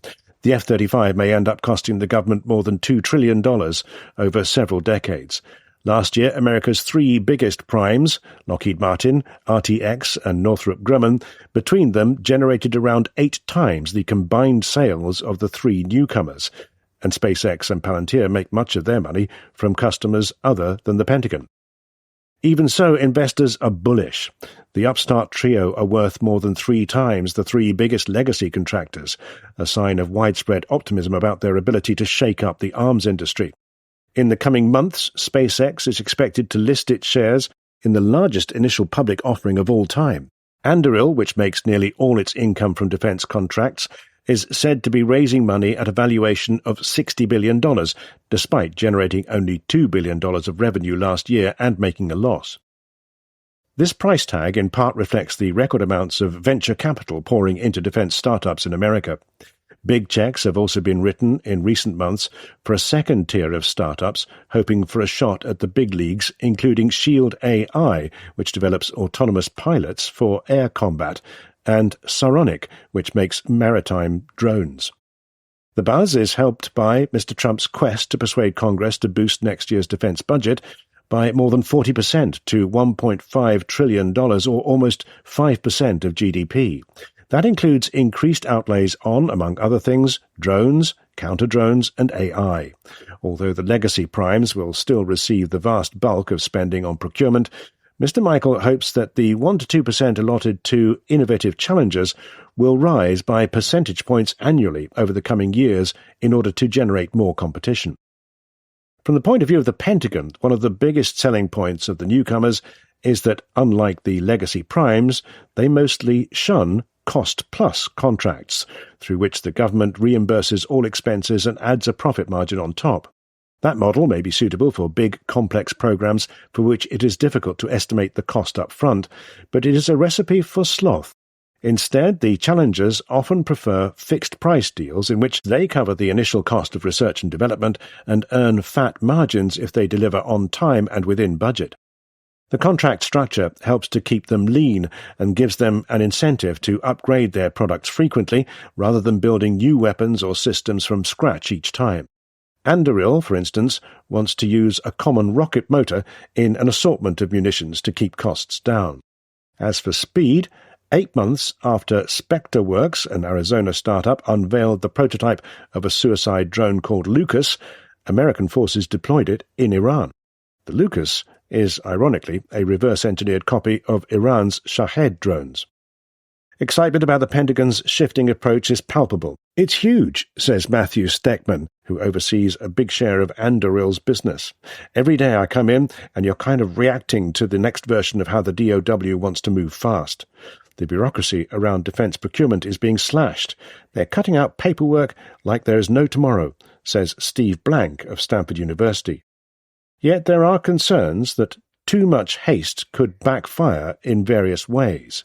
For the challengers, the risk is that they take on too much too quickly and are unable to cope as contracts grow.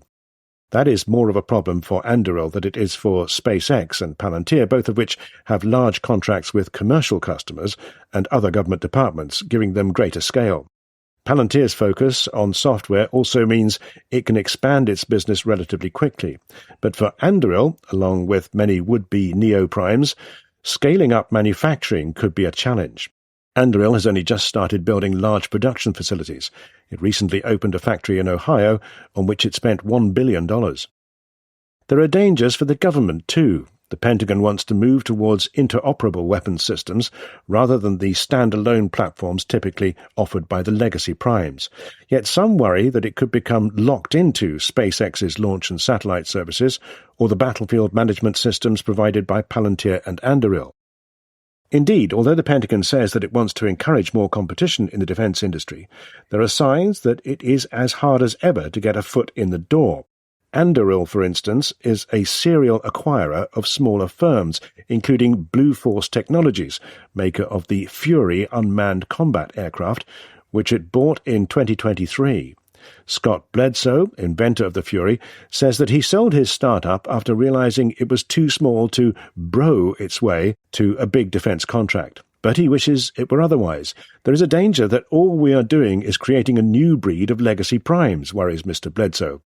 An insider at one of the neo-primes, when asked whether his firm might develop an elaborate lobbying infrastructure similar to the legacy primes, exclaims, "Hell yeah!" A further risk is that in becoming too starry-eyed about the merits of drones and the like, the DOW could neglect conventional weapons that would be vital in a future conflict with China, owing to their ability to travel long distances and penetrate advanced defences. For society at large, cosy relations between the Trump family and the neo-primes are also a cause for concern. When Palantir suffered a short seller's attack this month, the president, whose first election campaign received a big donation from its founder, leapt to its defence, using its ticker symbol. Palantir Technologies, or PLTR, has proven to have great war-fighting capabilities and equipment. Just ask our enemies. Donald Trump Jr., his son, is a partner at 1789 Capital, a VC firm that has invested in Anduril. Every investor on the planet is an investor in Anduril, Mr. Steckman retorts. Still, any perception of partisanship could jeopardize the otherwise strong support among many Democratic politicians for defense startups, potentially putting the companies in danger if Republicans lose their grip over the federal government. Another concern is the use of artificial intelligence to build autonomous weapons. All neo-primes are advocates of using AI for military purposes. Palantir has used Anthropic's Claude models for classified military activity in the war against Iran. Anduril uses AI for autonomous weapons. SpaceX's xAI, maker of the Grok chatbot, has reportedly agreed to do classified work for the Pentagon. AI is used for target identification and data processing on the battlefield, Mr. Steckman says. But there is always a human involved. At the end of the day, a person is making a choice about the employment of any sort of lethality. It is fiercely controversial, though. When Anthropic recently insisted on prohibiting any use of its models for autonomous weaponry or mass surveillance, Mr. Hexeth's DOW blacklisted it as a supply chain risk. It is a reminder of how fraught the new era of defence tech remains. The shake-up underway in America's military-industrial complex is long overdue. It would be a shame for it to misfire.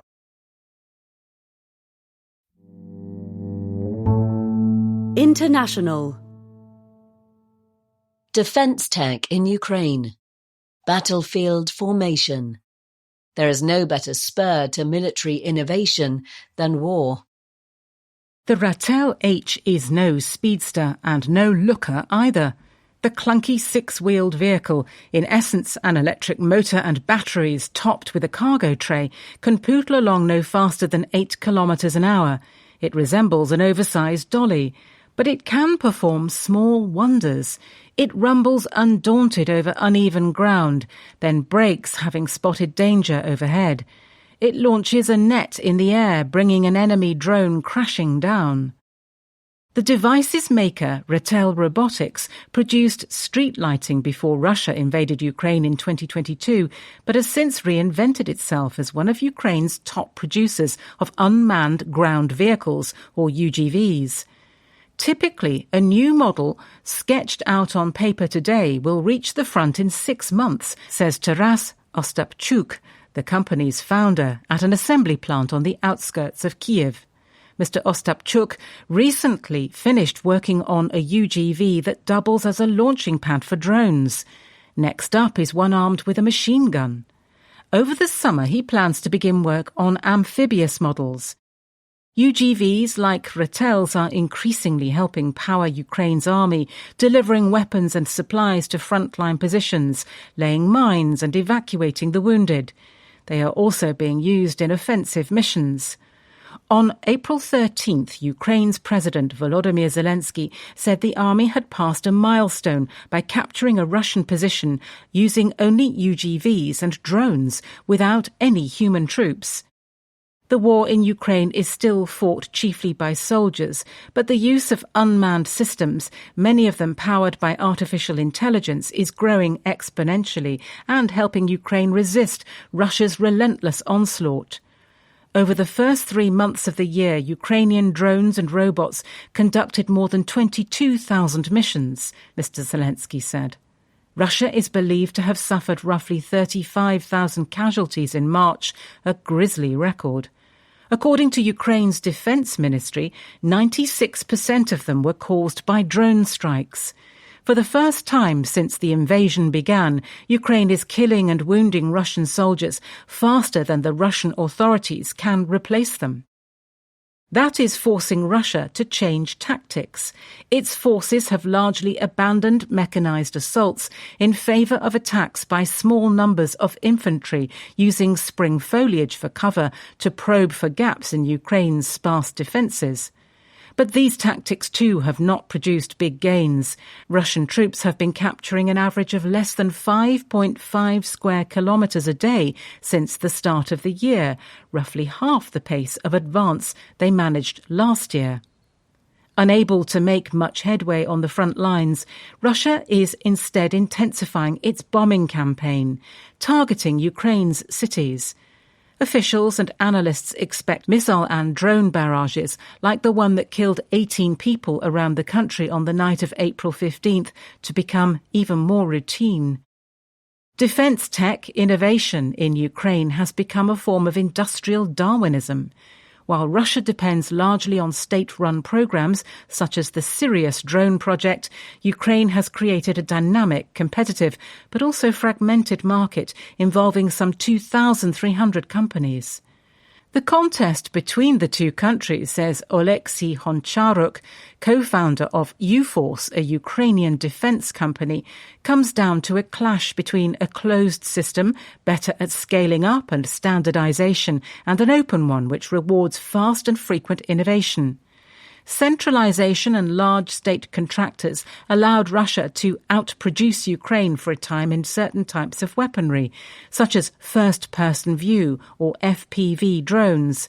But Ukraine has overcome early inefficiencies, says Mr. Honcharuk, because of competition, prices are going down and quality, scale and standards are going up. Indeed, Ukraine appears to have caught up with and, in some instances, leapfrogged Russia. Drone production has surged from 800,000 3 years ago to a planned 7 million this year. Ukraine currently enjoys a 1.3 to 1 advantage over Russia in FPVs, a Ukrainian official claimed earlier this month. It has also extended the range of its fixed-wing drones to as much as 1,500 kilometres, enabling strikes against energy infrastructure and air defence systems deep inside Russia. Production of interceptor drones, a cheap alternative to costly and increasingly scarce air defence missiles, has increased to well over 1,000 a day. Russia, however, retains a clear advantage in ballistic missiles. Ukraine also lacks protection against Russia's destructive glide bombs, made by fitting Soviet-era bombs with navigation systems and wings. Given the pace of change in defence tech, Ukraine avoids imposing rigid technical standards. Instead, it has taken a more hands-on approach through programmes such as Brave One, which offers defence startups small grants, as well as access to military units and introductions to potential investors. Another scheme allows army units to earn points for combat achievements and to use these to buy drones and other weapons from producers. Because every strike needs to be verified using video footage, the system generates valuable data. The army can see what tactics work best, and Ukrainian defence companies can track how their equipment is used and to what effect. But not all is well. Procurement, where state bureaucracy is most entrenched, remains flawed. Although longer-term contracts are becoming more common, defence firms say many still last only a few months, making it tough for them to plan and expand. Payments can be slow, and certification and quality controls often lag behind battlefield needs. To compensate, Ukraine recently allowed the Defence Ministry to fast-track procurement of cutting-edge weapons and software. Units can now receive such products directly for combat testing. To boost margins for drone makers, the government has also increased the cap on profits for some defence contracts to 25%. Corruption and favouritism, although decreasing, remain a problem. Ukraine's anti-corruption watchdog, NABU, has uncovered several instances of rigged tenders and inflated contracts implicating defence firms, MPs, civil servants and military officials. Artem Kolesnik, chief technical officer at Reactive Drone, another Ukrainian defence firm, asserts that officials in the Defence Ministry and the President's office regularly steer contracts towards favoured firms. Most agencies work well and do their best to deliver the best technology to the front line, he says. But some of the top guys make the rules better for one company and worse for another. There is also only so much innovation can do. When the weather is good, robots and drones dominate the fighting, says Botanik, a Ukrainian officer with the 128th Brigade deployed near Zaporizhia on the southern front. But as soon as it turns, the infantry must take over. UGVs are also not suited for wooded terrain. In the end, he says, you need men to hold positions. Nonetheless, he says, drones have transformed the battlefield. The deadly threat posed by Russian ones made it impossible for him to rotate out of his frontline position for months. Ukrainian ones delivering food and supplies helped him and his men endure this sequestration. Eventually, spring rains and fog made it possible for him to escape to his rear base after 343 days in the trenches. International. Defence tech in Europe. Slow and unsteady. Europe's defence startups face even bigger hurdles than America's. The time for unmanned systems is now, says Sven Kruk, co-CEO of Quantum Systems, a German firm which makes military drones. His is a view shared with growing certainty by defence planners around the world, as they watch waves of Iranian drones grind down Middle Eastern air defences, and Russian and Ukrainian ones pin down troops in trenches. Although Europe is making strides in developing the technology, it lacks the capacity to build these weapons at scale. The future of warfare is approaching fast and may catch the continent's armies exposed on the battlefield. Europe's largest defence tech firms make relatively cheap unmanned weapons, which are given their edge by software honed using vast quantities of battlefield data and kept fresh with regular updates. In addition to its aerial drones, Quantum Systems recently unveiled its first unmanned ground vehicle, or UGV. Helsing, a fellow German drone maker, last year acquired Blue Ocean, which makes autonomous submarines. Stark Defence, yet another German drone maker, also offers battlefield software and nautical drones. Unlike American defence tech firms, which can win giant contracts from a single customer, the Pentagon, European ones face a fragmented market of 30-odd potential buyers. In theory, NATO imposes common standards for weapons and munitions. In practice, says Ricardo Mensch, the boss of Tekeva, a Portuguese drone maker, firms like his need to have engineering and product development teams in any country where they hope to do business. Otherwise, he says, they will not understand the specific needs of the armed forces they are selling to, or be able to work securely on sensitive projects. Having a base in one country, with foreign divisions for sales and business development dotted around the continent, would not cut it. It's a very different thing, and it's difficult to do, he says. Weapons like AI-enabled drones also present a unique procurement problem. Defence planners may be reluctant to stockpile them, for fear that they would quickly become obsolete, given the rapid development of the technology. Christoph Petrol, who leads the drones program at an innovation centre for Germany's armed forces, says a possible solution could be to devise a new type of contract that focuses more on production capabilities than on volumes delivered. Under these terms, a drone maker could be paid for a small number of units, but also for demonstrating the capacity to ramp up production within a certain period, if required. This would keep suppliers in business and allow soldiers to practice using new weapons without building up big stockpiles, but it would probably require amendments to procurement laws. Another hindrance is the continuing debate about the appropriate balance between conventional arms, such as fighter jets, tanks and artillery, and cheaper software-heavy weapons.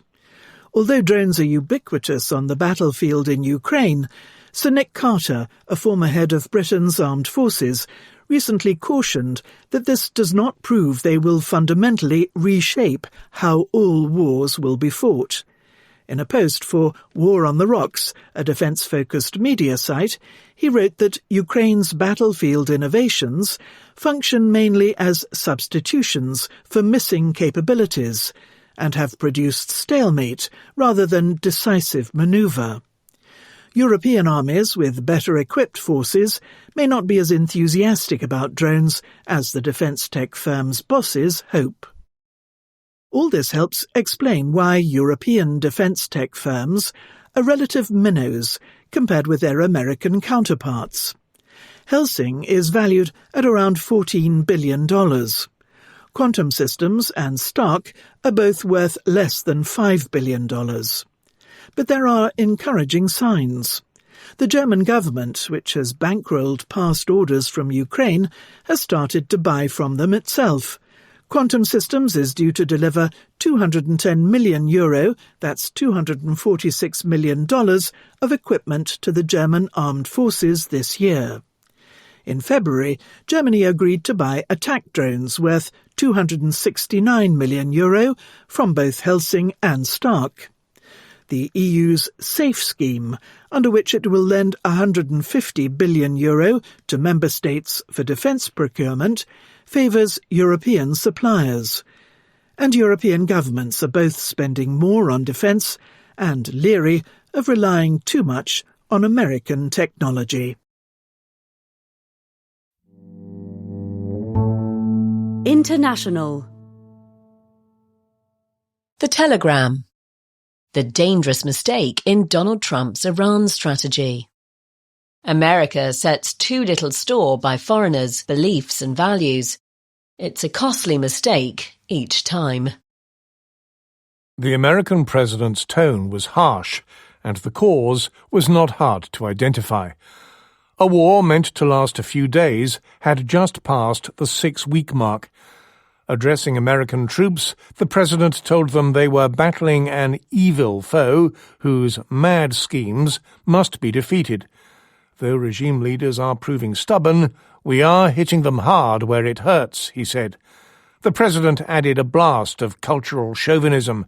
America's armed forces can do things that no one else can, he told assembled soldiers. You are in action far from home to help remake a region that has never been united in peace. As you fight, you should thank God that you come from a society whose unity makes it strong. To reassure doubters back home, the Pentagon deployed stirring facts. In briefings, beribboned generals enumerated bombs dropped and targets destroyed. Bridges and oil refineries are legitimate targets too, growled the generals as the war dragged on, for roads and fuel help hostile forces to remain on the move. Yet as days of war turned to weeks, blizzards of statistics could not obscure a stubborn reality. America had misjudged what it would take to break its adversary's will. So far, so familiar, especially to critics of President Donald Trump's bungled war in Iran. They see a distinctly Trumpian disaster unfolding in the Middle East, reflecting all the president's worst traits. These include hubris, impatience, an over-reliance on threats to resolve complex problems, a tendency to respond with overwhelming force to signs of intransigence, and a damaging lack of curiosity about how foreigners really think. In fact, the war in those opening paragraphs took place in 1999. The president quoted is Bill Clinton. American military planners estimated that it might take 3 days for America and its NATO allies to break the will of Serbia's leader, Slobodan Milosevic, using air power to pound his armed forces until he halted a murderous campaign of ethnic cleansing against Albanians in the former Yugoslav region of Kosovo. In the end, it took 79 days of escalating airstrikes before Serbia's nationalist regime capitulated, backed by credible threats of a land invasion by NATO forces. The Kosovo conflict is worth recalling today. An honest assessment of Mr. Trump's war-making must reckon with a dispiriting truth. Some flaws are distinctively his, such as his love of making cruel threats, impetuosity, and intolerance of being told unwelcome truths, so that with each passing month he acts less like a modern commander-in-chief and more like an angry old king. But Trump-level mistakes have been made by earlier, very different presidents. It is not just Mr. Clinton. His fellow Democrats, John F. Kennedy and Lyndon B. Johnson, thought that the Vietnamese would welcome America as an ally against communism. Instead, many saw Americans as just their latest colonial invaders. The notion that America keeps making the same mistakes is not mere snark from a British columnist.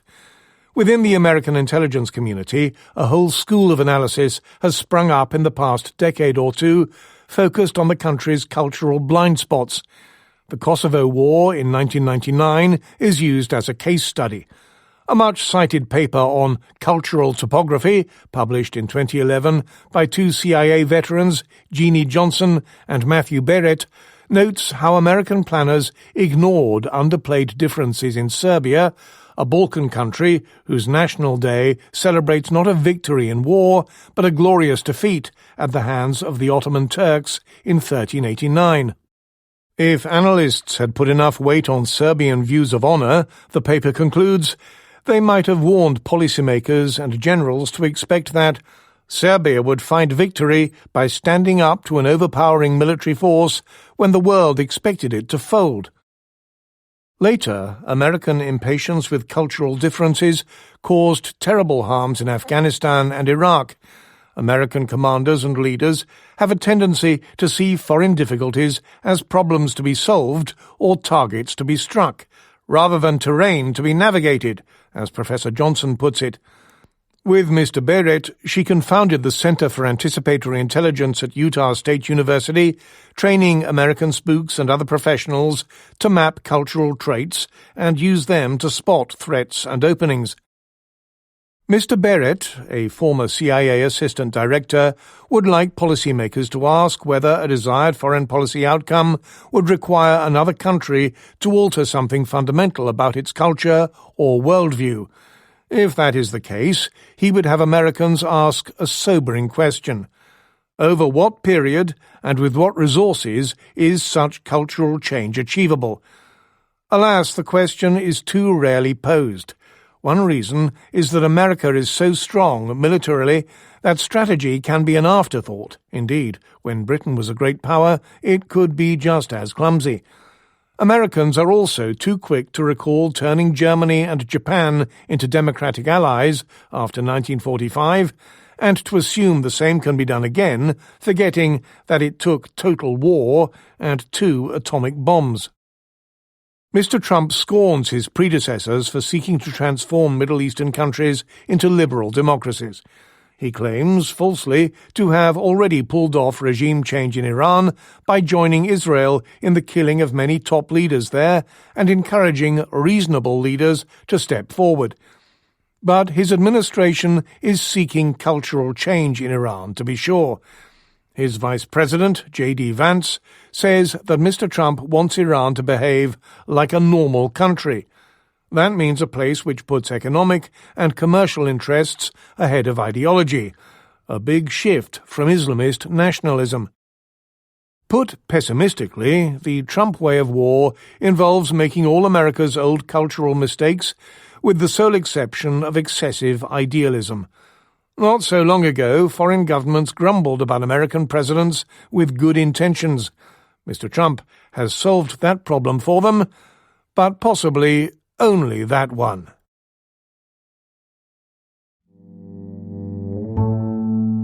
(1843) The outside game. Most Republicans in Congress have been cowed by Donald Trump. Thomas Massey tells Charlie McCann why he won't play ball. Charlie McCann is a feature writer for 1843. Thomas Massey is weak and pathetic, a lowlife, a loser, a moron, a rhino, Republican in name only, who has been captured by his radical left flamethrower wife. You don't have to read between the lines of Donald Trump's Truth Social posts to know he takes a dim view of the Kentucky congressman, one of a handful of Republican politicians willing to defy him. On a rainy day in March, Trump travelled to Massey's district to tell voters to reject their congressman in a primary. In front of thousands in a packed warehouse, the president denounced Massey as a complete and total disaster as a congressman and, frankly, as a human being. "Shameful!" someone shouted. Trump raised his voice. Massey was disloyal to the Republican Party, the people of Kentucky, and most importantly, the United States of America. Massey has crossed Trump on numerous occasions, especially in the past year.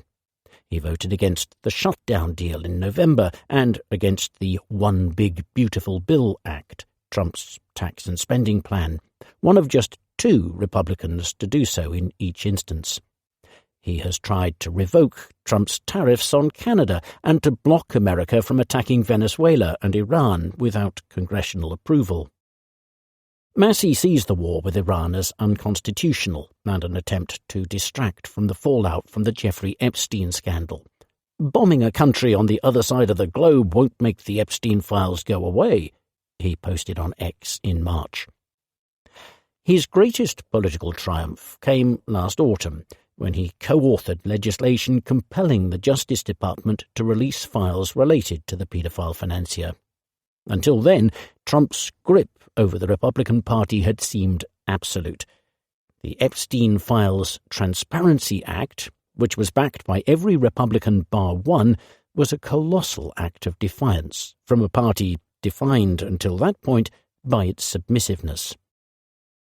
The vast majority of Republican politicians have deferred to Trump, including those who crossed the president during his first term. Former Senators J.D. Vance and Marco Rubio were both anti-tariff before becoming essential members of the administration. Others, such as Congresswoman Marjorie Taylor Greene, have taken early retirement from politics. Massey's refusal to play ball has won him a national following and powerful supporters. He won't be controlled, Tucker Carlson told a podcaster last December. And if he doesn't think something, he's not going to say it, period. He may be wrong, but he's sincere. Last summer, Trump tasked 2 advisers with finding a candidate to oppose Massey in the primary, which will be held on May 19th, ahead of this autumn's midterms. At the rally, Trump described Ed Galrine, the Kentucky farmer and retired Navy SEAL chosen to take on Massey, as a tremendous war hero. "This guy is unbelievable," Trump said, patting him on the back as the crowd cheered. "He is central casting." This is the president's highest form of compliment. Yet Massey, 55, also has star power. A small-town boy from Kentucky, he left the state to build a successful technology company before returning to live off the land. He attributes his recent glow-up, which led one colleague to dub him the sexiest man in Congress, to a diet of raw milk, red meat and fresh vegetables. Massey, a libertarian-leaning conservative, is in favour of cutting red tape for farmers and dismantling both the Education Department and the Environmental Protection Agency. He is an isolationist who wants to pull America out of NATO. He is firmly anti-gun control. He once posted a Christmas photo of himself and his family posing cheerily with military-style rifles just days after a school shooting. Galrine, widely seen as a proxy for Trump, has a tough job on his hands. Massey is popular in his district. Since being elected to Congress in 2012, he has won every primary in which he has been challenged by more than 75%. Many constituents see him as a folk hero for his unyielding libertarianism, said Al Cross, a journalist and veteran observer of Kentucky politics. But Trump is also popular in the district, and several local Republican officials I spoke to said that voters had tired of Massey's feud with the president. Last month, the Wall Street Journal reported that each side had spent more than $3 million on advertising. Donors to Massey's campaign include Jeff Yass, a libertarian businessman, while Galrine's is backed by hedge fund managers Paul Singer and John Paulson, and the casino magnate Miriam Edelson. Most small donations to both campaigns have come from outside Kentucky, showing how important the Trump v. Massey contest is on the national stage. Massey is facing the biggest challenge of his life, according to Cross. Massey's stand has come at a personal cost. He and his wife have been vilified online, and he has received death threats. He may well lose his job. It needn't have been this way. Massey could have glossed over his disputes with Trump. He could have shut up about the Epstein files after the bill went through. Instead, he has continued to attack Trump's cabinet secretaries for their links to Epstein, and at rallies makes a virtue of his beef with the president. "He's not pulling any punches," said Ro Khanna, a Democratic congressman who wrote the Epstein Act with Massey. "If he says he's going to do something, he follows through." Can a Republican defy Trump and live to tell the tale? Massey has decided to find out, staking his political career on a gamble none of his peers has been brave enough to make. In March, a few weeks before Trump's rally, Massey gave me a tour of his holler, the narrow valley in the Appalachian foothills where he has lived since the early 2000s. A forest of snow-covered trees gave way to a clearing where 2 rows of pecan trees stood in front of a barn housing shaggy black cattle. An excitable dog named Possum charged around, neglecting the ducks he was supposed to be protecting from coyotes. On a hill overlooking the farm stood a 4-story timber frame house with a turret. "I built it from scratch," said Massey. His first wife, Rhonda, had grown up on the 1,500-acre parcel of land, and when they moved there with their children, they decided to build their own place. Massey quarried sandstone from the land and harvested oak and hickory from the forest. Before he embarked on the project, he had never built anything bigger than a treehouse, and even then he hadn't finished it. Nonetheless, I convinced myself that if farmers 100 years ago could build a timber frame house without a calculator, I could do it with a computer. Massey is resolutely off-grid. He pointed to the turret, the roof of which was covered with solar panels. They power the house, in tandem with a battery that he salvaged from a bust-up Tesla. He gets his water from a nearby pond and a well that he dug. The electric wire that connects you to the electrical grid is like an umbilical, like in the film The Matrix, Massey has said. Government has a lot of control over your life with that one little wire. He is proud to hail from an outlier state, pointing out that although Kentucky is below the Mason-Dixon line, it declared itself neutral at the start of the Civil War. He describes Lewis County, where he grew up and lives now, as an anomaly in its own right. The area was a Union stronghold. Massey likes to boast that an ancestor, my maman's grandfather, was a Union soldier. Lewis County's forbidding topography condemned many of its inhabitants to poverty. The hills made it difficult to farm and build roads. But Massey believes it also fostered a culture of self-reliance, giving settlers the freedom to think differently. A few miles from Massey's farm is the small town of Vanceburg, where his family has lived for generations. When he was a boy, Vanceburg's branch of the Dairy Queen was the only fast food restaurant in the county.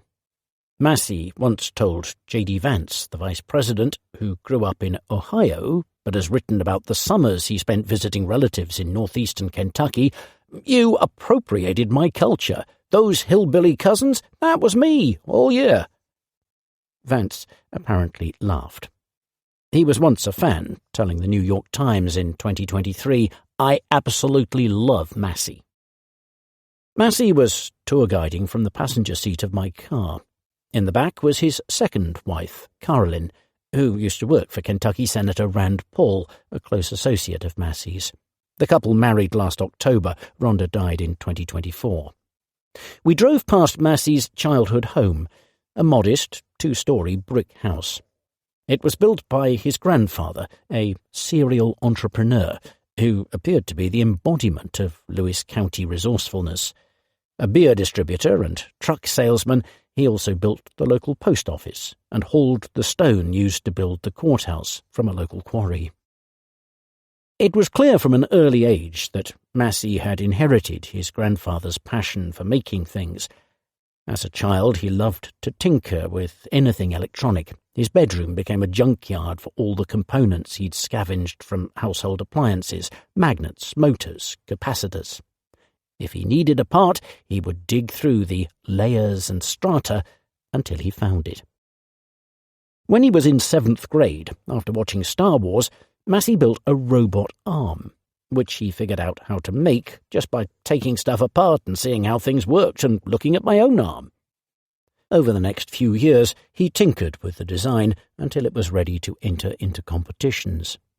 Massey was delighted when something he'd built from junk won him prizes and round-trip tickets to science fairs in California and Texas.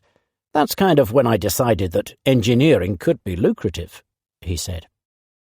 He excelled at high school. Diane Johnson, who taught him chemistry, described him as a genius without arrogance. When he found errors in her thinking, he would gently point them out after class, so as not to embarrass her.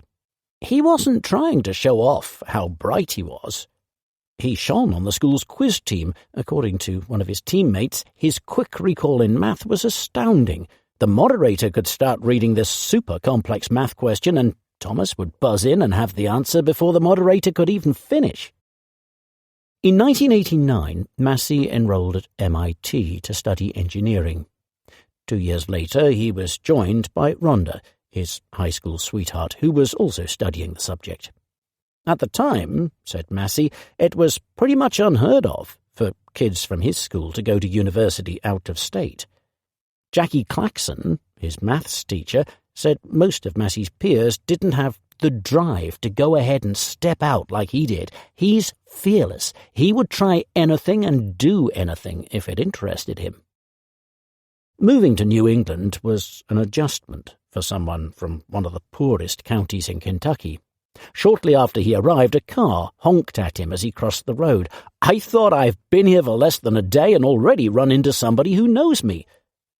In Vanceburg, honking was a form of greeting, so he waved at the driver. "It took me a month to quit waving at cars," he said. Massey thrived at MIT, which he called Nerd Paradise. He began working as a lab assistant for Kenneth Salisbury, an expert in haptics, technology that simulates the sensation of touch. Salisbury was impressed by Massey's speedy problem-solving and described him as an interesting, kind of exciting mind to work with. When Massey was wondering what to do for his senior thesis, Salisbury suggested he build a device that would enable him to feel the things he saw on a computer screen.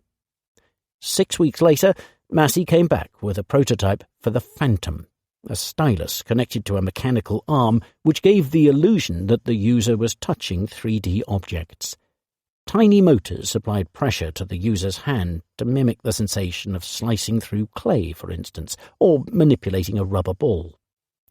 The Phantom is widely regarded as a milestone in the development of computer haptics.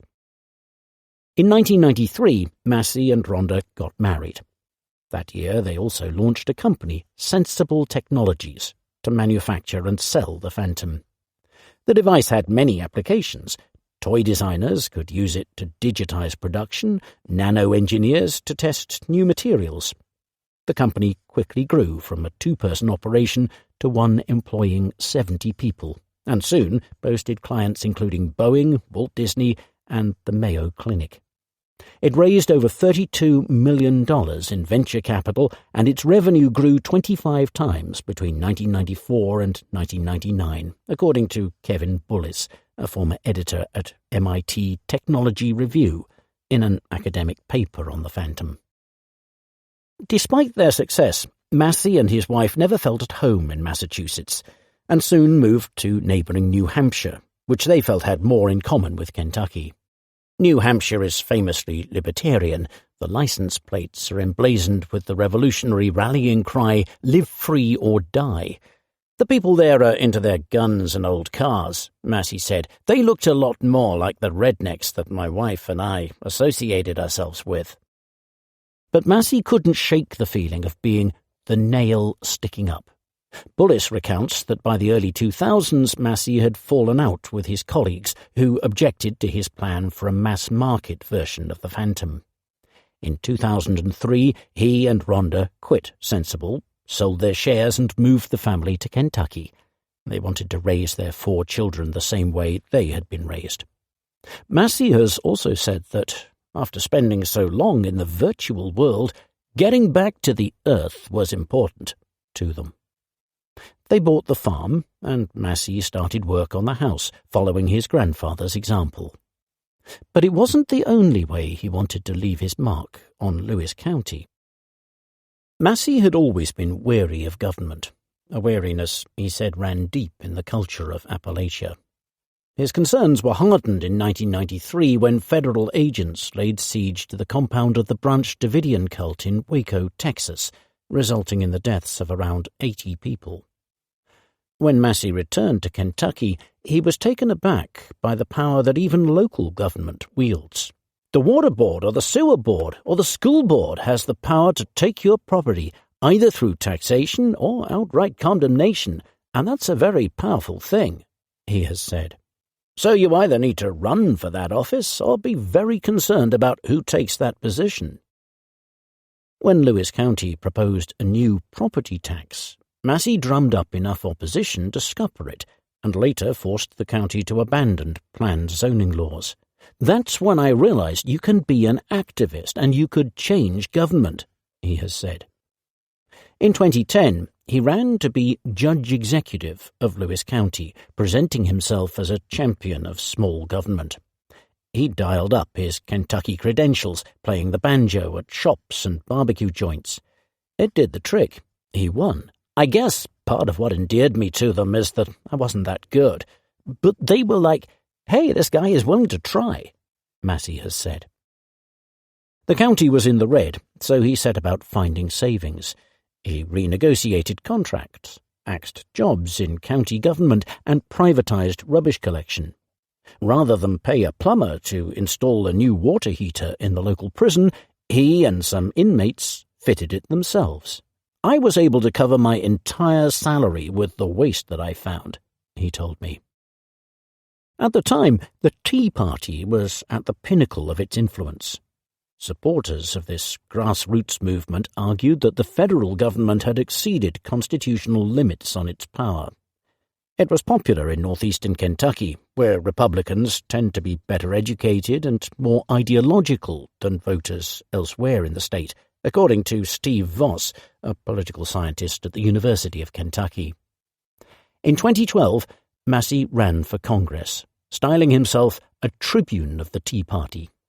He won the primary in a 7-way race with 45% of the vote. On Capitol Hill, Massey joined forces with Rand Paul, son of Tea Party eminence grise Ron. Rand had been elected as a senator for Kentucky in 2010. The pair formed a "fuck you" caucus, said Cross, the Kentucky journalist. They wanted to tell people to get the hell off my land and out of my life and leave me the hell alone. Massey developed a reputation for holding his ground, voting against legislation so often he acquired the nickname Mr. No. Sometimes Massey's views aligned with the Republican mainstream. He is anti-abortion, pro-gun, and campaigned to repeal the Affordable Care Act.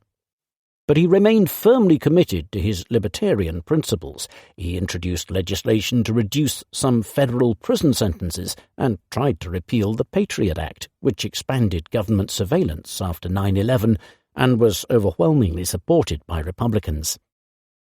Massey has been prepared to alienate his colleagues. In spring 2020, the House of Representatives was poised to pass a $2.2 trillion COVID relief bill through unanimous consent.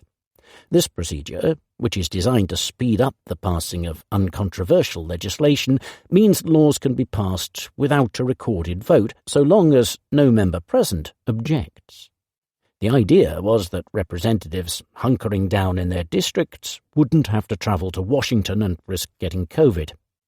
But Massey, who didn't want to add to the national debt or stoke inflation, objected to the bill.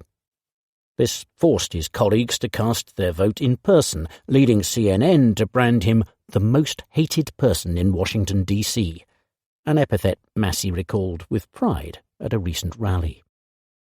Massey feared that by opposing the bill he was committing political suicide. He was up for re-election in a few months' time, and 70% of Americans supported the bill. But it was more important to him that the vote of every representative be recorded for posterity. Ultimately, the bill was passed by a huge majority. In spite of his unpopular position on COVID relief, Massey won the primary by 81 points. Voters admired his courage, said Cross, adding that the state had originally been settled by migrants from Scotland and Ireland, whose forefathers had spent centuries battling the English. Massey was seen to share their pugnacious, independent, self-reliant streak, Cross said. Massey wasn't afraid to unleash his inner Braveheart. When former Senator John Kerry was testifying about the risks of climate change at a committee hearing in 2019, Massey mocked him for having studied political science, remarking that it was appropriate that someone with a pseudoscience degree is here pushing pseudoscience. Massey's comments were pilloried in the press, but didn't harm his popularity in Kentucky, which is still a big coal producer. Not everyone back home was impressed. Sometimes he makes comments about science things, said Johnson, his chemistry teacher, citing Massey's support for raw milk, and I'm like, Thomas, I taught you better. I'm surprised he's taken some of these opposing views because he understands science. Whatever his true beliefs on the science of climate change, Massey cultivated his reputation as a conviction politician. I asked Robin Webb, a Kentucky state senator whose district encompasses Lewis County, why Massey is so popular. "His values are his values. He doesn't waver," said Webb, who has known him for years. "Even if you don't agree with him all the time, you've got to respect that." At the start of every Congress, representatives are issued with small badges called congressional pins. When Massey first moved to Washington, he noticed that he was treated differently when he wore his. Police officers stepped out of his way, people held the door open for him, and stopped talking when he stepped into a lift. There was always a table for him at the capital's most exclusive restaurants. This kind of deference made Massey uneasy. To explain why, he drew an analogy with The Lord of the Rings, J.R.R. Tolkien's epic fantasy novel. His farm, he said, is the Shire, the bucolic land where the saga's heroes, small people with hairy toes known as hobbits, farm, drink, and make merry. Washington, D.C. is Mordor, the fount of all evil. The congressional pin is the Precious, a magic ring which confers tremendous power on those who wear it, a power so irresistible that bearers of the ring are eventually rendered its slaves. Massey expands on the metaphor in Off the Grid with Thomas Massey, a short documentary film about his life and career made in 2019. "The hobbits who wear Precious feel powerful," he says. "And I can feel it myself, and it's a scary feeling because I know if I wear this for too long, it's going to affect me, and not in good ways. Here's the thing about the hobbits that go to Mordor. Most of them succumb to the intoxication of power." Massey told me he stopped wearing his congressional pin 4 years ago. His belief that power corrupts has shaped his approach to politics, he explained. The conventional way to gain political influence is through obtaining office within party leadership. To do so, a legislator has to raise money, give it to the party, and show that you're willing to do things for the lobbyists, he said. Maybe they aren't things you campaigned on. Maybe these are things that your constituents don't even care about. By and large, lobbyists want the government to spend money on their priorities. They are, by definition, in favour of big government. To curry favour with them, he would have to betray his commitment to libertarian principles. In other words, he said, the inside game keeps you from being virtuous. During his 14 years in Congress, Massey has preferred to play what he calls the outside game. Describing his strategy, he compared himself to Alexandria Ocasio-Cortez, the media-savvy New York congresswoman. Rather than climb the rungs of power in a traditional sense, she has taken her message directly to the people and used her popularity to gain sway in Congress. "If you use this analogy, make sure people don't take it the wrong way," said Massey, seemingly nervous about casting a left-winger in a positive light. Last autumn, the outside game finally reaped rewards with the Epstein Act, the only one of Massey's rebellions to have made a real difference. It all began in April 2025 when Pam Bondi, then the Attorney General, invited the House Judiciary Committee, on which Massey sits, to dinner at the Justice Department. Massey later told a reporter from The Atlantic that he had said to Bondi, "I saw you release Phase 1 of the Epstein files. When do you think we might get Phase 2? According to Massey, Bondi replied that the only material that had yet to be released was what she considered child pornography, and nobody would want to look at that. He didn't pursue the subject, because she made it sound as if you'd be a pervert if you wanted to see the Epstein files. Massey left the dinner thinking that unless something changes, we're never going to see any more Epstein files. He resolved to bring about that change himself. Massey has framed his interest in the files as a matter of accountability. It is also rooted in a profound mistrust of federal power and a sense that politicians and elites are colluding to cover up their sinister deeds. During our 4 encounters, I was struck by Massey's warmth and gift for storytelling, yet beneath the surface of the affable engineer there lurks someone more conspiratorial, a man who appears to suspect that the Matrix is not a bad metaphor for reality. In July, the Justice Department announced it would not release any more records. Massey decided to take matters into his own hands. He and Karner drafted a bill compelling the department to release the files. He knew every Democrat would vote for it and reckoned he could bring a few Republicans on board too. When the White House got wind of Massey's plan, it embarked on a campaign to thwart him. 2 of his staffers were offered other jobs, which he suspected was an attempt to slow him down. He had received death threats from people on the left before, but now he started getting them from people on the right. I've never really seriously been worried about my safety until the Epstein files got released, he told me, because now I've pissed off a bunch of billionaires who are clearly morally corrupt. Republican leaders tried to prevent the bill from going to a vote. Massey knew he could force it to the floor if he got 218 representatives to sign a discharge petition. This meant he would need the backing of at least 3 Republicans.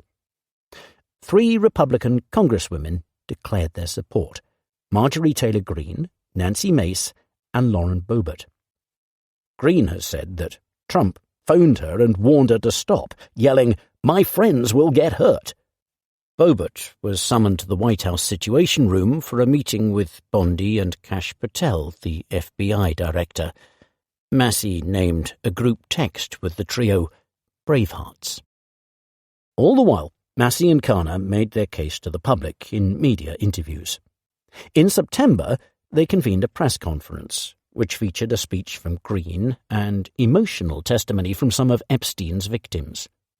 Later that month, a poll showed that 67% of Republican voters supported the release of the files.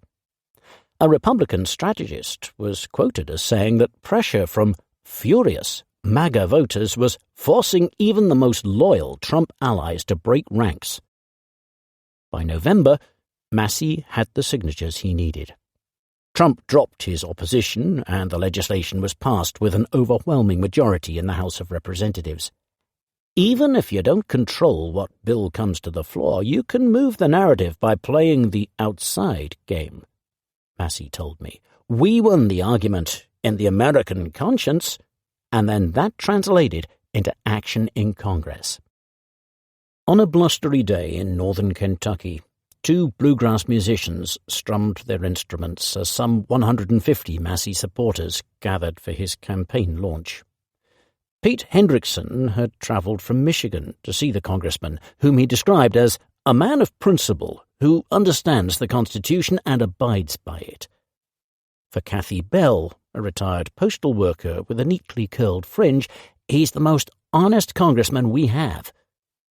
Others admired what they saw as his dogged and lonely pursuit of the Epstein files. Massey is standing up, going against the grain, a true Kentuckian, said Craig Pennington, who owns a shop selling Western boots.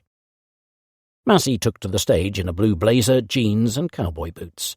Pinned to his blazer was a digital badge that he designed and made himself. Its screen displayed the size of the ever-ballooning federal debt. "I'm sure none of you in here agree with me all the time," he said, "but it's about doing what you think is right in the moment, all the time."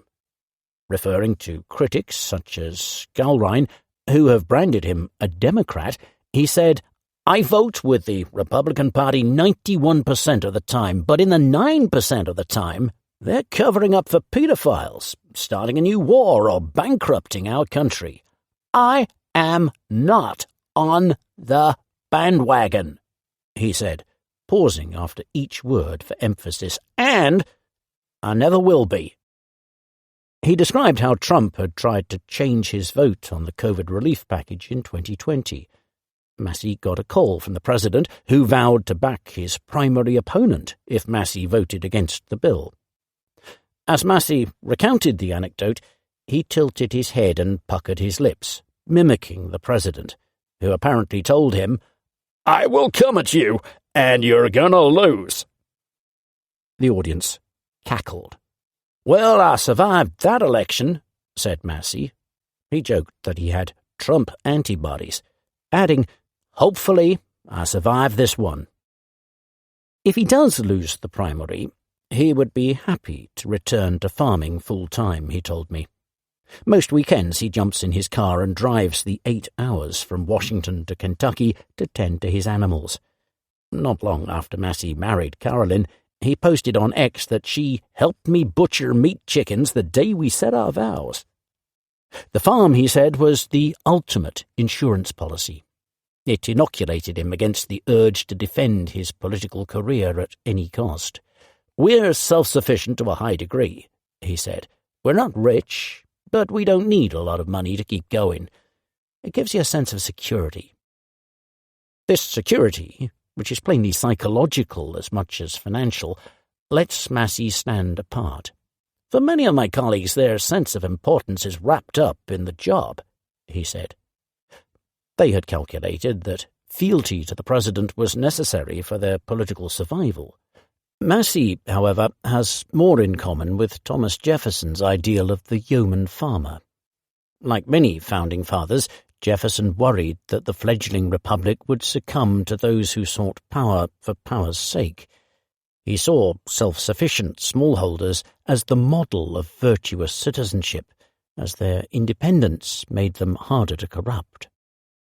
It's not that Massey lacks political ambition. He told me he wouldn't rule out a run for governor, a role he believes would allow him actually to get stuff done. In Congress, you have no executive authority, so you can't directly do anything. But he is not defined by his political job. In Off the Grid, he said, "My dream is not to be a politician. My dream is not to lord it over people from a central government office somewhere." Instead, he aspired to raise a family on a farm that he built with his own hands and be reliant on no one. An aspiring king in Washington would struggle to bend such a man to his will.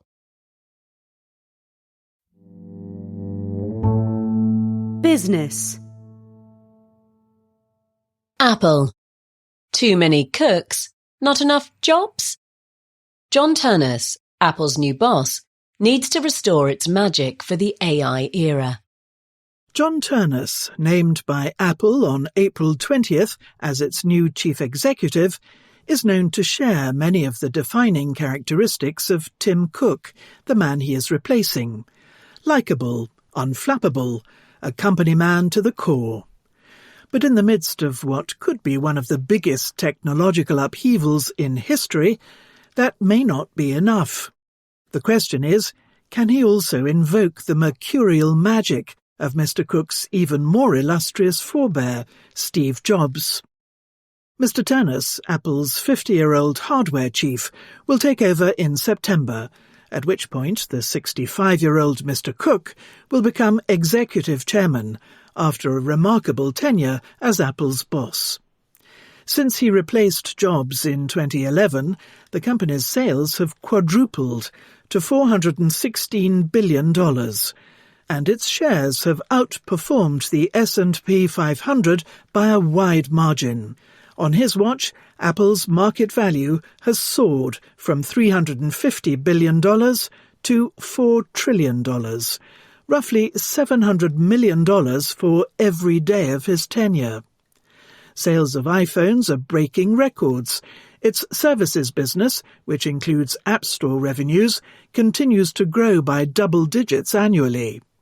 As chief executive, Mr. Turnus's first product launch later this year is likely to be a foldable phone, which Apple's devotees have been eagerly awaiting. The transition is set to look picture-perfect.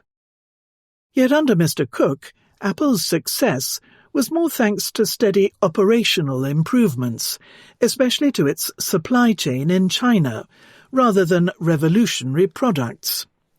The foundation stones of his tenure were innovations that date back to the Jobs era, such as the Mac, iPhone and App Store. These served Apple brilliantly in the Internet age. But since the start of the artificial intelligence era, With the launch of OpenAI's ChatGPT in 2022, Apple's response has been half-hearted. Mr. Ternus will have to do better. Nobody expects him to take Apple on the big spending path of its big tech rivals, which are splurging hundreds of billions of dollars apiece on data centers. But its early attempts to integrate AI into its products were an embarrassment. Its overhyped Apple Intelligence, aimed at serving AI to users of Apple devices, was a flop when it was unveiled almost 2 years ago. Having suspended its own efforts to make foundation models, the company is now relying on the Gemini family from Google, a rival, to dig it out of its AI hole. A first feather in Mr. Ternus's cap, even before he takes office, will be showing that a Gemini-powered Siri can behave less like a clunky automaton and more like a smooth-talking AI assistant when it is shown off at Apple's Marquee Developers Conference in June. In a sign that Apple is aware it has a problem, it has substantially reshuffled its AI leadership team in the past year. Yet Mr. Ternus's elevation and a powerful new role for Johnny Sarougi, who has helped lead Apple's chip strategy, suggests the company is betting primarily on hardware rather than software to carry it forward, on the assumption that AI models will eventually become commoditized. It seems like if I'm promoting the hardware guy to be CEO, I want innovation to come from the hardware side, surmises Gil Luria, an analyst at D.A. Davidson, an investment bank. When it comes to hardware, there are 2 courses of action Apple's new boss could take. One is to make the company's existing products so ubiquitous that they will almost inevitably become the biggest consumer interface for AI. The recent accomplishments of Mr. Ternus, who took over as hardware chief in 2021, suggest he could lean in this direction. Consider the enthusiastic response to the iPhone 17, launched last September with Apple's latest in-house chips, which has led to one of the biggest upgrade cycles in years. Or consider the rollout in March of the $599 MacBook Neo, aimed at luring low-budget shoppers away from Microsoft-based PCs. Reportedly, the Neo has sold out this month. The Mac Mini, launched in 2024 as an ultra-compact PC without a screen, has also flown off the shelves in recent weeks because users find it ideal for running always-on AI agents such as OpenClaw. Apple's advantage in hardware is supported by its custom silicon.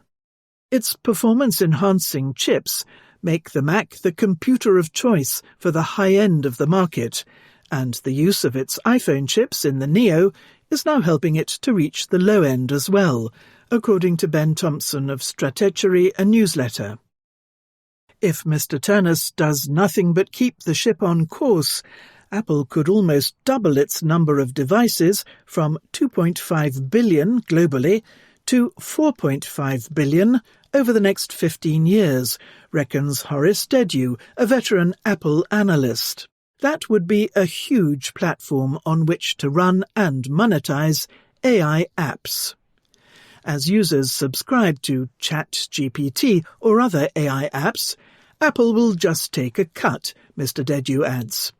By one estimate, Apple is close to generating $1 billion in AI revenues so far this year via the App Store, despite having no flagship AI product. Azim Azhar, author of Exponential View, another newsletter, adds that to overcome bottlenecks in cloud-based AI, routine queries may be shifted to edge devices, creating a big opportunity for Apple. In Mr. Azhar's telling, the future will involve a combination of the highly portable phone with the persistent desktop or server. Both play to Apple's strengths. There is, however, a more radical path available to Mr. Ternus, which is to develop a new form factor beyond the iPhone that is more suitable for the interactive nature of AI than doom-scrolling on a touchscreen. Competitors are already trying to turn the smartphone into yesterday's technology. Meta, the social media giant run by Mark Zuckerberg, is selling millions of AI-powered smart glasses. Sir Johnny Ive, the design guru who helped Jobs create the iPhone, has teamed up with OpenAI to develop a brand new gadget of unknown form. To keep up, Mr. Ternus may have to reinvigorate Apple's product lineup with a determination that eluded Mr. Cook.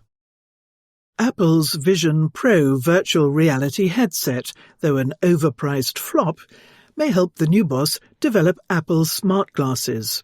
The company is also reportedly working on a wearable AI pin.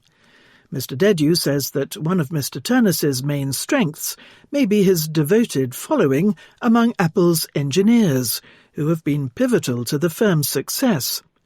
Ternus will come out as an engineer's engineer, he says. He is hardcore. That might energize the teams. Even if Apple's new boss revives its innovation mojo, he will have other problems on his plate. The company is in the process of reducing its reliance on Chinese manufacturing, but is not yet fully embedded into alternative production zones such as India and Southeast Asia. At least Mr. Cook, a veteran at navigating geopolitical tensions, is expected to continue doing so as head of Apple's board. But that means Mr. Ternus will also have his predecessor looking over his shoulder. In the case of some transitions, such as Bob Iger's brooding presence at Disney after he first stepped down as the entertainment giant's boss, that can be a liability. With luck, Mr. Cook will be a more helpful force. Nonetheless, he leaves big shoes to fill. The old adage is that you don't want to be the chief executive who follows a legend.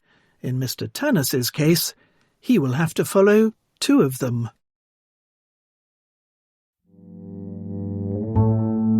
Business. The space business. Star Wars. Can Amazon and Blue Origin compete with SpaceX? It looked like a stunning success until it didn't.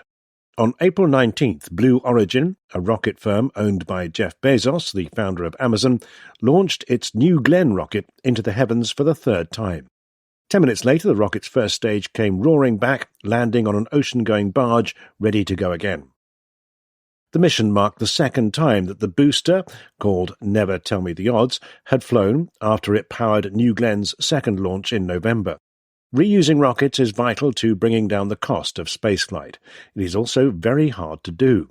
Blue Origin is the second company to have managed to reuse part of an orbital rocket, after SpaceX, run by Elon Musk, first proved it was possible in 2017.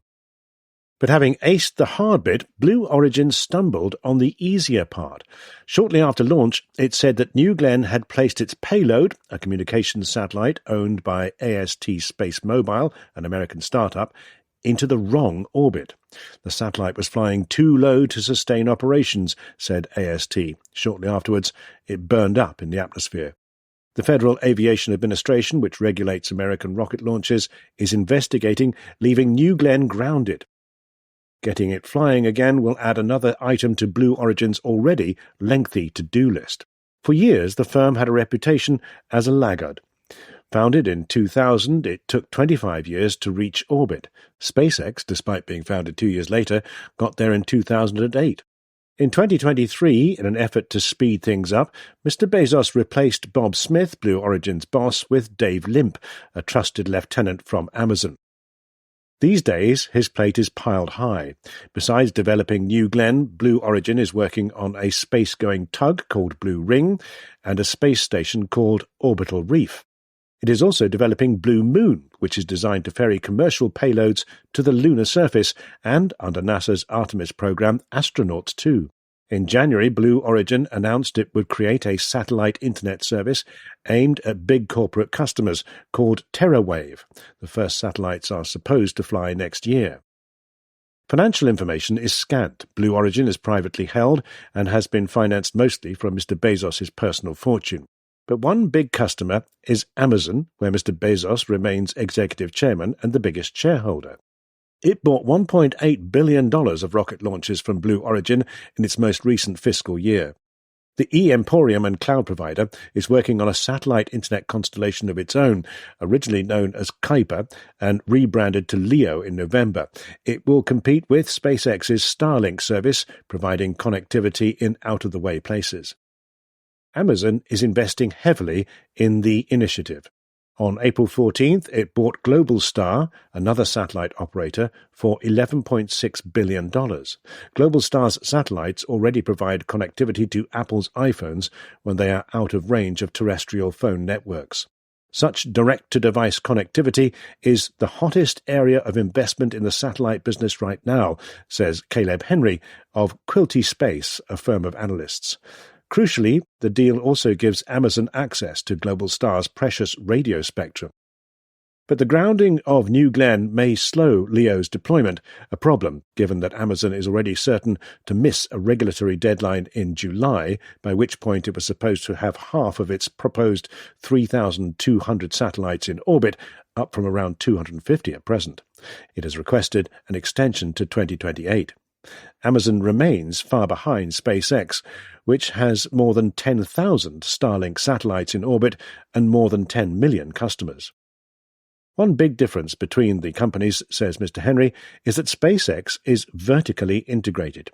Besides manufacturing Starlink's satellites and running the network, it also makes the rockets that launch them. Indeed, SpaceX has launched many of the LEO satellites that are currently in orbit.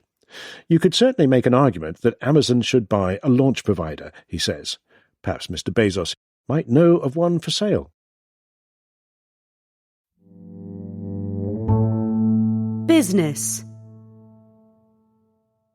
Artificial intelligence. The salesman in the machine. Chatbot ads are changing the way digital marketing works.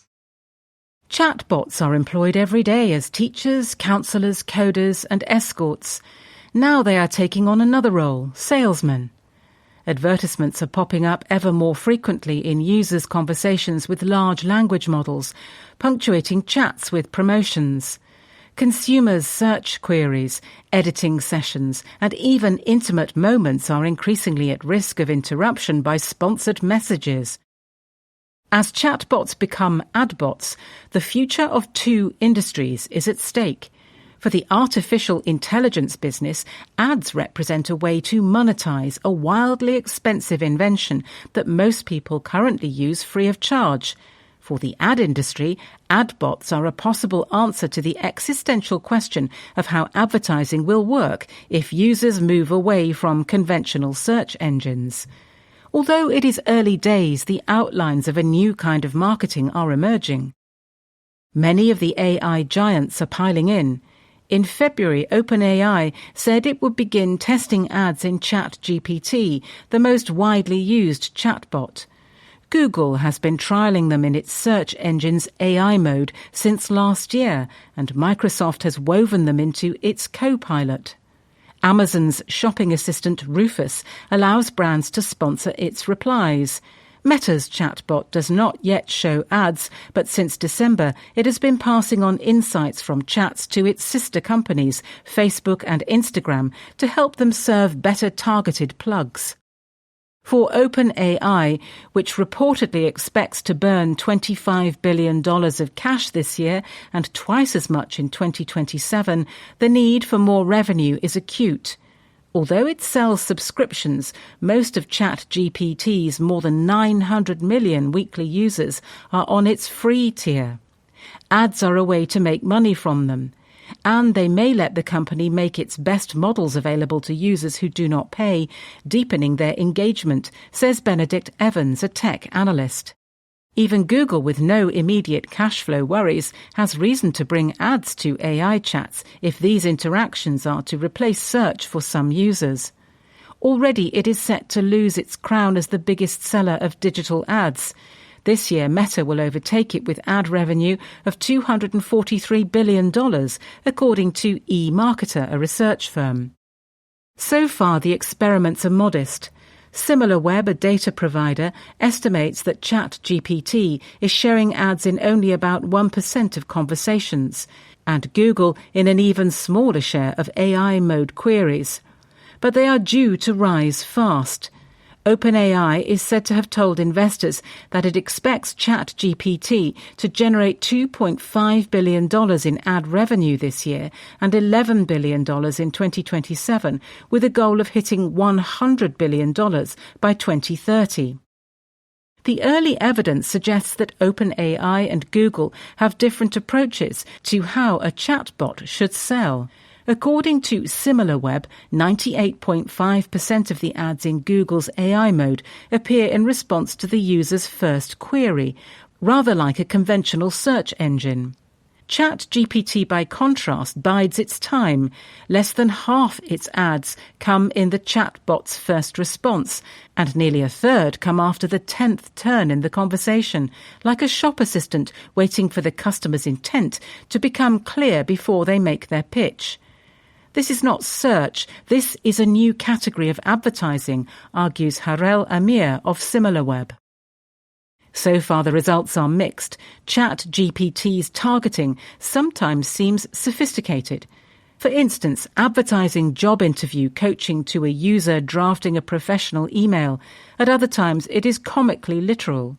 One user asking about cryptographic private keys was served an ad for metal safety boxes from Bed Bath & Beyond.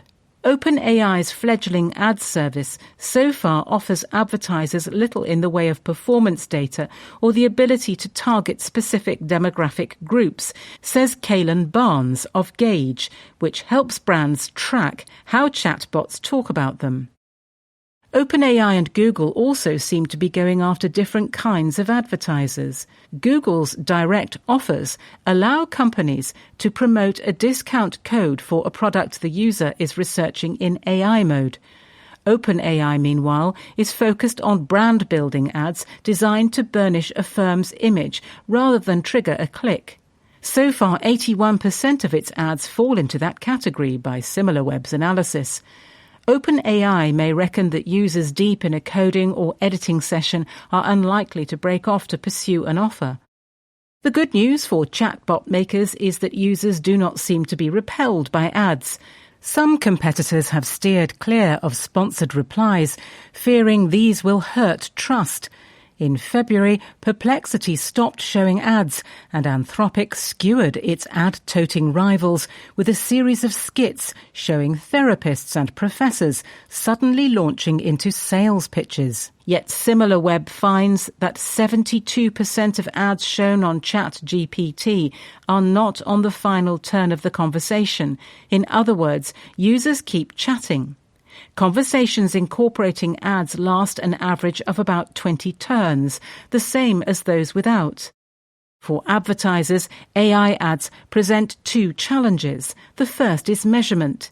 If users keep chatting rather than clicking through post-view attribution, the murky science of determining whether a user eventually buys the product elsewhere will become the main way to assess a campaign's effectiveness.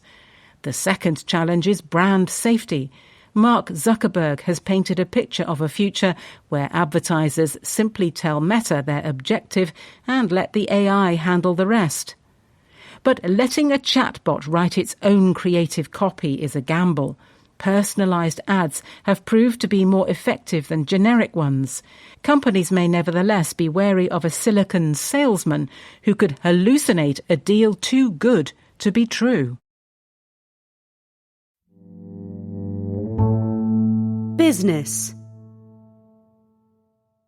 Consumer goods. Midlife crisis. How millennial brands lost their mojo.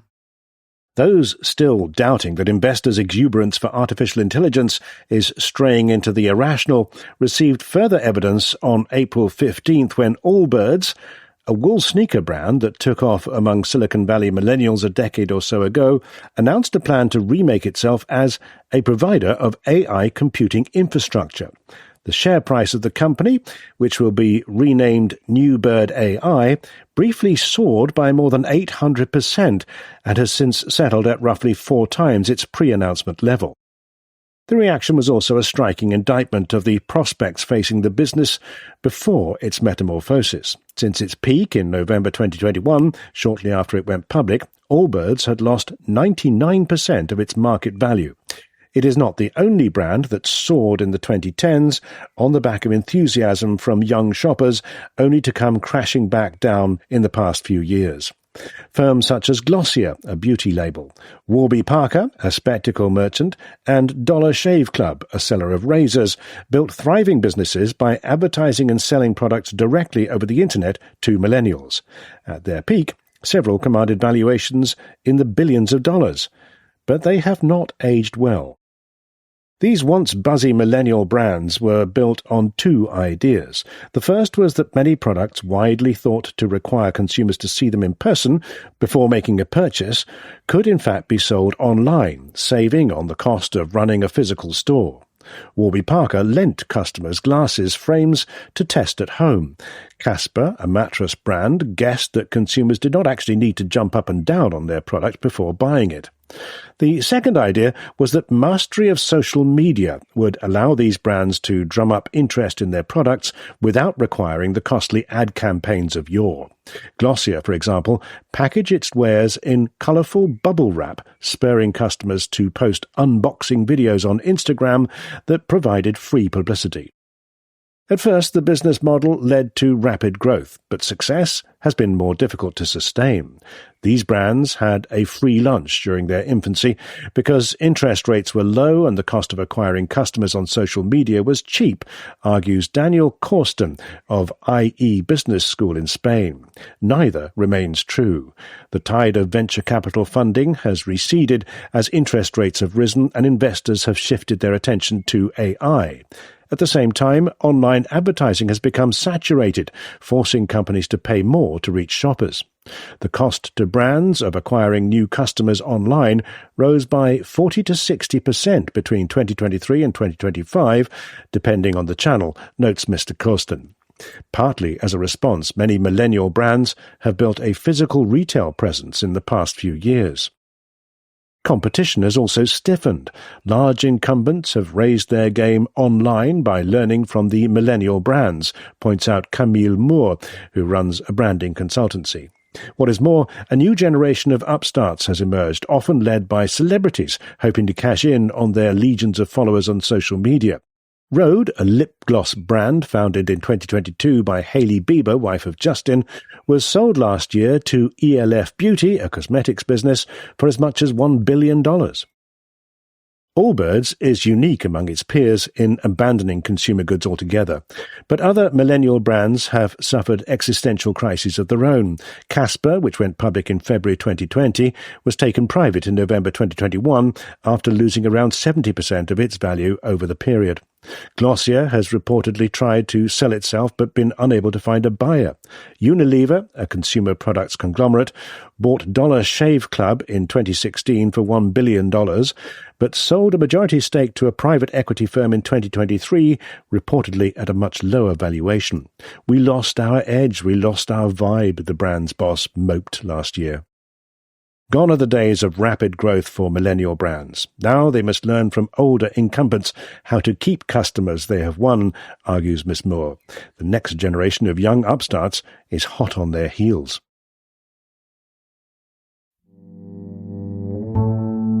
Business. Drug making. Altered state.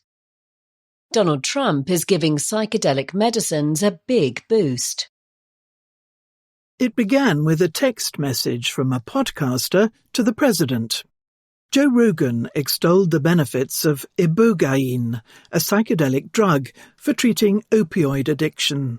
"Sounds great," Donald Trump replied. "Do you want FDA approval? Let's do it." Within a week, on April 18th, Mr. Trump signed an executive order that sent the share prices of psychedelics makers soaring. Among other things, it promised new funding for research into the field and instructed the Food and Drug Administration, or FDA, to issue priority vouchers that will speed up the review of selected drugs. It is a watershed moment for a field that has struggled for years. From the 1940s to the 1960s, work on psychedelics as medicines flourished. Tens of thousands of people used them as adjuncts to psychotherapy, with promising signs in alcoholism, addiction, PTSD, and mood disorders. But the field floundered amid the moral panic over the 1960s counterculture and stricter rules on research and use that made further study difficult. Mr. Trump's decision, then, is welcome news for the millions of people suffering with conditions that might be eased by psychedelic medicines. His approach, however, also lays bare how the administration is remaking drug policy by putting relationships, rather than scientific merit, at the core of determining which treatments get to patients most quickly. At the signing of Mr. Trump's executive order in the Oval Office, Marty Makary, head of the FDA, said that 3 applications for psychedelic drugs are imminent and that he expected decisions later this summer. That seems optimistic.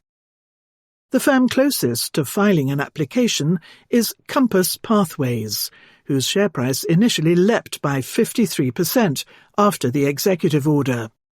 Its synthetic version of psilocybin, found in magic mushrooms, has completed key late-stage trials for treatment-resistant depression.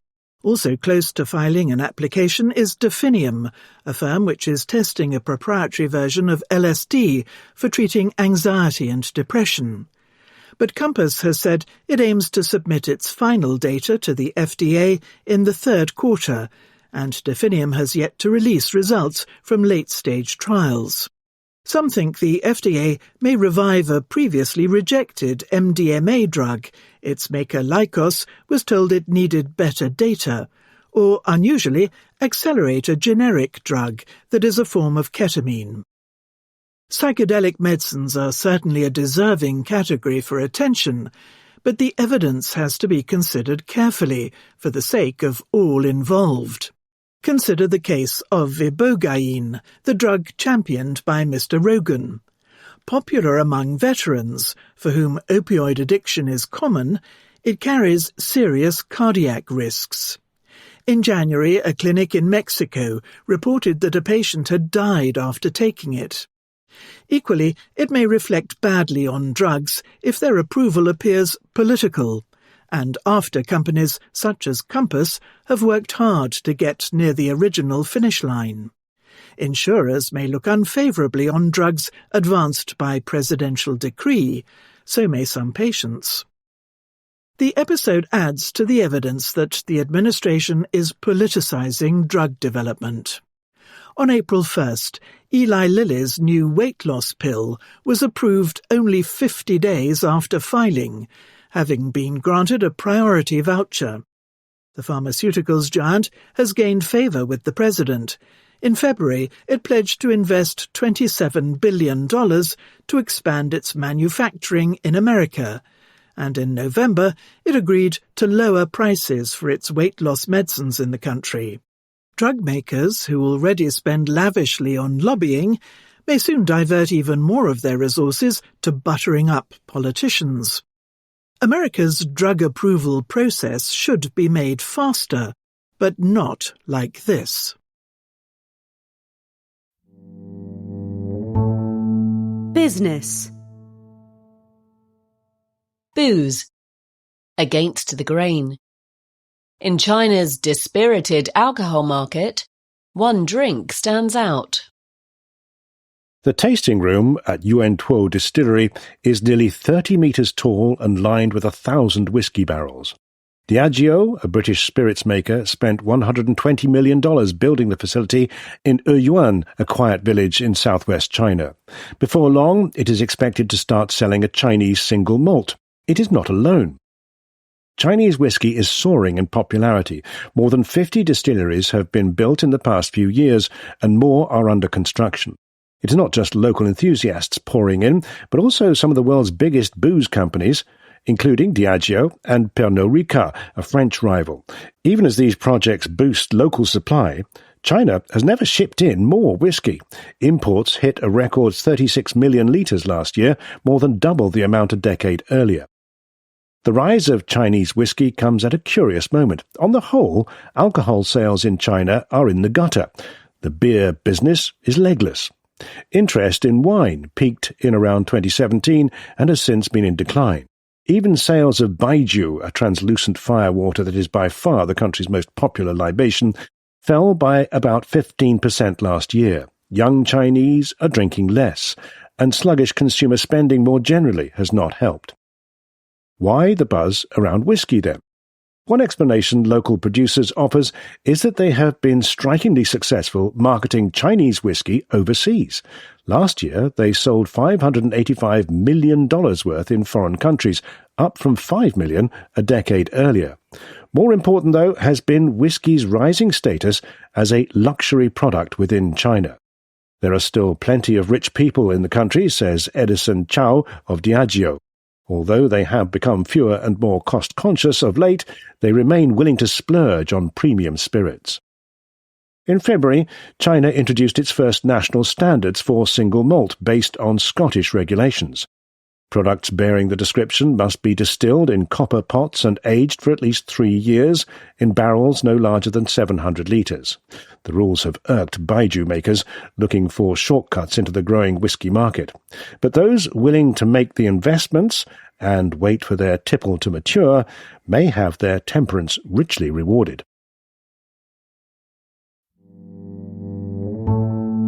Business.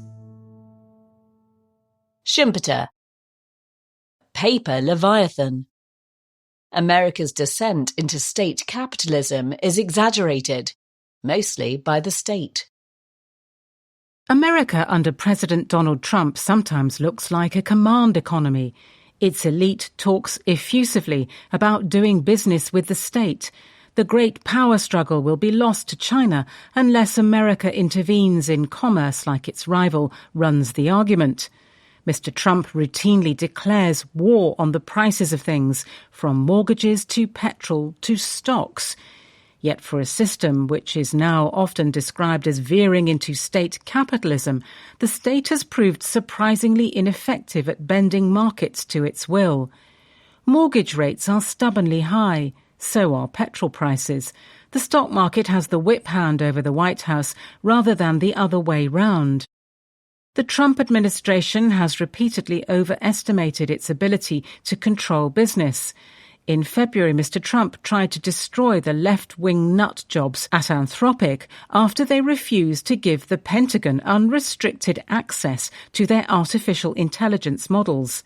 The AI lab was declared a supply chain risk, a severe sanction typically reserved for firms connected to hostile states. Yet when a few weeks later Anthropic released a model which it says, and the administration seems to believe, allows it to hack almost any computer in the world, the tone in Washington transformed overnight. America's National Security Agency is now said to be using the model. The power that Silicon Valley executives wield over the bureaucracy these days is much more striking than the bureaucracy's hold on Silicon Valley. Mr. Trump's thunderous interventions in the marketplace are often met with a shrug from investors, doubting the legality of his actions, the permanence of his interest, or the soundness of his money. Credit card interest rates should henceforth be capped at 10%, Mr. Trump declared in January. Some bankers protested, others simply ignored him. A few mumbled about possibly offering special Trump cards, as the president's staff hastened to call them, with lower interest rates. None appeared. Mr. Trump likewise promised to squeeze the profits of health insurers. Shareholders now expect only a tickle. The president's ban on share buybacks and dividends by defense companies has been disregarded by the industry. So has the $1.5 trillion Mr. Trump says his government will spend on defense next year. On the most pressing matters of business and state, Mr. Trump's authoritarian bluster often exaggerates the magnitude of his meddling. whether America should ship advanced chips to China while China plays short-form videos to America is an existential question to which Mr. Trump offered the answer of a gangster rather than a central planner. If we get a cut, who cares? Nvidia is permitted to power China's AI industry by selling its H200 chips in the country, so long as it gives the government a 25% share of the proceeds. The sale of TikTok to a consortium of American and Emirati investors took majority ownership of the video platform out of Chinese hands, but has allowed its creator, ByteDance, to remain heavily involved in the company. Not to worry, for America's government will pocket a tremendous fee for arranging the deal, said to be around $10 billion. True, parts of the federal bureaucracy now operate more like a Wall Street outfit. The Pentagon has invested in a rare earths mine in California, a gallium producer in Louisiana, and a zinc facility in Tennessee. It is hiring investment bankers bored of funneling petrodollars into enterprise software firms to instead spend tax dollars on mines and missiles. Similarly, the Commerce Department has assembled interests in companies including Intel, a chip maker, and Westinghouse, a manufacturer of nuclear reactors, along with the impeccably named USA Rare Earth. Just a hint of interest from the day trader-in-chief can send share prices soaring. This week, those of Spirit increased more than 5-fold, though only to a market capitalization of around $50 million, where Mr. Trump suggested the state might rescue the bankrupt airline. This growing portfolio, however, is easy to overstate. Most of Uncle Sam's checks involve tens or hundreds of millions of dollars. The largest position, in Intel, is worth less than $20 billion. This pales in comparison with other sources of politically motivated capital sloshing around global markets. The French government owns shares worth around $250 billion in its national champions. Both are dwarfed by sovereign wealth funds from the Gulf.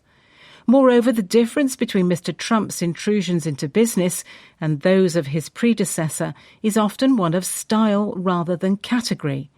By the time he quasi-nationalized Intel, the chipmaker had received heaps of subsidies. Before Mr. Trump took a golden share in U.S. Steel, Joe Biden tried to block the sale of the steelmaker to win votes from union members in Pennsylvania. A state capitalist without the full weight of the state behind him is a loud and ineffective one. Confronted with the limits of his formal power, Mr. Trump has found bullying to be among his more effective tools, partly because it comes so naturally to the man. The careful tone bosses adopt when talking even about Mr. Trump's worst policies hints at the business decisions being shaped partly by fear of incurring the president's ire. Yet bullying is most effective when submission is cheap. Law firms caved quickly to Mr. Trump because there was little cost to doing so. But oil bosses paraded on TV after America's military operation in Venezuela hardly jumped at the opportunity to rebuild its oil infrastructure. Therein lies the main difference between the economic nationalism taking shape in Europe and America. On the old continent, bureaucracies bubble-wrap their national champions, which resemble them as a dog does its owner, in 1,000 protective directives. In America, capitalism is being remade by individuals, often in public. Even its state capitalism is more dynamic. Finance and economics. The yuan, China's comfort currency. How global can the yuan get? The anxiety of war has aided China's ambitions.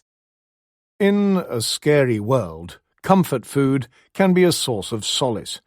Tasty congee and noodle one-to-one shop, a restaurant in Hong Kong, offers soothing rice porridge topped with scallions to locals, visitors from mainland China, and any foreigners who have acquired the taste. The bill can be paid in Hong Kong dollars or the mainland's currency, the yuan. The Konji shop will even take the ECNY, a digital currency issued by China's central bank, although the maitre d' had never seen anyone use it before. Over 5,000 merchants in the city accept this novel form of money. China's leaders seem newly optimistic about the yuan's prospects beyond the mainland. They have long been keen to ease their dependence on the American dollar for international transactions, yet progress has been uneven. In recent years, they have built their own conventional and digital payment rails, bypassing the main dollar-centric financial infrastructure. And thanks to a shortage of borrowers at home, China can offer soothing interest rates to those abroad. Xi Jinping, China's leader, has said the country must have a powerful currency. The yuan is still far from that, but it is becoming something else, a source of comfort for countries and firms disconcerted by America's haphazard stewardship of the truly powerful dollar. In pursuing its ambitions for the yuan, China has sometimes let its rhetoric run ahead of reality, points out Josh Lipsky of the Atlantic Council, a think tank in Washington. But the numbers are beginning to match the words. Some of the global yuan's best data points have come in the last 6 or 7 weeks. Look, he says, at China's alternative payment rail, the Cross-Border Interbank Payment System, or CIPS. In March, it handled about 920 billion yuan, that's $134 billion a day in transactions.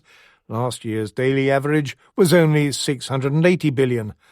On April 2nd, the tally topped 1.2 trillion yuan. Why this leap? Nobody knows for sure. New rules came into effect in February that made the system more flexible, but the timing suggests the Iran war was a factor. The eye-catching data aligns exactly with the crisis, says Mr. Lipsky. It can't just be coincidental. Iran has long been happy to be paid in yuan for its oil, much of which supplies independent teapot refiners in China. And although its crude exports have fallen in volume, each barrel has shot up in value. Iran may also be taking yuan in exchange for granting vessels passage through the Strait of Hormuz. Among the financial boffins and bigwigs at this month's IMF meetings in Washington, the consensus was that most of the money brought in by Tehran's toll booth is in yuan, not crypto, Mr. Lipsky says. But the jump in CIPS activity is so large that oil and toll payments cannot account for all of it.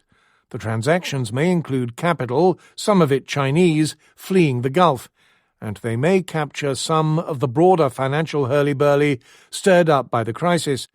According to China's banks, cross-border sales and purchases of bonds, stocks, and other portfolio investments reached $712 billion in March, 40% more than the monthly average for last year.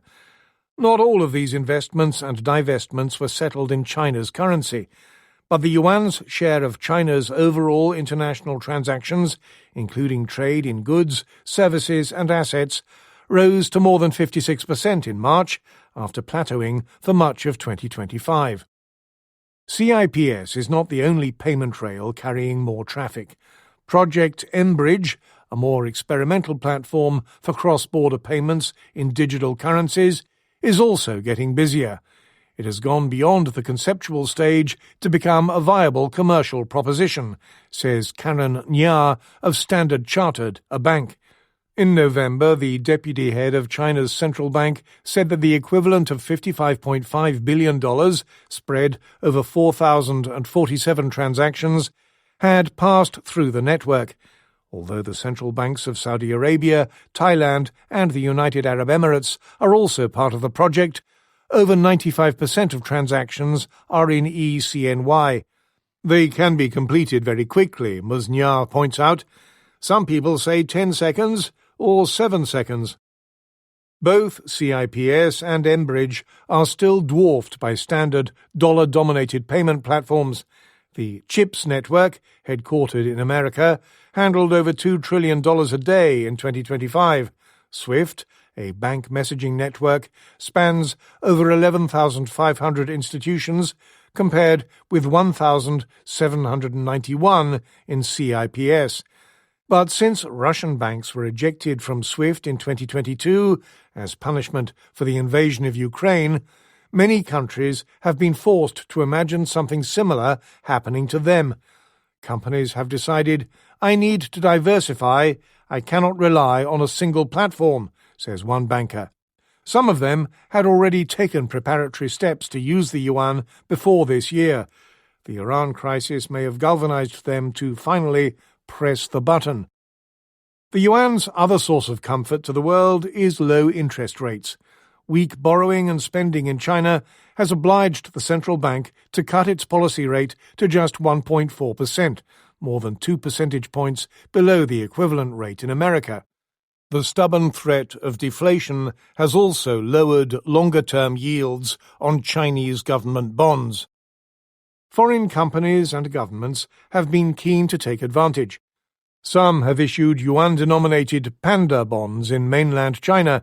Others, including Chinese multinationals, have instead been selling dim sum bonds in Hong Kong. Indonesia's government, for example, raised over 9 billion yuan in Hong Kong in February. This month, Portugal became the first government in the euro area to sell a dim sum bond, raising almost 2 billion yuan. It is not just governments.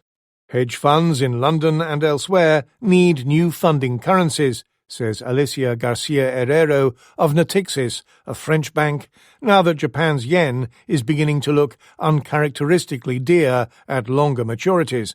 And manufacturers stitched into Chinese supply chains are also asking themselves whether they should borrow in the currency used by many of their customers and suppliers.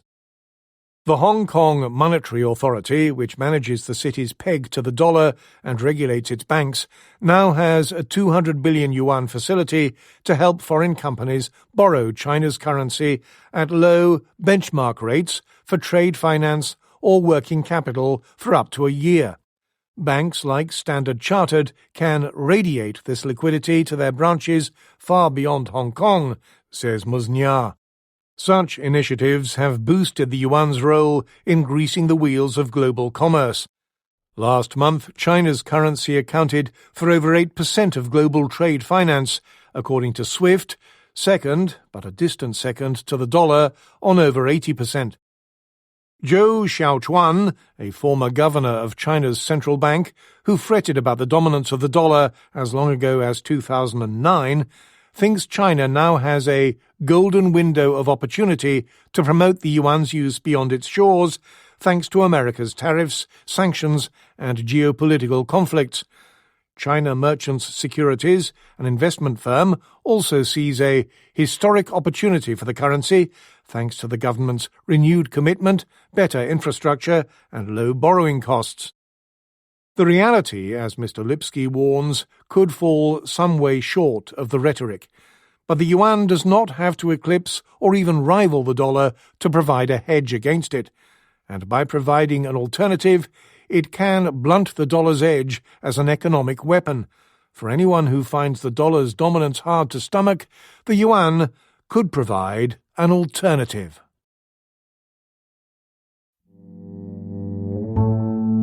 Finance and economics. China maxing. Imported enthusiasm. A foreign fad is a boon for China's tourist trade. Rongcheng braised goose has been popular in a rural corner of southwest China since the Qing dynasty, but a year ago a Westerner turned it into a national sensation. In clips shared widely on both Chinese and foreign social media, a visiting American influencer is seen taking a large bite of the crispy caramel-coloured dish. Suddenly, Rongcheng's goose restaurants were overwhelmed by local tourists. Economists in the region were shocked by the power of a foreign endorsement. Western social media's fascination with all things Chinese has since been tagged China maxing. Among American Gen Zers, the tongue-in-cheek internet meme often simply means taking up common Chinese habits, such as drinking hot water or wearing house slippers. Some influencers have gone a step further and are seen online using Chinese herbal medicine, drinking Chinese beer, or even puffing Zhongnan Hai, a popular brand of cigarettes. Others have toured the country posting videos of its futuristic skylines. What China maxing means for China is harder to say.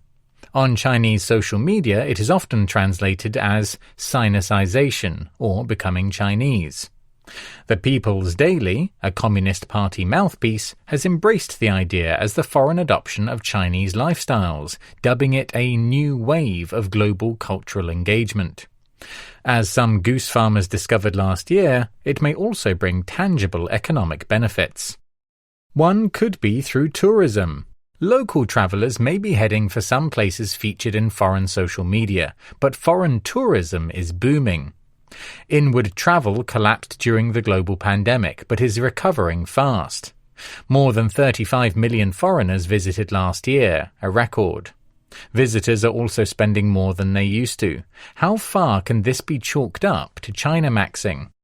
A new visa-free entry program for 55 countries seems to be a leading factor. But Xu Zhuyen, a researcher at the Shanghai Academy of Social Sciences, argues that the social media buzz abroad is changing how foreigners view China and drawing some to visit. In Shanghai, foreigners can now be spotted in hour-long queues at tea shops that have popped up on social media, a welcome novelty for the owners. Officials around the country are also taking note. The government of Huangshan, a mountainous area popular with hikers, said late last year that the attention on Instagram and Facebook helped to double the amount foreign tourists spent in the first 9 months of 2025 from a year earlier. Both platforms are blocked in China.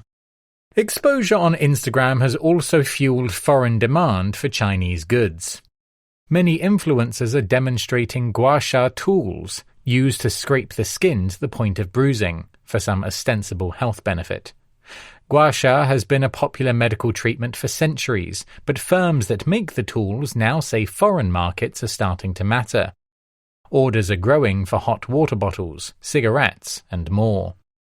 The excitement may max out at some point. Interest in Rangcheng goose stayed high for months after the dish went viral, says a local researcher. The restaurateur who served it was even promoted to a local political advisory body. But the hubbub has died out, the researcher reports. Now things are largely back to normal. Finance and economics. American exceptionalism. What war? American corporate profits continue to be bomb-proof. In markets, narratives matter as much as hard data. Investors make decisions based on the stories they tell one another. Over the past 7 weeks, the tales being swapped have been of war in Iran, its effect on global energy markets, and presidential social media activity. The S&P 500, America's benchmark index of stocks, has moved up and down with Donald Trump's estimates of the odds of an end to the conflict. It surged to an all-time high on April 17th as America and Iran agreed to let traffic resume in the Strait of Hormuz. It dipped on April 20th after the deal collapsed. Sometimes, though, hard data trumps any narrative. And for American stocks, the relevant numbers have been remarkably strong, despite the shock of Mr. Trump's reckless year-long trade war and now a real one in the Gulf. Estimates from FactSet, which blends actual quarterly results from companies that have already reported these with analysts' forecasts for firms yet to report, suggest that aggregate earnings for the S&P 500 rose by 19% in the first quarter year-on-year. And the forecasters expect the ink to get blacker still. Their predictions of earnings in the next 12 months are 24% higher than a year ago. Such bullishness about profit growth is rare and usually reserved for recoveries after deep recessions, from which America has been mercifully spared since the COVID-19 pandemic in 2020. In the past 2 decades, analysts have been more optimistic only twice, during the economic rebound from that virus-induced downturn and during an earlier one after the global financial heart attack of 2007-9. Earnings growth over the next year is now expected to beat even the profit bonanza that followed the Tax Cuts and Jobs Act, passed in late 2017, a law that included the landmark corporate tax cut of the first Trump administration. Some of the windfall comes courtesy of artificial intelligence. 4 of the 5 biggest contributors to overall American earnings growth in the first quarter are winners from the AI boom. And analysts are betting that all 4 will keep going strong. NVIDIA, the world's most valuable company and model builder's chip maker of choice, is expected to increase its already high earnings in 2026 by nearly 80%. Broadcom, a rival chip designer, should do nearly as well. Micron and SanDisk, which make memory chips that are handy for AI and increasingly in short supply, are forecast to increase their earnings 7-fold and 16-fold, respectively. If you exclude big tech, American profit growth looks a bit less impressive, but it is still enviable. FactSet expects earnings at the 493 companies in the S&P 500 that are not the Magnificent 7 technology stocks, Alphabet, Amazon, Apple, Meta, Microsoft, NVIDIA and Tesla, to increase by 16% in 2026. Exclude all information technology firms and index-wide profits may rise by 17%. That is roughly as much as Japan's Topics is expected to generate, including its Techstars, twice the figure for Europe's Stoxx 600 and 5 times that for Hong Kong's Hang Seng Index.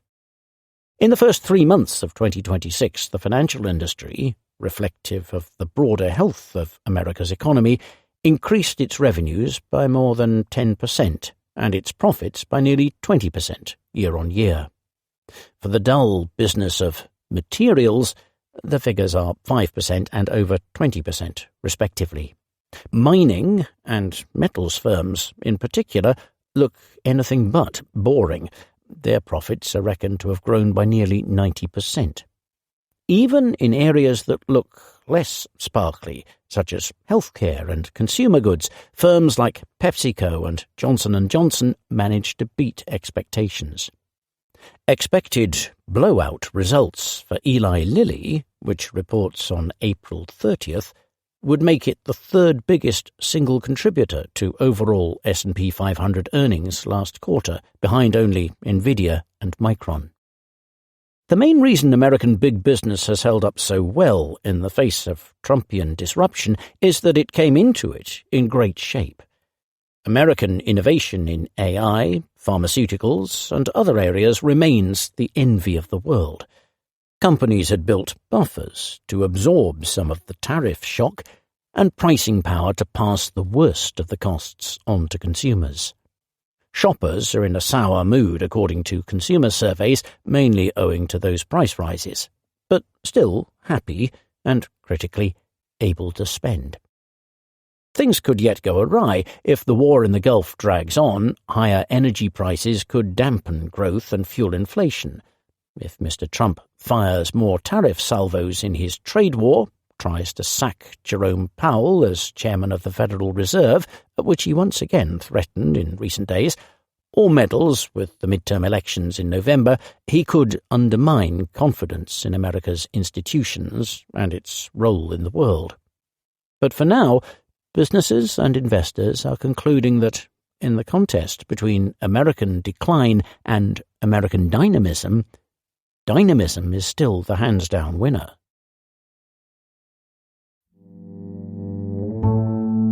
Finance and economics. War and oil. Time's up. Global energy markets are on the verge of a disaster. Traders of oil futures are a sunny bunch. On April 17th, after Iran's foreign minister declared the Strait of Hormuz completely open, the price of Brent crude fell by 10% to $90 a barrel. Within hours, Iran reversed course and attacked an Indian tanker. The next trading day, the global benchmark rose by just 5%. It has gone back up above $100 since, but remains around $15 below its high in late March, even though an American blockade has trapped even more oil in the Gulf. 50 days into the Iran war, the world has lost 550 million barrels of Gulf crude, nearly 2% of last year's global output. Every month Hormuz stays closed, the world misses out on 7 million tons of liquefied natural gas, or LNG, worth 2% of its annual supply. Yet in Western countries, which host the largest futures markets, pain remains limited. Petrol is a bit pricier, but most households can still afford to drive. Trucks keep trucking, planes continue to fly, fuel stocks remain close to pre-war levels. This comforting picture is deeply misleading. By April 20th, the last few oil tankers to cross Hormuz before the war began reached their destinations in Malaysia and California. There is no buffer left to protect the world from the supply shock, at a time of the year when demand from holiday drivers starts to pick up. To gauge how close the world is to energy catastrophe, The Economist has collected a dashboard of indicators. It shows grave harm has already been done. Worse, without a reopening, costs could soar, triggering events that cause the fuel system to seize up. A reopening of the strait now would just avoid calamity, but some additional pain is already inevitable. 3 factors are pushing the world towards the cliff edge. Oil cargoes available to buy are drying up, refineries are slashing output of fuel, and demand remains artificially high, especially in Europe. Something big must give somewhere large for energy markets to balance. Take trade first. One reason the largest supply shock in petroleum history has not triggered global panic is that a near-record amount of oil was already at sea when the war started. As American warships set sail for the Gulf in February, countries there cranked up exports. After the latest deliveries, those excess seaborne stocks are now exhausted. So are most cargoes of Iranian and Russian oil, which were loitering at sea but found buyers after America eased sanctions on the 2 countries.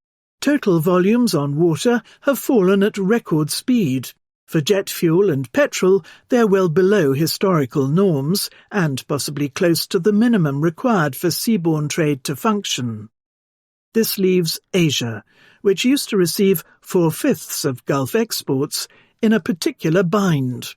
Commercial inventories in a few other Asian countries are running out. South Korea is due to taper releases from its strategic reserves in the coming days. Japan's will be exhausted in May. Crude stocks in Asia excluding China fell by 67 million barrels, or 11%, in the month to April 19th, according to Kairos, a firm that estimates inventories using satellite imaging.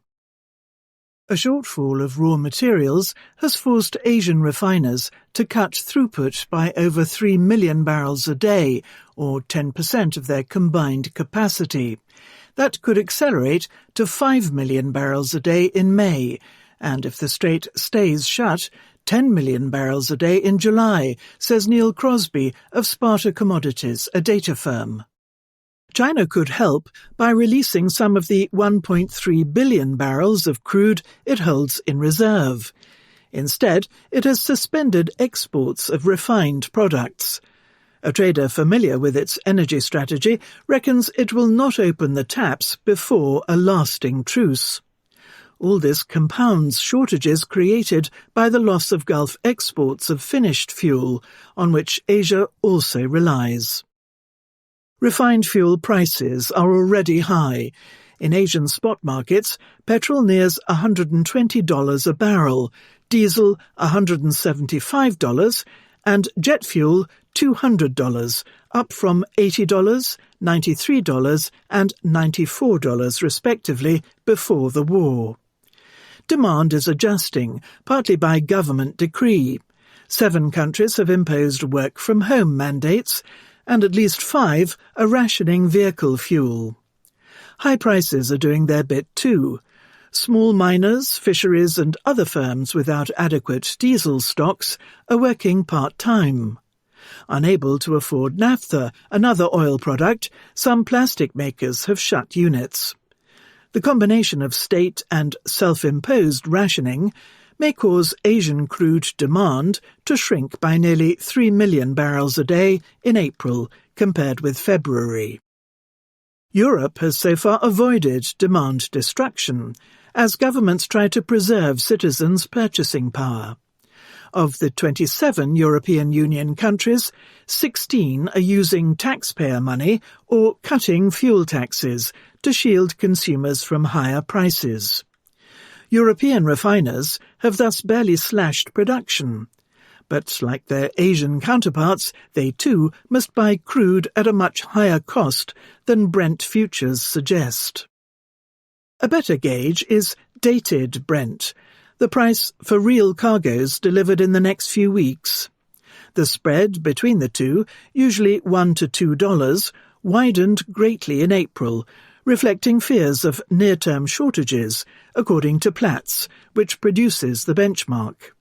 It has narrowed since, but remains bigger than usual and does not include eye-watering freight rates and other costs.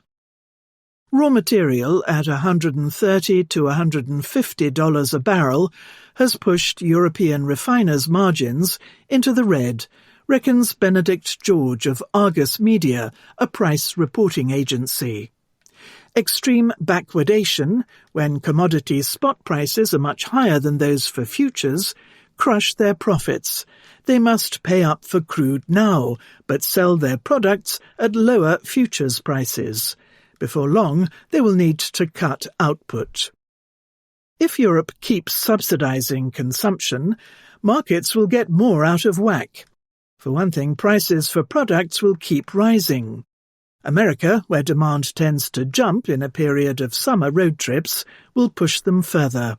Competition for LNG, shortage of which was mostly absorbed by Asian consumers' self-deprivation and a switch to coal, will also increase when Europe starts restocking gas for the winter.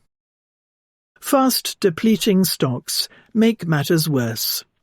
Europe's reserves of jet fuel cover some 50 days of consumption, their typical level.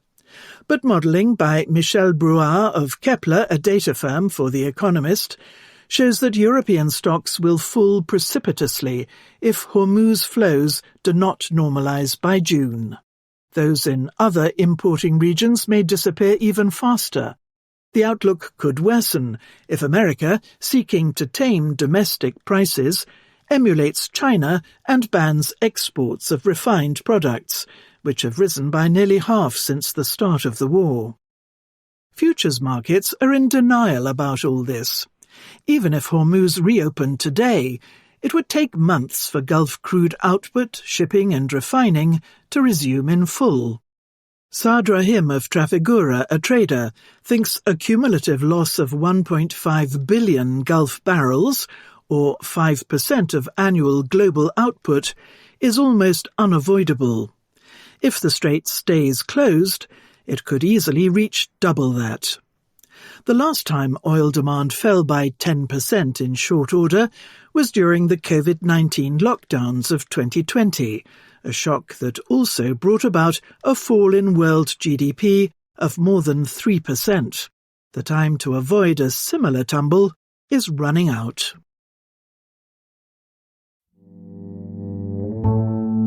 Finance and economics. Renewable energy. Vitamin D therapy. Renewables are shining. The Iran war amplifies their appeal. It is fashionable to proclaim that the big winner in energy markets from the new Gulf War will be coal. The sooty stuff is certainly getting a leg up, especially in countries like India, which sit on lots of it and also import lots of liquefied natural gas, or LNG. Yet the closure of the Strait of Hormuz may offer an even bigger lift to clean energy, and especially solar power. Even before America and Israel started bombing Iran at the end of February, the tumbling costs of clean energy were undercutting fossil fuels in many parts of the world. 2 new reports show just how much. They are likely to be read carefully in energy-insecure capitals the world over. On April 20th, the International Energy Agency, a club of large oil-consuming countries, published its annual Global Energy Review. Solar photovoltaics, the IEA reckons, last year met more than 25% of the world's new demand for energy, including in power generation and transport, ahead of natural gas at 17%. The second report, published a day later by Ember, a research firm, focuses on electricity markets. It, too, highlights some record-breaking feats. In 2025, for the first time ever, new renewables generation exceeded the rise of global electricity demand. And for the first time in over a century, renewables managed to produce more electricity, 34%, worldwide than coal did, 33%.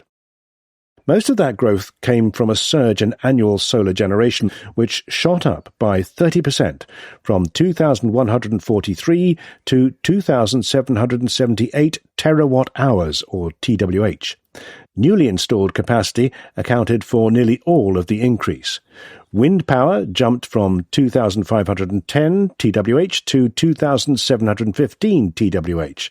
Together with hydropower, geothermal and a few other technologies, renewables generated nearly 11,000 TWH of electricity, or 34% of last year's worldwide total. For only the 4th time this century, fossil fuels produced less power than the year before. Solar prices are tumbling. The levelized cost of solar power, which combines capital and operating cost, though does not account for the system costs imposed by renewables intermittency, has plunged by around 90% since 2010. It is now below that for coal generation in India, even if you add battery storage. Onshore wind power is cheaper still. If low cost and low carbon were not enough of a selling point, energy crises like the one currently unfolding provide another. In a fragmenting world, clean power offers some energy security. Once installed, solar panels and wind turbines work regardless of geopolitical turmoil, albeit not regardless of the weather. After Russia invaded Ukraine in 2022, Germany's earlier clean energy investments spared it €25 billion, or $26 billion, in gas imports, roughly equivalent to its annual import bill for the fuel in previous years. More striking, the amount of solar generation added last year surpassed that of electricity produced by burning all the LNG the Gulf exported in 2025. Countries currently suffering gas shortages, especially in Asia, will take that statistic to heart. Finance and economics. Battenwood. 2 stablecoins. Why the stablecoin market is fizzling. Stablecoins are, to proponents, the respectable face of crypto. In contrast to volatile Bitcoin, let alone speculative meme coins, they should be backed by holdings of treasury bills or other dollar-denominated assets. On paper, this makes them a safer store of value than many fiat currencies and a more viable means of payment than other crypto monies, whose price can swing wildly day to day. They should also fuel demand for treasuries, making it easier for America to finance its budget deficits. President Donald Trump, whose family has extensive crypto interests and who has issued meme coins himself, is a fan. So are lawmakers. Last July, Congress passed the Genius Act, regulating stablecoins in America. In November, Scott Bessent, the Treasury Secretary, predicted the stablecoin market, then worth some $300 billion, could grow tenfold by 2030.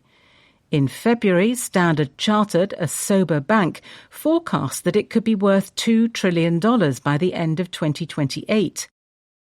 This prospect spooked America's banks. That is because a loophole in the law lets stablecoins offer a deposit-like yield without bank-like regulatory burden. The American Bankers Association, an industry group, warned that a $2 trillion market for stablecoins, virtually all of it dollar-pegged, could lead to a 10% decline in bank deposits. This would raise the average funding cost for lenders by about 1/4 of a percentage point, they said, crimping their profits and driving up interest rates on all manner of loans for everyone else. Bankers and stablecoin issuers have since been locked in a fight over the final shape of a follow-up bill, the Clarity Act. The House of Representatives passed its more restrictive version last July. The Senate is preparing to vote on its slightly more permissive text in the next few weeks. Yet as the battle comes to a head, the bankers and their crypto rivals suddenly have much less to fight over. After growing by 30% in the 6 months to late October, total stablecoin assets have barely budged. That is better than Bitcoin, whose market value has plunged from $2.3 trillion to $1.6 trillion. Still, it is hardly the stuff of a financial revolution. Announcements of new stablecoin experiments and products have not been explosive either. In October, 10 big banks from America, Britain, Canada, Europe and Japan formed a group to explore if stablecoins have merit. The exploration has yet to lead to discoveries. Rumoured stablecoins from retailers such as Walmart and Amazon have remained rumours. One explanation for stablecoins' excessive stability concerns regulation. The Genius Act offered some certainty in that regard, but also, as the yields loophole shows, left many things hazy. Even before the Clarity Act clears it all up, financial rulemakers are tightening the screws. Mr. Besant's bullishness notwithstanding, this month his department released a proposal that would treat stablecoin issuers as financial institutions for the purposes of anti-money laundering and know your customer laws. This means adopting the same onerous monitoring and compliance procedures as banks, adding to the cost of launching and managing a new coin. Besides regulatory constraints on supply, stablecoins have been beset by a more serious problem, soft demand. In particular, their vaunted usefulness as a means of payment has failed to impress. Some businesses rely on them to enable payments outside office hours. So do some individuals in places where dollar banking is out of reach. But the lion's share of transactions concerns trading and transfers associated with the crypto industry, not the real world. New research by Franklin Knoll of the Federal Reserve Bank of Kansas City finds that nearly half of all stablecoins play the role of crypto trading assets. Less than 1% of stablecoins in circulation are used for payments. Boston Consulting Group and Allium, a blockchain data firm, arrive at a similar figure, looking at annual transaction values using stablecoins. As crypto enters one of its periodic winters, amid a broader risk-off mood provoked by Mr. Trump's warmongering on trade, Iran and the Fed, which he wants to lower interest rates, stablecoins feel the chill. If investors embrace blockchain-based tokenized assets, which require something like stablecoins to trade, demand for dollar-pegged digital currencies may rise. But tokenized finance, worth $30 billion today, is in its infancy. So long as stablecoins are tied at the hip to their unstable crypto cousins, bankers need not lose sleep.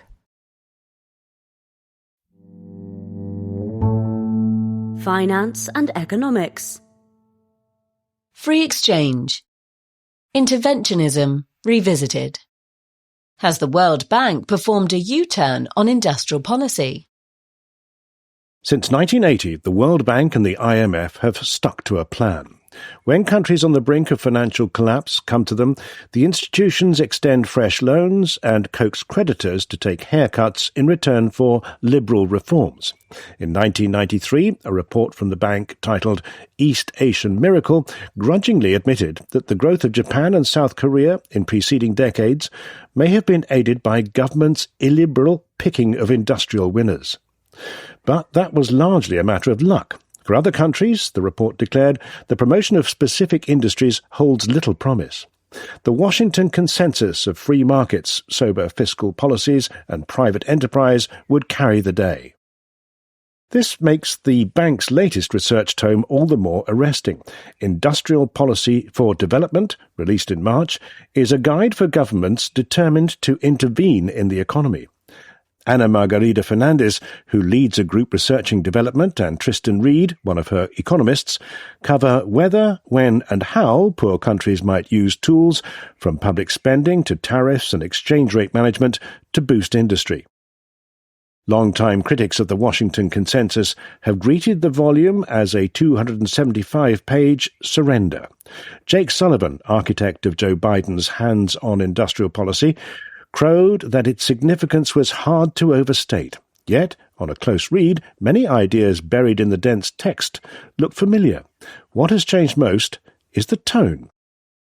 The label industrial policy was once reserved for big ideas such as import substitution, where states ban trade with foreign countries to nurture domestic industries until they are strong enough to compete on an equal footing.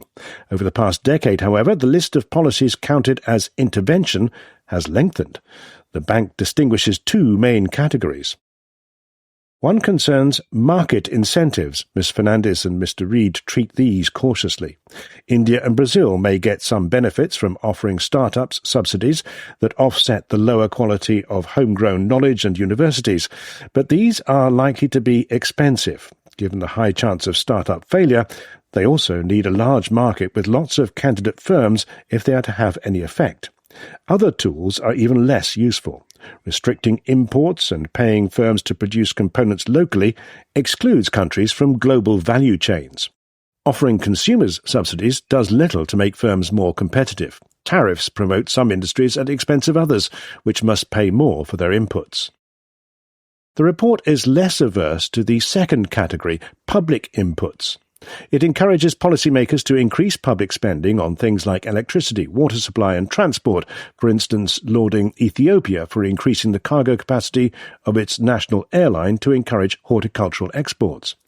It supports the creation of industrial parks where such infrastructure is readily available, as Morocco and Costa Rica have done. And it backs training initiatives such as a government scheme in Romania which produced workers that eventually attracted firms. All sensible, none of it particularly statist. Or novel. The report from 1993 offered similar advice. It warned that import substitution was too risky, as cosseted domestic firms tend to fail when exposed to international competition, and that warping the economy to benefit hand-picked industries risked starving the rest. Instead, countries could try to boost exports by attracting foreign investment and increasing infrastructure spending. Indeed, in the past 3 decades, much of the bank's loans have financed bridges, roads and railways. Ms. Fernandez and Mr. Reed acknowledge that poor countries have changed since 1993 in ways that make them less vulnerable to industrial policy disaster, notably keeping inflation and budget deficits under control. The authors are also less reflexively dismissive of statist tools and give them serious consideration. But apart from public inputs, few get an explicit thumbs up. Instead, the report's most important innovation, besides going easy on finger-wagging, is to acknowledge reality. We begin, say the authors, with a government that has already decided to expand a particular business activity.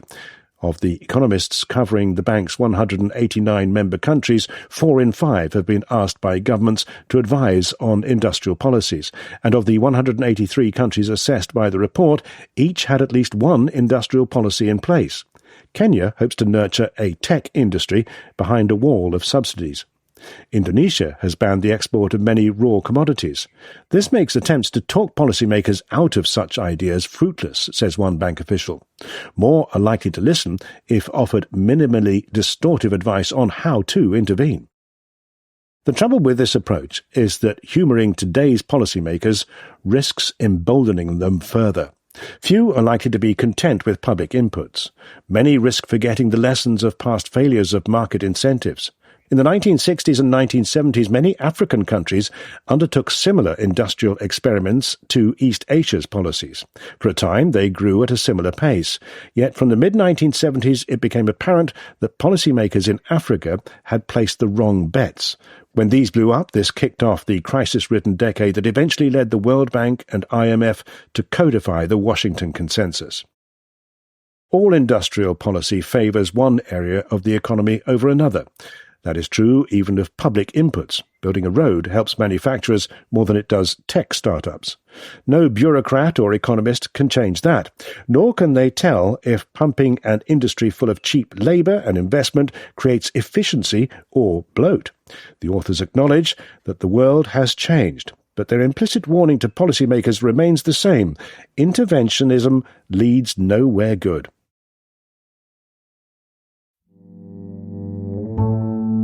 Science and technology. Ecology.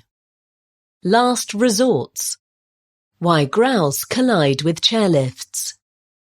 Nature has evolved an extensive range of visual codes to allow individuals of one species to pass important messages to those of another.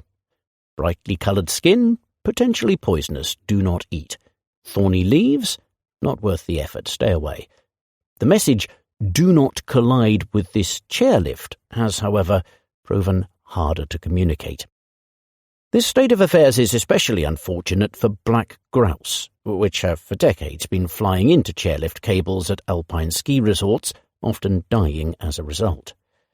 20 years of warning signs have failed to keep the birds away. New research, published in Experimental Biology, is revealing that most of these signs are in a colour the birds cannot easily see. The black grouse is a bird with red patches of skin above its eyes that is abundant in Russia and Scandinavia. It also has a small subpopulation in the Alps, but it is getting smaller. An analysis from 2008 revealed that grouse numbers were 15% lower in the vicinity of ski lifts. This reinforced observations made at ski resorts that these birds frequently smacked into their cables. To make these cables more visible, resorts adorned them with coloured markers, 3.5 to 15 centimetres wide. Since the black grouse made up 70% of bird cable collisions, and the assumption was that a bird with red on its head would be able to see that colour on its nearest and dearest, most markers were made red too. Collisions, nonetheless, continued. Puzzled by this, Marjorie Yenard at the University of Liège and independent sensory biologist Simon Potier decided to study the vision of captive-bred black grouse. They did this by placing them inside a black box with one clear wall, beyond which lay a screen on which different patterns were projected. As birds cannot move their eyes nearly as much as mammals, they must move their heads to track moving objects. Dr. Poitier and his colleagues used this fact to remotely monitor the grouse's head movements as various stripe patterns were moved across the screen. If the grouse turned their heads to track the stripes, he knew that the birds could see them. Separately, Dr. Yenard and her team studied light-sensitive receptor proteins collected from the eye of a dead grouse to determine what colours it might be sensitive to. The research revealed that the black grouse has poor vision. It can see contrast, but not as well as people can, and although it can see yellow, green, blue, purple, and part of the ultraviolet spectrum, it does not see red well. Hence the collisions. The researchers' findings at last provide the solution that ski resorts have been looking for. Warning markers ought to present strongly contrasting pairs of colour, like purple and yellow, or black and white, rather than being monochrome. The contrast markers must also be made larger, no less than 14 centimetres across, and more widespread, at least one every 16 metres, if they are to deter the animals. As for why a bird that struggles to see red nonetheless bears the colour, Dr. Guénard has an answer. She explains that, in addition to reflecting red light, those patches also reflect ultraviolet light that people cannot see but grouse can. The collisions are a case of interspecies communication gone wrong. Science and technology. Cybersecurity. Whose mine is it anyway? Cryptocurrencies are increasingly made on hijacked computers. Mining a cryptocurrency can be an expensive business. Producing new coins, also known as tokens, can require computers to solve cryptographic puzzles, which take large amounts of power. One way to keep costs down is to relocate mines to wherever electricity is cheapest. Cheaper still is having others foot the bill. An unsuspecting organization's power can be hijacked by stacking computers in a crawl space or storage room, for example. Such operations, however, are regularly discovered, and culprits risk penalties and confiscated kit. A less risky and more scalable approach is to steal power by remotely sneaking crypto mining software onto other people's computers. Cryptojacking, as this trick is known, is booming. Over the course of 2025, instances jumped by about 20%, according to a note in November from Grey Noise, an American security firm. Victims take quite a hit. A study published in 2022 by Sysdig, a security company based in San Francisco, estimates that every dollar in crypto thus generated costs victims an average of $53 in computing expenses. Part of the surge is due to the high value of cryptocurrencies in recent years, although there has been a drop in 2026. The barriers to cryptojacking are also relatively low. The requisite software is readily obtained from underground web forums, says a specialist with Interpol's cybercrime unit in Singapore who required anonymity to comment on operations. And installing such software on computers is less challenging than stealing data or, in the case of ransomware, holding it hostage. The upshot is that cryptojacking shows no signs of going away. Among the most useful tools in cryptojackers' arsenal are web-crawling bots. These packets of code sniff out computers with security settings that are weak or which have not been changed since purchase. Many such bots are now roaming cyberspace, tipping off their masters when opportunities are spotted. Advanced artificial intelligence models could, in theory, help identify additional targets, but Michael Clark, head of threat research at Sysdig, believes their edge over existing bots is not large enough to justify the expense. When vulnerabilities are found, cryptojackers are often among the first to exploit them. Corporate computers rendered vulnerable by a configuration error are often commandeered within an hour, says Mr. Clark. Servers are particularly attractive targets. They are always on and surges in traffic are common. Also, because servers act as data processing hubs for other computers, cryptojacking software can often replicate itself on the network's spokes. Another way cryptojackers can access computers is by finding login credentials unwittingly posted online. GitHub, a massive online repository of code, is a good place to look. And if a bot cannot find a server password, it might be able to guess it. In January 2025, it emerged that one such password spray attack allowed cryptojacking software to be run on servers rented by USAID, an American government agency, at a cost of nearly $500,000. Even bigger scams have come to light. In 2024, Ukrainian police, helped by Europol, arrested a man in Mykolaiv alleged to have used password-cracking software to mine cryptocurrency worth nearly $2 million over the course of 2 years. On August 15, 2025, America's Department of Justice announced that a Nebraska man had cryptojacked nearly $1 million in tokens while simultaneously running up more than $3.5 million in cloud computing fees for his victims. He was sentenced to a year in prison. In recent years, personal laptops and mobile phones have replaced corporate servers as prime targets, says Alex Delamotte of SentinelOne, a security firm in Mountain View, California. She attributes this to the rising value of Monero, one of the relatively few cryptocurrencies that can be mined on personal devices. Individuals are also likely to be softer targets than outfits with a dedicated cybersecurity team. Scripts used for cryptojacking, a list that includes CryptoLoot, Miner, and XMRig, can be illicitly embedded in email attachments, free apps, online malvertisements, and even web browsers.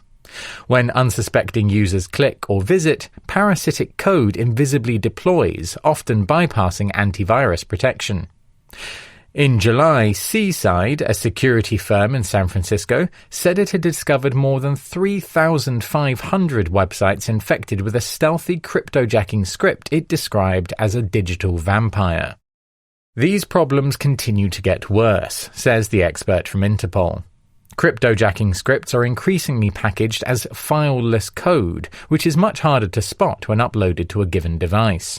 Google tacitly acknowledged its inability to stamp out cryptojacking on its cloud service when it introduced, in 2023, a program to provide certain victims credits worth up to $1 million for losses incurred over any 12-month period. Security firms, however, aim to adapt. New forensic software packages analyze processing loads, data traffic, and electricity usage, flagging spikes and other suspicious patterns. And heavyweights, Google and Microsoft included, are increasingly folding advanced AI models into such offerings.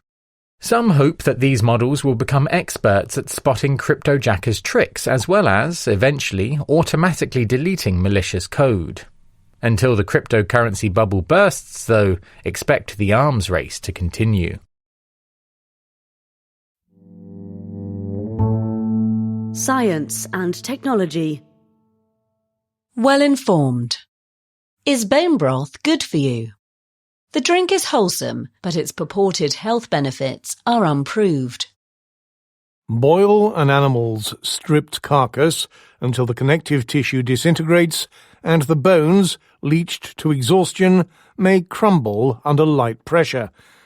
The result is bone broth, a pricey wellness drink. Yet the stuff is becoming increasingly popular, thanks in part to praise from celebrities. Enthusiasts claim it curbs overeating and is good for the skin, bones, and gut. What, though, does the research say? Start with weight loss. Bone broth contains protein, which can promote the release of appetite-suppressing satiety hormones, such as cholecystokinin, peptide YY, and glucagon-like peptide 1, that's GLP-1. Studies have also shown protein reduces the stomach's production of ghrelin, a hormone that stimulates hunger. Evidence that bone broth actually provides enough of any of these for weight loss, however, is almost as thin as the drink itself. In one trial, published in June 2025 in Clinical Nutrition Open Science, 64 obese adults shed an average of 7.4 kilograms after 2 3-week stints on a bone broth-rich diet, while also gaining muscle mass. But as the participants took regular light exercise throughout the trial and no control group was included, it is possible a similar regimen without bone broth might produce comparable results. Swigging bone broth may, as many devotees contend, trim appetite by creating a sensation of fullness. A paper in Appetite in 2007 found that preloading with soups before a lunch main course did cut total caloric intake by a fifth. That trial, however, did not test bone broth, which suggests that any watery food can be used for this hack. What about skin and bones? Bone broth, boosters note, contains collagen, the main structural protein in those tissues. Some clinical trials have found collagen supplements can boost bone density in postmenopausal women. But bone broth's collagen content is typically well below the doses used in supplement studies. Bone broth is not a great source of calcium, iron, or magnesium either. In an analysis of 30 preparations of bone broth published in 2024 in European Food Research and Technology, the authors wrote that their findings generally contradicted the popular narrative around its supposed benefits. Bone broth does beat collagen supplements on nutritional breadth. Compounds released during simmering, for example, include glucosamine and chondroitin sulfate. Some research suggests these may lessen joint pain in people with osteoarthritis, a condition in which cartilage breaks down. Results, though, have been inconsistent. The amino acids in bone broth may also have benefits. Consider a small trial reported in Medicina in 2021. Researchers in Mexico fed 6 mice bovine bone broth for 10 days. Another 6 were given water instead. Acids, of the non-amino kind, were then rectally administered to cause colonic lesions. The control group's colons became highly inflamed and suffered severe architectural distortion. In the mice given bone broth, inflammation and damage were moderate. Perhaps, say the researchers, because its amino acids curbed inflammation enough to limit the mice's injuries.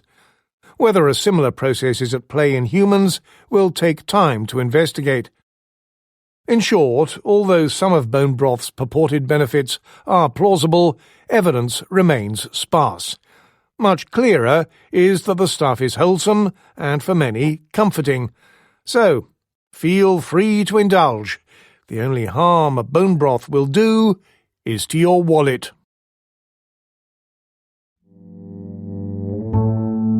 Culture. Oratory. Uncivil war. The rhetoric of war has changed, not for the better. It is June 6, 1944. The Second World War is in its 5th year. Millions are dead. Much of Europe lies in ruins. The fate of the war now hangs on a single stretch of water. In the English Channel, 150,000 troops mass. The American president addresses his people. But despite the bloodshed, his mood is not bloodthirsty. Americans fight, he says, not for the lust of conquest. They fight to end conquest. His ally, Winston Churchill, will match this tone in his history, which he opens with a moral. In war, resolution. In defeat, defiance. In victory, magnanimity. It is now April 2026. America is embroiled in another war. This war, too, hangs on a stretch of water, this time the Strait of Hormuz. The American president addresses his people. The tone is belligerent. He says, "Open the fucking strait, you crazy bastards, or you'll be living in hell. Just watch." His Secretary of War, Pete Hegseth, says the Iranians are toast, and they know it. This is not a fair fight. We are punching them while they're down, which is exactly how it should be. War in the West has changed. Militarily, of course, stealth bombers have replaced Spitfires, but it has changed oratorically, too. To talk about oratory in modern politics feels anachronistic. Budget speeches do not abound in alliteration and assonance. But the words of war are different. Hitherto, when the West has waged war, it has almost always done so with modern weapons but antique words. Thus, while countries fought on the beaches and on the landing grounds with guns and bombs and bullets, they also, and with equal strategy, fought on the page and on the podium and on the wireless. There were Shakespearean allusions and nods to Abraham Lincoln and rolling repetitions of the word fight. Oratory mattered.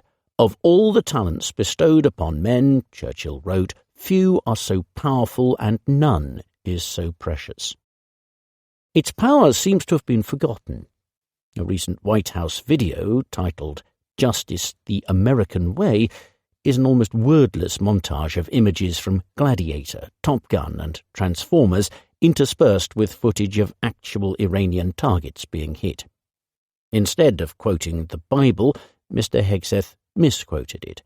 On April 15th, he led people in a prayer that reflected Ezekiel 25:17, but which was actually taken almost verbatim from Pulp Fiction, a less celebrated spiritual work. The actual Ezekiel verse is about God smiting the Philistines. An obvious counter-argument is to say, so what? Death does not distinguish between a leader who can produce a Periclean flourish and one who can't. Moreover, winged words, as poets during the First World War pointed out, can be deceptive, luring men to a mechanized slaughter that is neither dulce nor decorous. When Rudyard Kipling's only son was killed in the Battle of Loos, he wrote the bitter, un-Kiplingish epigram, "If any question why we died, tell them because our fathers lied." Butchery can be ill-served by oratory. Yet it is hard not to feel that something is lost when a Western leader channels Transformers rather than Churchill. Allusion was once essential to oratory. Sensibly so. All men may be created equal, but all men's words are not. Just ask the poor chap who gave a now largely forgotten 2-hour, 13,607-word address at Gettysburg before Lincoln gave his 271-word zinger. All great orators have thus borrowed, invoked, alluded. When Colonel Tim Collins sent British soldiers into Iraq, he told them to tread lightly as they trod on the site of the Garden of Eden. The few of Churchill's Battle of Britain speech stood shoulder to shoulder in the imagination with the happy few of Shakespeare's Henry V. The atomic bomb was ushered in by a flash and by the Bhagavad Gita. "I am become death," J. Robert Oppenheimer would later say, "the destroyer of worlds." This isn't merely oratorical fireworks. The right quotation conscripts the dead along with the living.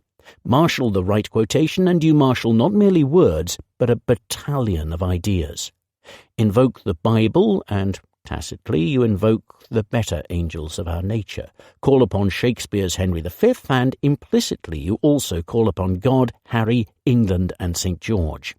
1/10 of all Churchill's speeches, says Andrew Roberts, his biographer, referred to history to encourage listeners to see the war in its historical context of threats that had been posed to Britain in the past that the country had defeated. Cultural allusions offer sinew-stiffening encouragement.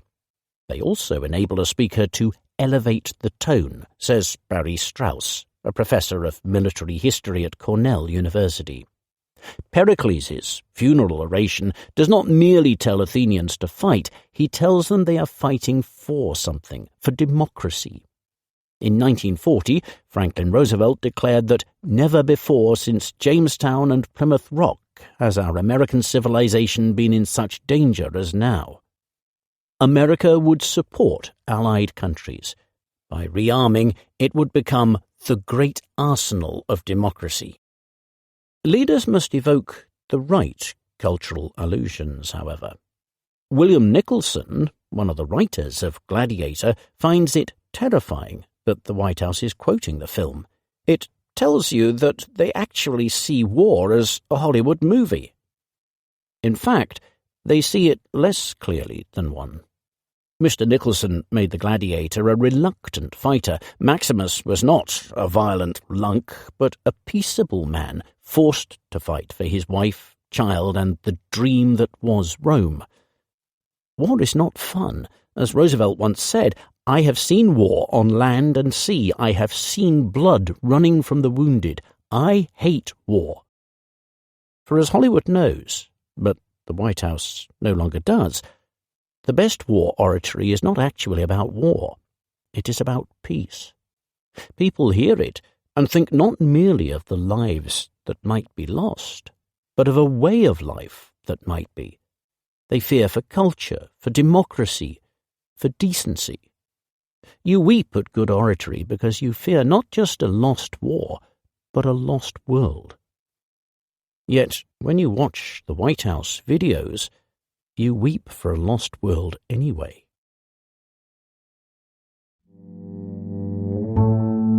Culture. Geopolitics and the Internet. Profits of doom scrolling. Iran is winning the AI propaganda war. In previous decades, propaganda for murderous Middle Eastern regimes tended to be unpersuasive.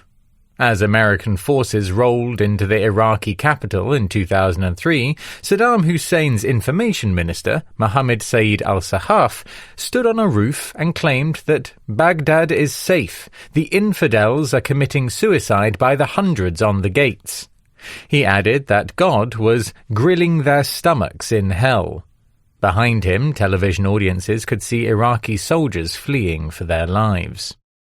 In today's Gulf War, astonishingly, a murderous dictatorship appears to be winning the propaganda battle against the land of the free and the home of Hollywood. Day after day, a team backing Iran's theocratic regime releases videos made with artificial intelligence that ridicule Donald Trump and glorify those who resist him. They swiftly go viral. Joseph Bodner and Krisha Shikora of the Institute for Strategic Dialogue, a pro-democracy NGO, found that 2 pro-Iran networks had racked up more than 1 billion views on X in the first month of the war.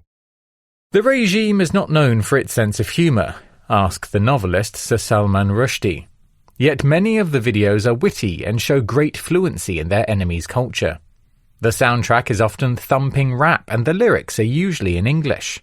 The figures are frequently made of Lego. Mr. Trump is portrayed as a vain, cowardly liar. His Pinocchio nose is soon as long as a golf club. He declares victory even as his pants are literally on fire. Pete Hegseth, America's Secretary of War, is shown as a vomiting drunk with crusader tattoos. Iran's propagandists have advantages that Saddam's flak lacked. AI allows expensive-looking videos to be made cheaply and quickly in response to breaking news. Since most AI models are trained on Western content, the technology also makes it easy to generate new slop that riffs on Western cultural tropes. Social media channels offer multiple ways to circulate Iran zingers, handy since YouTube has blocked them. And an unpopular American president waging an unpopular war gives them a mockable target. Nonetheless, Iran has played its cards deftly. Rather than chanting "Death to America," as is traditional, the videos play up criticisms of Mr. Trump that resonate with a global audience. Benjamin Netanyahu, Israel's prime minister, is shown whispering words of strife into his ear. Young Americans line up to be drafted as plutocrats on Epstein Island frolic with girls in bikinis. A ticker shows the oil price soaring. A bonfire of banknotes shows Americans' taxpayers' cash being wasted. American bombs kill Iranian schoolchildren. The lyrics are not exactly Omar Khayyam, but they are sharper than plenty of popular hip-hop tracks. "Hey loser, come closer, I'm the exposer. Fake billionaire, your whole empire is a poser," is not a bad put-down, nor is "You drop fake news sitting high in your tower, morally bankrupt, just drunk on the power." Explosive Media, the group that makes many of the videos, claims to be independent. However, it is operating out of Iran, where the internet is shut down for all except those most deeply favoured by those in power. And a spokesman for Explosive Media admitted to the BBC that the regime was a customer. Look closely and the propaganda is fairly blatant. Iranian forces are portrayed as heroic, though the regime has massacred thousands of its own people, and ever victorious, obliterating American bases and Gulf skyscrapers that in fact they only singed. Nods to conspiracy theories popular both in the Middle East and the West abound, that the Illuminati control America, and that the death of Princess Diana, a British royal who was dating a Muslim, was no accident. Anti-Semitic images appear too. Mr. Netanyahu is depicted as a worm in an apple. Yet all of these nasties flit past your eyes so fast they are easy to miss. The videos have hot-wired the world's brains, says Mustafa Ayad, also of the Institute for Strategic Dialogue. The Iranians have been able to tap into the zeitgeist in a language that people understand online, through really good use of internet subcultures, memes and animations. The message, "Don't trust America," comes not from the mouths of Iran's actual leaders, who are hated or polarizing, but from Lego versions of them, who look like fun, says Mr. Ayad. Iran is also taking pro-Trump AI content and repurposing it. After Mr. Trump posted an AI-generated image of himself as Jesus healing the sick, and explained, when Christians were outraged, that he thought it showed him as a doctor, someone added the real Jesus descending from the sky to cast Mr. Trump into the fiery pit. Iranian embassies gleefully circulated it. America's State Department used to have an office that counteracted enemy propaganda, but the Trump administration closed it last year. So the world's greatest military power is struggling to subdue a regional bully, and the world's cultural superpower is being out-trolled by a regime that whips women for showing their hair. For the man who let this happen, loser seems like an understatement.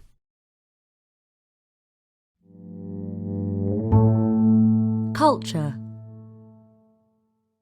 Backstory. I'm bad. You know it. In a controversial new biopic, Michael Jackson is an eccentric saint. Yuck. Part of Michael Jackson's intergalactic appeal was the way he evoked, yet dispelled, danger. His androgynous looks and high-pitched voice took the edge off songs of lust. A spindly body made his spiky dance moves unthreatening. In music videos, he breaks up brawls and rescues damsels in distress. The zombies who stalk the Thriller mini-movie are only a bad dream. As an artist, Jackson was a one-man fairy tale, sublimating pain and peril into joy. Michael, a biopic out this week, tries to pull off the same trick with his life. It is a triumphant version of a story that, in reality, became a tragedy. For Jackson, who died in 2009, and for the children he allegedly abused. It aims to transport you to his febrile heyday in the 1980s, but its implicit lesson about money, memory, and the malleability of facts is uncomfortably contemporary. The villain in this fable is Jackson's tyrannical father, Joseph, played by Coleman Domingo. It opens in Gary, Indiana in 1966, as Joe pitilessly drills his sons into shape as the Jackson Five. Their star is Little Michael, played by Giuliano Valdi as a child, and as an adult, to the extent that he becomes one, by the singer's nephew, Jafar Jackson. The film charts the family's rise and Michael's yen to forge a solo career and escape his father's thrall. For a movie about an oddball megastar who befriended a chimpanzee, much of Michael is surprisingly dull. The hero keeps getting bullied by his father and consoled by his mother, Nia Long, while accumulating exotic pets and staring longingly at pictures of Peter Pan. He develops a taste for leather and epaulettes. Everyone tells him how special he is. In stretches, this is the sort of fairy tale that could put you to sleep.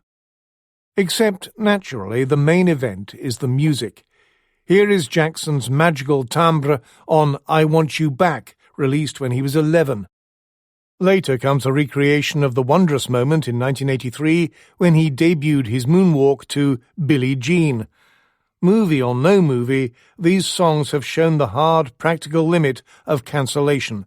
A bit like Picasso, now widely deprecated for misogyny, they have proved too good to abjure. They are all the memorial Jackson needed. His fame, though, wasn't powered by talent alone.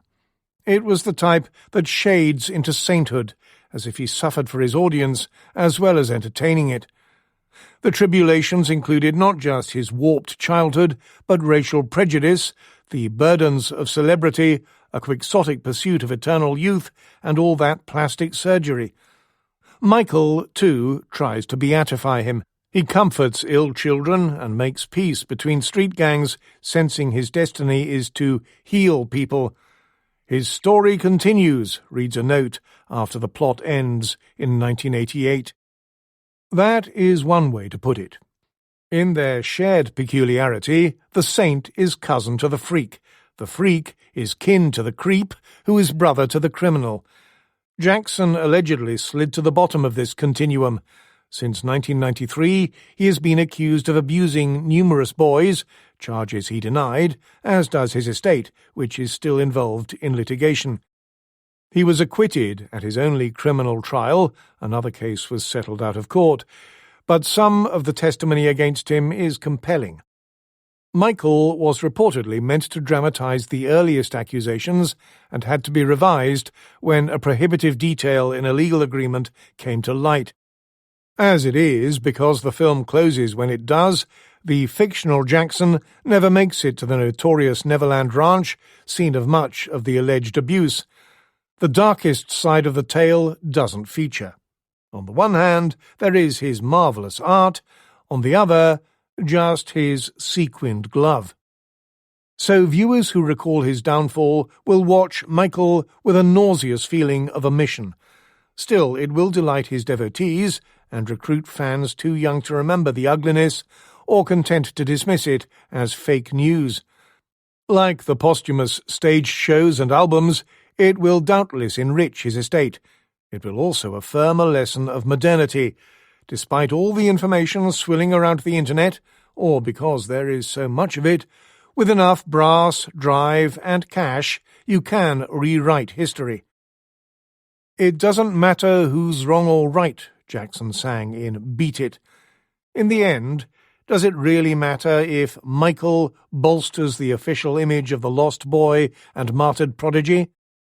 It does if you believe that no one, not even the king of pop, should be above accountability, or if you care about the truth, which is that suffering doesn't always make a man a saint, and sometimes genius can be worse than flawed. But that kind of moral is no use in a fairy tale. Culture.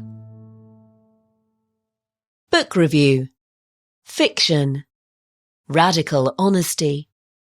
Judy Blume, A Life, by Mark Oppenheimer.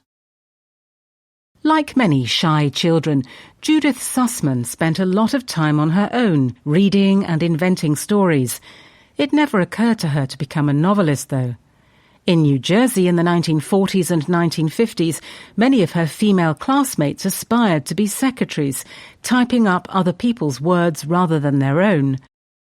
She did not give literary pursuits any thought until she was in her late 20s. Judith, by then Judy Blume, and a frustrated housewife with 2 small children, sought a creative outlet. As she cleaned up after dinner, she devised tales and envisioned herself as the next Dr. Seuss. Her husband, meanwhile, told friends that writing was a hobby that keeps her out of Saks, a department store. Mark Oppenheimer, a journalist and academic, chronicles Ms. Blume's life in an enjoyable, though rather studious new biography. He charts how she became a blockbuster author, if not quite of Dr. Seuss's stature, then at least known across the world. Ms. Blume has sold more than 80 million copies of her books to date, more than Joseph Heller or Douglas Adams have. She grew up in a progressive Jewish family. Even as a youngster, she wanted gritty realism. She imagined her paper dolls had been in terrible accidents, and she was the surgeon in charge of their care. Ms. Blume's parents demonstrated an unabashed attitude towards sex and the body. The author remembers an awkward yet straightforward conversation with her father about sperm's role in pregnancy. So it did not take long, once she started writing, for her unsuccessful imitations of Dr. Seuss's rhyming style to give way to her own, frank, candid, earthy voice. Judy's innovation was not to describe menstruation, first kisses, or teenagers' orgasms. She had grown up reading about these things, Mr. Oppenheimer observes. She just thought these topics didn't have to stay sequestered in books for grown-ups. In books such as Are You There, God?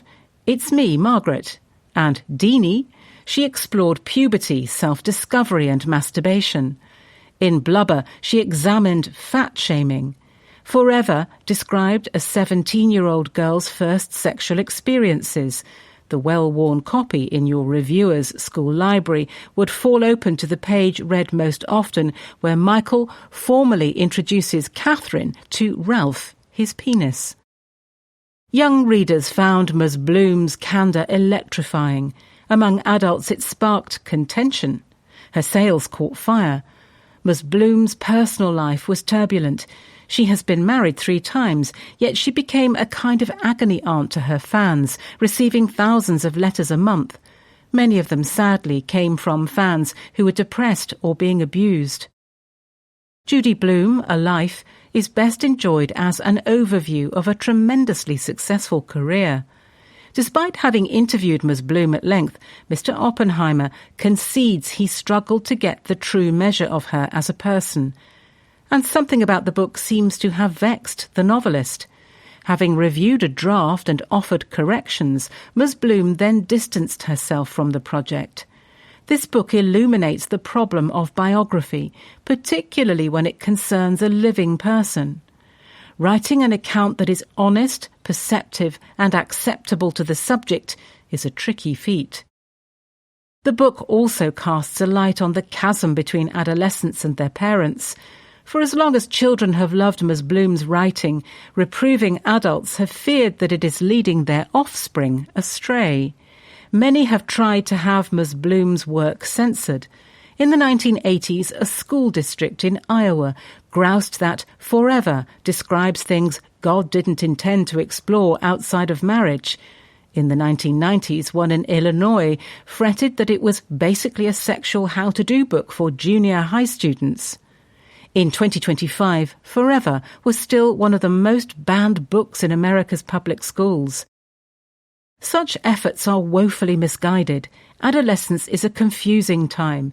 Teens feel curious, embarrassed, and misunderstood, and stories that help them make sense of it should be celebrated, not censured. Ms. Bloom deserves her flowers.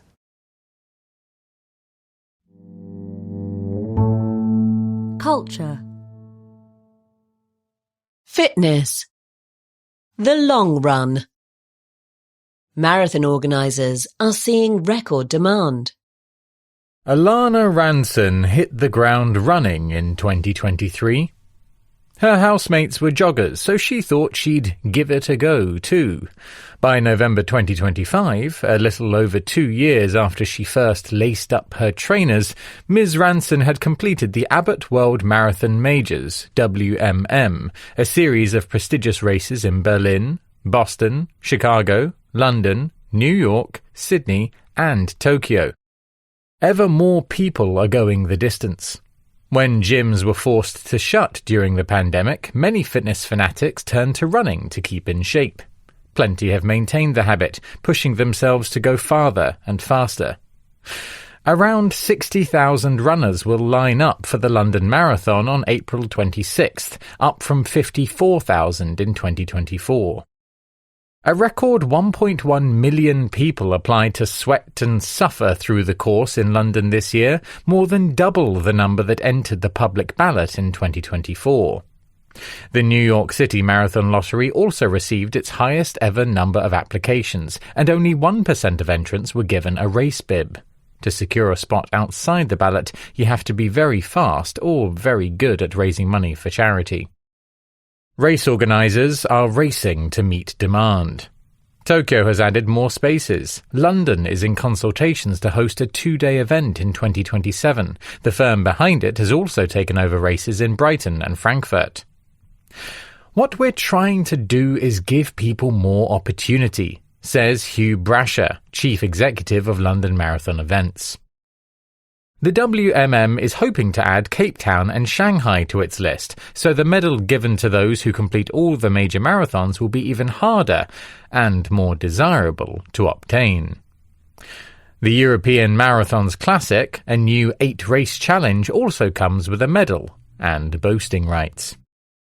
The trend is driven by youngsters like Ms. Ranson. Gen Z runners make up a growing share of marathon applicants and finishers. The number who logged a marathon on Strava, a fitness tracking app, increased by 1/3 from 2024 to 2025. Given their supple joints, they will be able to keep going for some time. Marathon mania shows no signs of slowing down.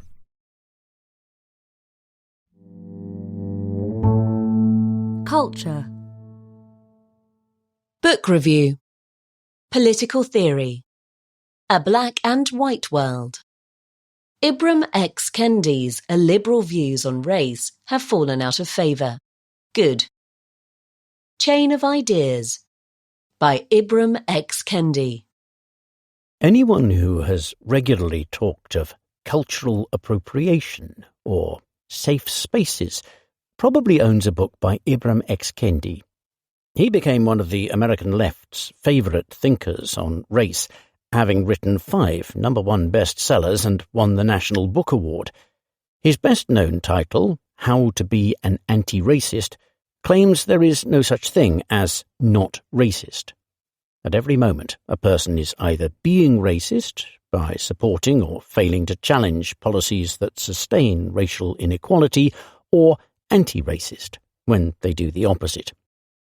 His star rose fast. In 2020, in the wake of George Floyd's murder, Boston University hired Mr. Kendi to head up a well-funded Center for Anti-Racist Research. But in 2023, the centre sacked half its staff. Mr. Kendi denied financial mismanagement. He now teaches at Howard University. His new book explores the origins of our authoritarian age. It is similarly rigid and hortatory, and accidentally illuminates why early 21st century progressivism failed. Its focus is the Great Replacement theory, which posits that elites encourage immigration to replace the usually white natives of a country with usually non-white immigrants for cheaper labour and reliable votes. Since it was first promulgated in 2011 by a French writer, Renaud Camus, the theory has taken over global politics, Mr. Kendi argues. He is correct that this noxious conspiracy theory is no longer confined to the fringes. Elon Musk and some American Republicans have promoted it, as have right-wing politicians in Europe. It has inspired mass shootings in America, New Zealand and Norway. A book that could help centrist and liberal politicians formulate an effective response would be useful. This is not that book. Mr. Kendi is an asserter, not a persuader. His fondness for Baroque taxonomies leads him to argue that 10 interlocking ideas give the Great Replacement theory its power. He uses each tenet to assail a particular right-wing politician, seemingly at random. Racism against peoples of colour is over, and Britain's Nigel Farage, for instance. Or racial inequality data should be ignored, and Hungary's Viktor Orbán. How these ideas interlock into a chain never becomes clear. In the absence of clarity, Mr. Kendi offers guilt by association. Some Great Replacement precepts echo Nazi ideology, such as hostility to multiculturalism, a desire to deport non-natives, and a belief that elites, globalists rather than international Jewry, dominate the world. Therefore, any politician who articulates these renovated ideas, Mr. Kendi says, should be described as neo-Nazi. This is an insult masquerading as a description, and it is more likely to harden opposition than to change minds. This intolerant streak was visible in earlier work. The heartbeat of racism is denial, Mr. Kendi wrote. To object to his Manichaean view of race relations, then, is to out yourself as a bigot. Solutions are not his strength either. To counter the Great Replacement theory, he says, we must accurately define racism, shut off the fire hose of disinformation, and learn history. It may sound anodyne, but in a liberal democracy, a government should not be able to shut off publications. We must accurately define really means everyone must agree with my definition of a deeply contested term. Similarly, his championing of anti-racist policy sounds laudable at first, but consider an example. Rates of homelessness among black and Native American families are 4 times those of white ones. If achieving equity is the chief goal, then seizing white families' homes and forcing them to live on the streets until the rate of white homelessness meets other groups is sound anti-racist policy. That this would be a recipe for communal resentment does not trouble Mr. Kendi, who argues that the only remedy for past discrimination is present discrimination. He has also proposed a Department of Anti-Racism comprised of formally trained experts that could block any law and punish any public official deemed racist. He writes that the department's purpose would be to fix the original sin of racism. That is a telling goal. Mr. Kendi is not a serious policy thinker. He is a religious writer for secular lefties. How to be an anti-racist features original sin, racism, public repentance, the heartbeat of anti-racism is confession, and eternal struggle. The movement from racist to anti-racist is always ongoing. This sin must be expiated, not accepted or compromised with. The world is divided into the damned, who disagree with him, and saved, who accept his proposals in toto. That suited progressives when they believed Donald Trump was an aberration, and all they had to do to banish Trumpism was cancel bad people and drag politics leftward. But that had a limit, as the election in 2024 showed. Some progressives have come to realize that they have annoyed the average American into fascism, as Mark Maron, a comedian, sardonically put it. The lukewarm reception for this book is also telling. Google Trends suggests Mr. Kendi has attracted less than 1/10 the attention this year as in 2020. Compromise and incremental change can be slow and frustrating, especially when it comes to long-standing injustices such as racial inequality. But they are the foundations of liberal democracy.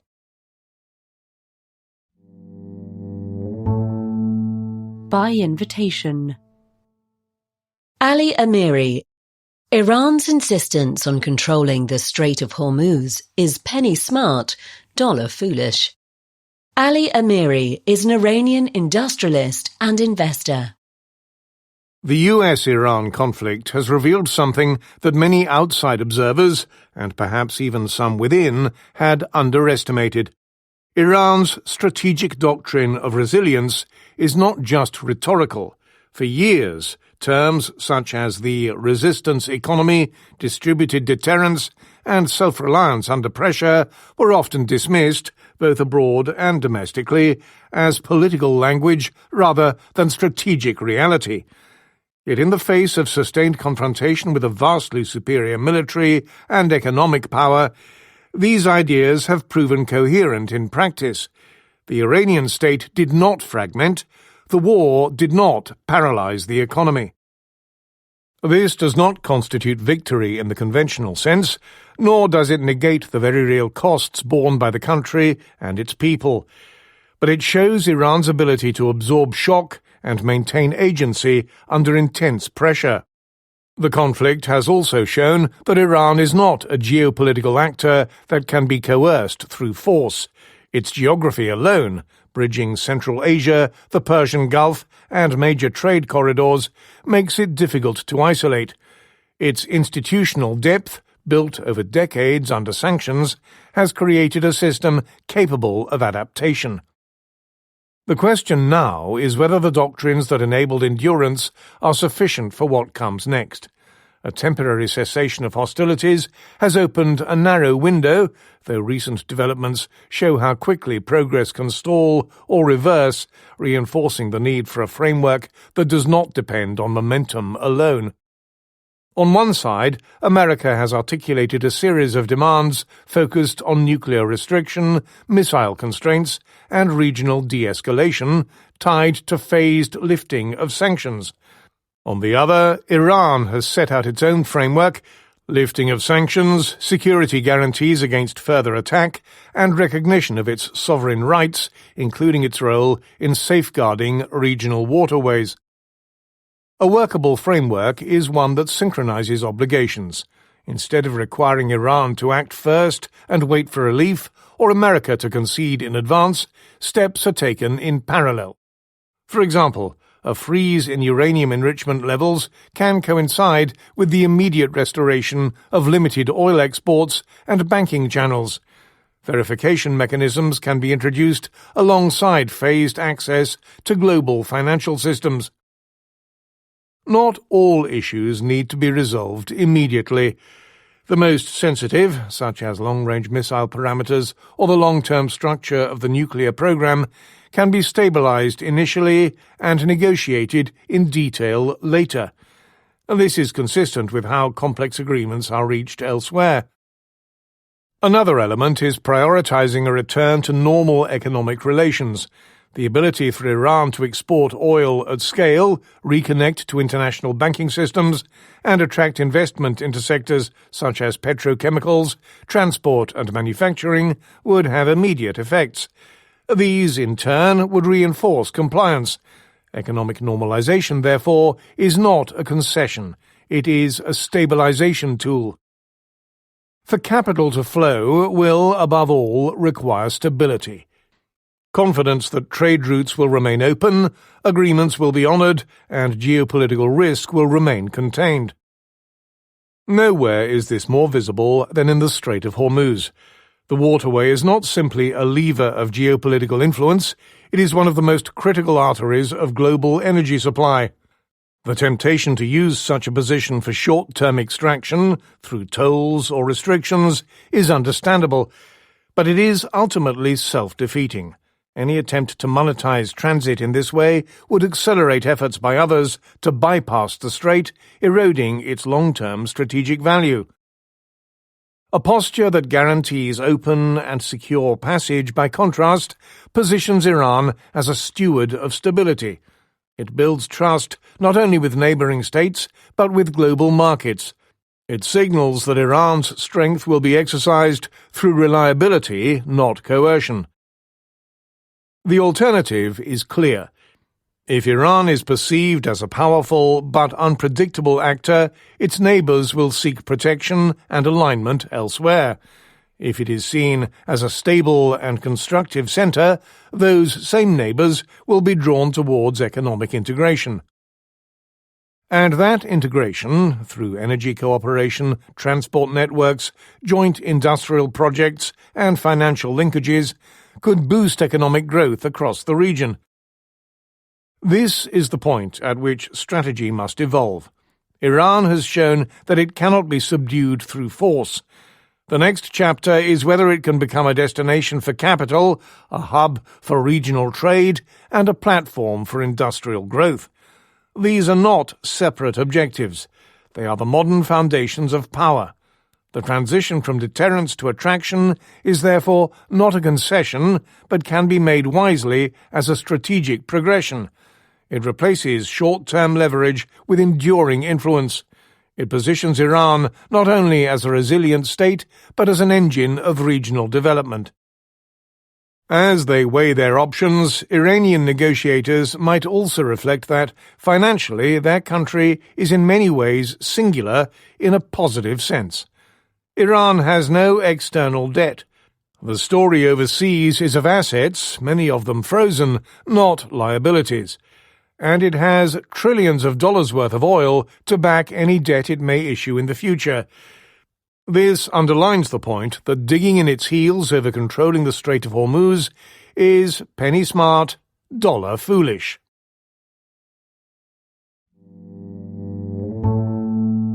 By invitation. False prophets. AI is the new Oracle of Delphi. That's bad news. Societies urgently need to confront the ethics of prediction, writes Carissa Vailis. Carissa Vailis is an associate professor of philosophy and ethics at the University of Oxford and author of Prophecy, Prediction, Power and the Fight for the Future, From Ancient Oracles to AI. Prediction is as old as intelligent life. In pre-industrial times, part of what made humans strong, despite physical disadvantage, was an ability to foresee the behaviour of other animals, which made it easier to hunt them. In the modern world, prediction continues to confer an array of competitive advantages. If you run a company, for instance, everything from choosing what businesses to enter or exit to finding the right location for operations depends, in part, on forecasting. The AI age has brought a boom in prediction. Machine learning, the kind of AI most commonly used in chatbots and decision-making algorithms such as hiring software, is a prediction machine. It uses historical data to fill in blanks, whether it is predicting text or deciding whether someone will be a good employee. Oracle is even a technical term in machine learning, a system of perfect prediction. Predictive algorithms are everywhere, opening and closing doors for us, deciding whether we get insurance or a loan or an apartment. Law enforcement agencies use predictive policing tools that flag neighbourhoods or individuals as higher risk. Predictive algorithms are used in the justice system to inform decisions about bail, sentencing and parole. Streaming platforms and social media feeds rely on them to curate content. The use of predictive technology to make decisions about people raises ethical questions that humanity has devoted worryingly little time to considering.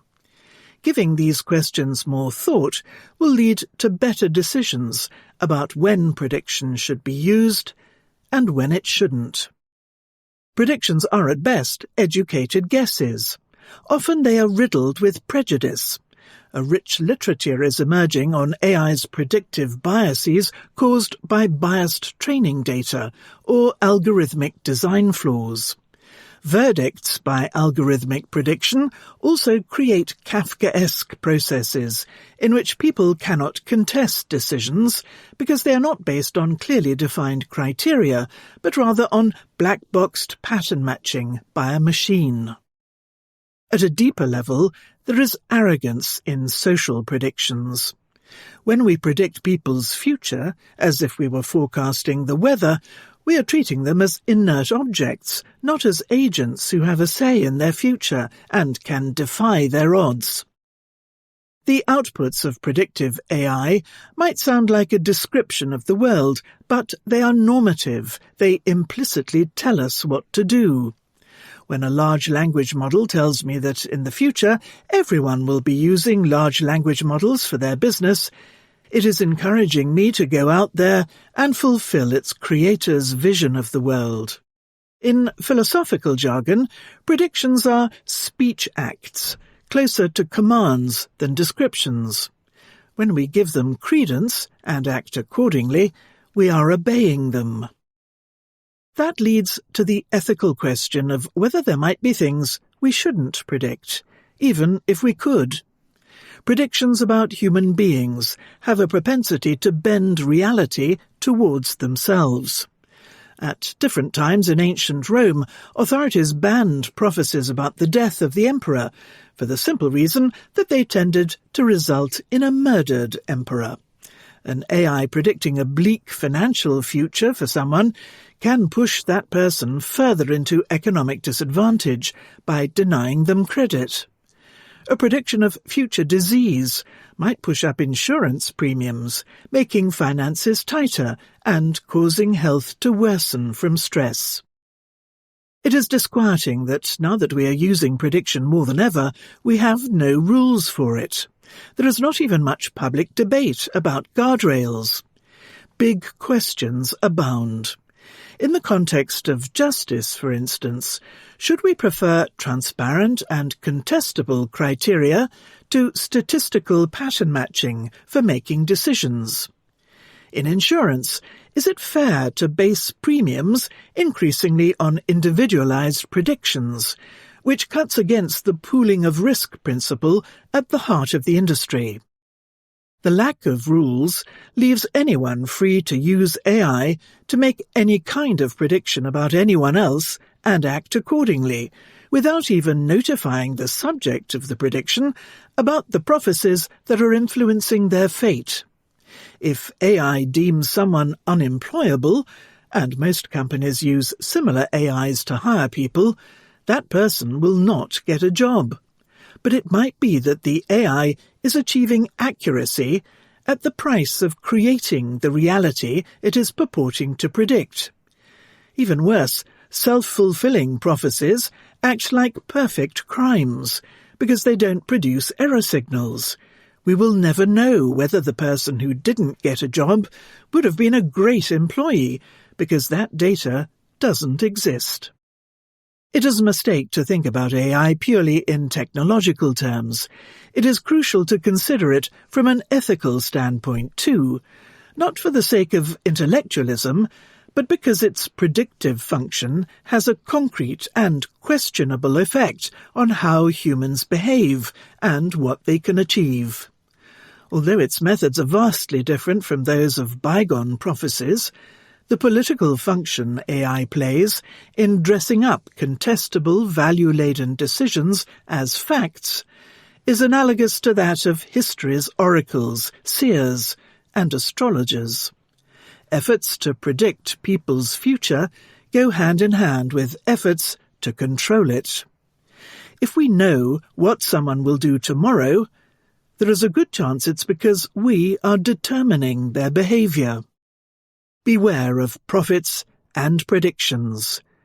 Only when we accept that we don't know what the future holds and act accordingly can we be sure to live in a free society.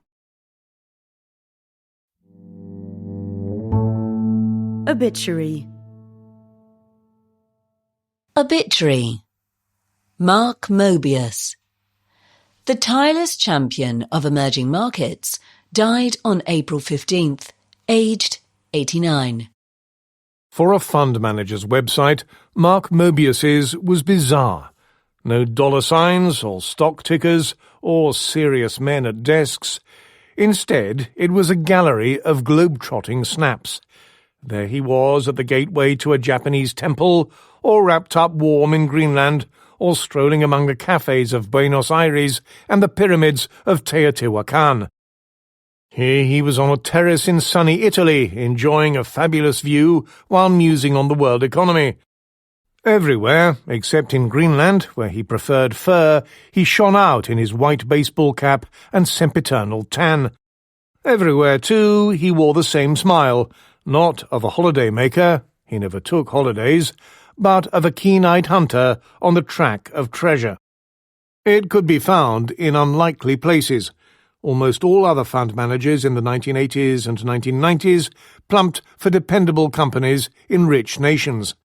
They avoided communist or socialist regimes, disorder, debt-riddenness, corruption, and faraway countries of which they knew nothing. Sensible enough to them, but he, a determined optimist, took the opposite tack. A bad country, unloved by investors, might still contain enterprising people and companies well worth investing in. And the moment to go into that market was at the peak of chaos. Panic, crashes, blood on the streets, all made a fantastic scenario for him. Revolution was a chance to buy. When Russia hectically privatized in 1997, he visited 36 companies, oil, gas, diamond mining, in 3 time zones. The results of this strategy were striking. When he joined Franklin Templeton in 1987 to head their emerging markets fund, old in his 50s to be starting in that job, though he had run an investment business for 20 years, he was managing $100 million. When he left in 2018, he was managing $40 billion scattered over 70 countries. His returns were not stellar. Some stocks outperformed, some underperformed in the usual way. Average annualized returns on the fund were a respectable 13.4%. For every 10 picks, he reckoned there would be one great success. and almost more important, was that he gradually altered the psychology of investors and fund managers. Before him, they barely glanced at emerging markets. After him, those markets, including Argentina, Brazil, Poland, Thailand and Vietnam, were in the mainstream asset class. People called him Indiana Jones for his venturing, and he liked that. The world belonged to optimists. Pessimists were only spectators. He took risks, obviously. In the Philippines, during a coup, bullets zinged around him. In the happy hunting ground of Argentina's wildly volatile stock market, he too might trip up. But almost always the risks were calculated. Like a sumo wrestler preparing for hours to seize a moment, he would not buy one share before he had read expert analysis on the country and been there himself. He set up his first offices in Hong Kong and Singapore, places he already knew well. Nor would he invest in any company before he had visited the factories, talked to the managers, and met the workers. That was what his travelling, 250 days in a year by one reckoning, was all about. He soaked in the culture as well as the business climate, confident that entrepreneurs could triumph everywhere if the legal system let them breathe. In Mexico, after struggling to the top of the Pyramid of the Sun, he went off to the Kimberly-Clark nappy and wet wipes factory to check how things were going. Well. After a colleague's wedding in Romania, he called in on a factory where purified lead was processed into sheets. Not so good, too much competition. In India, he envisaged a lively market in spices, thanks to the mobile phones of farmers and a new commodities exchange. As a foodie, he had to investigate a fishball-making plant in Thailand, but he also felt obliged, in Vietnam, to sample, surprisingly nice, scorpions on toast. Visits like this could avert problems, though not always. In Brazil, the Templeton Fund invested in Mesbla, a chain of department stores that suddenly, in 1997, went bankrupt. He learned it from the newspapers. Earnings had been growing, the books looked fine. His fund had dealt with it for years, but the family who owned it had been taking assets out until it collapsed. After that, he insisted on meeting owners too. China was perhaps his greatest frustration. He was one of the first in. Very slowly, access got better, and he discounted the usual caveats. A trade war with America seemed distant to him, and Xi Jinping's iron grip made the country stable. He was hobbled mostly by capital controls. Money put in could not be got out. Yet he had fun, too, at a humbler level. On bone-jolting rural roads, he tested out bicycles, and in the mountains of Fujian, he climbed to watch the picking and processing of the best oolong teas. Full-time nomadism suited him, because he was a multinational sort.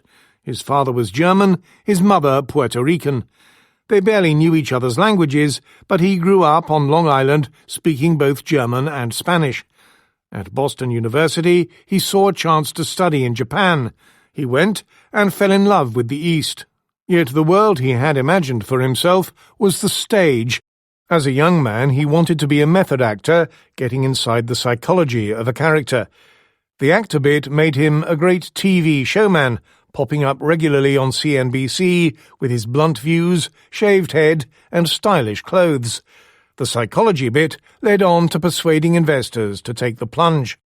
Obviously, he did persuade them, and not just with the prospect of decent returns. There was a morally worthwhile side to this, which he had absorbed from Sir John Templeton, the fund's founder. To prosper, countries needed a market economy open to foreign investment. With that, their people would thrive. Equal opportunity and the rule of law would spread around the world. All it needed was a keener Western appetite for calculated risk. He never married, though. Who could possibly calculate the risks of that?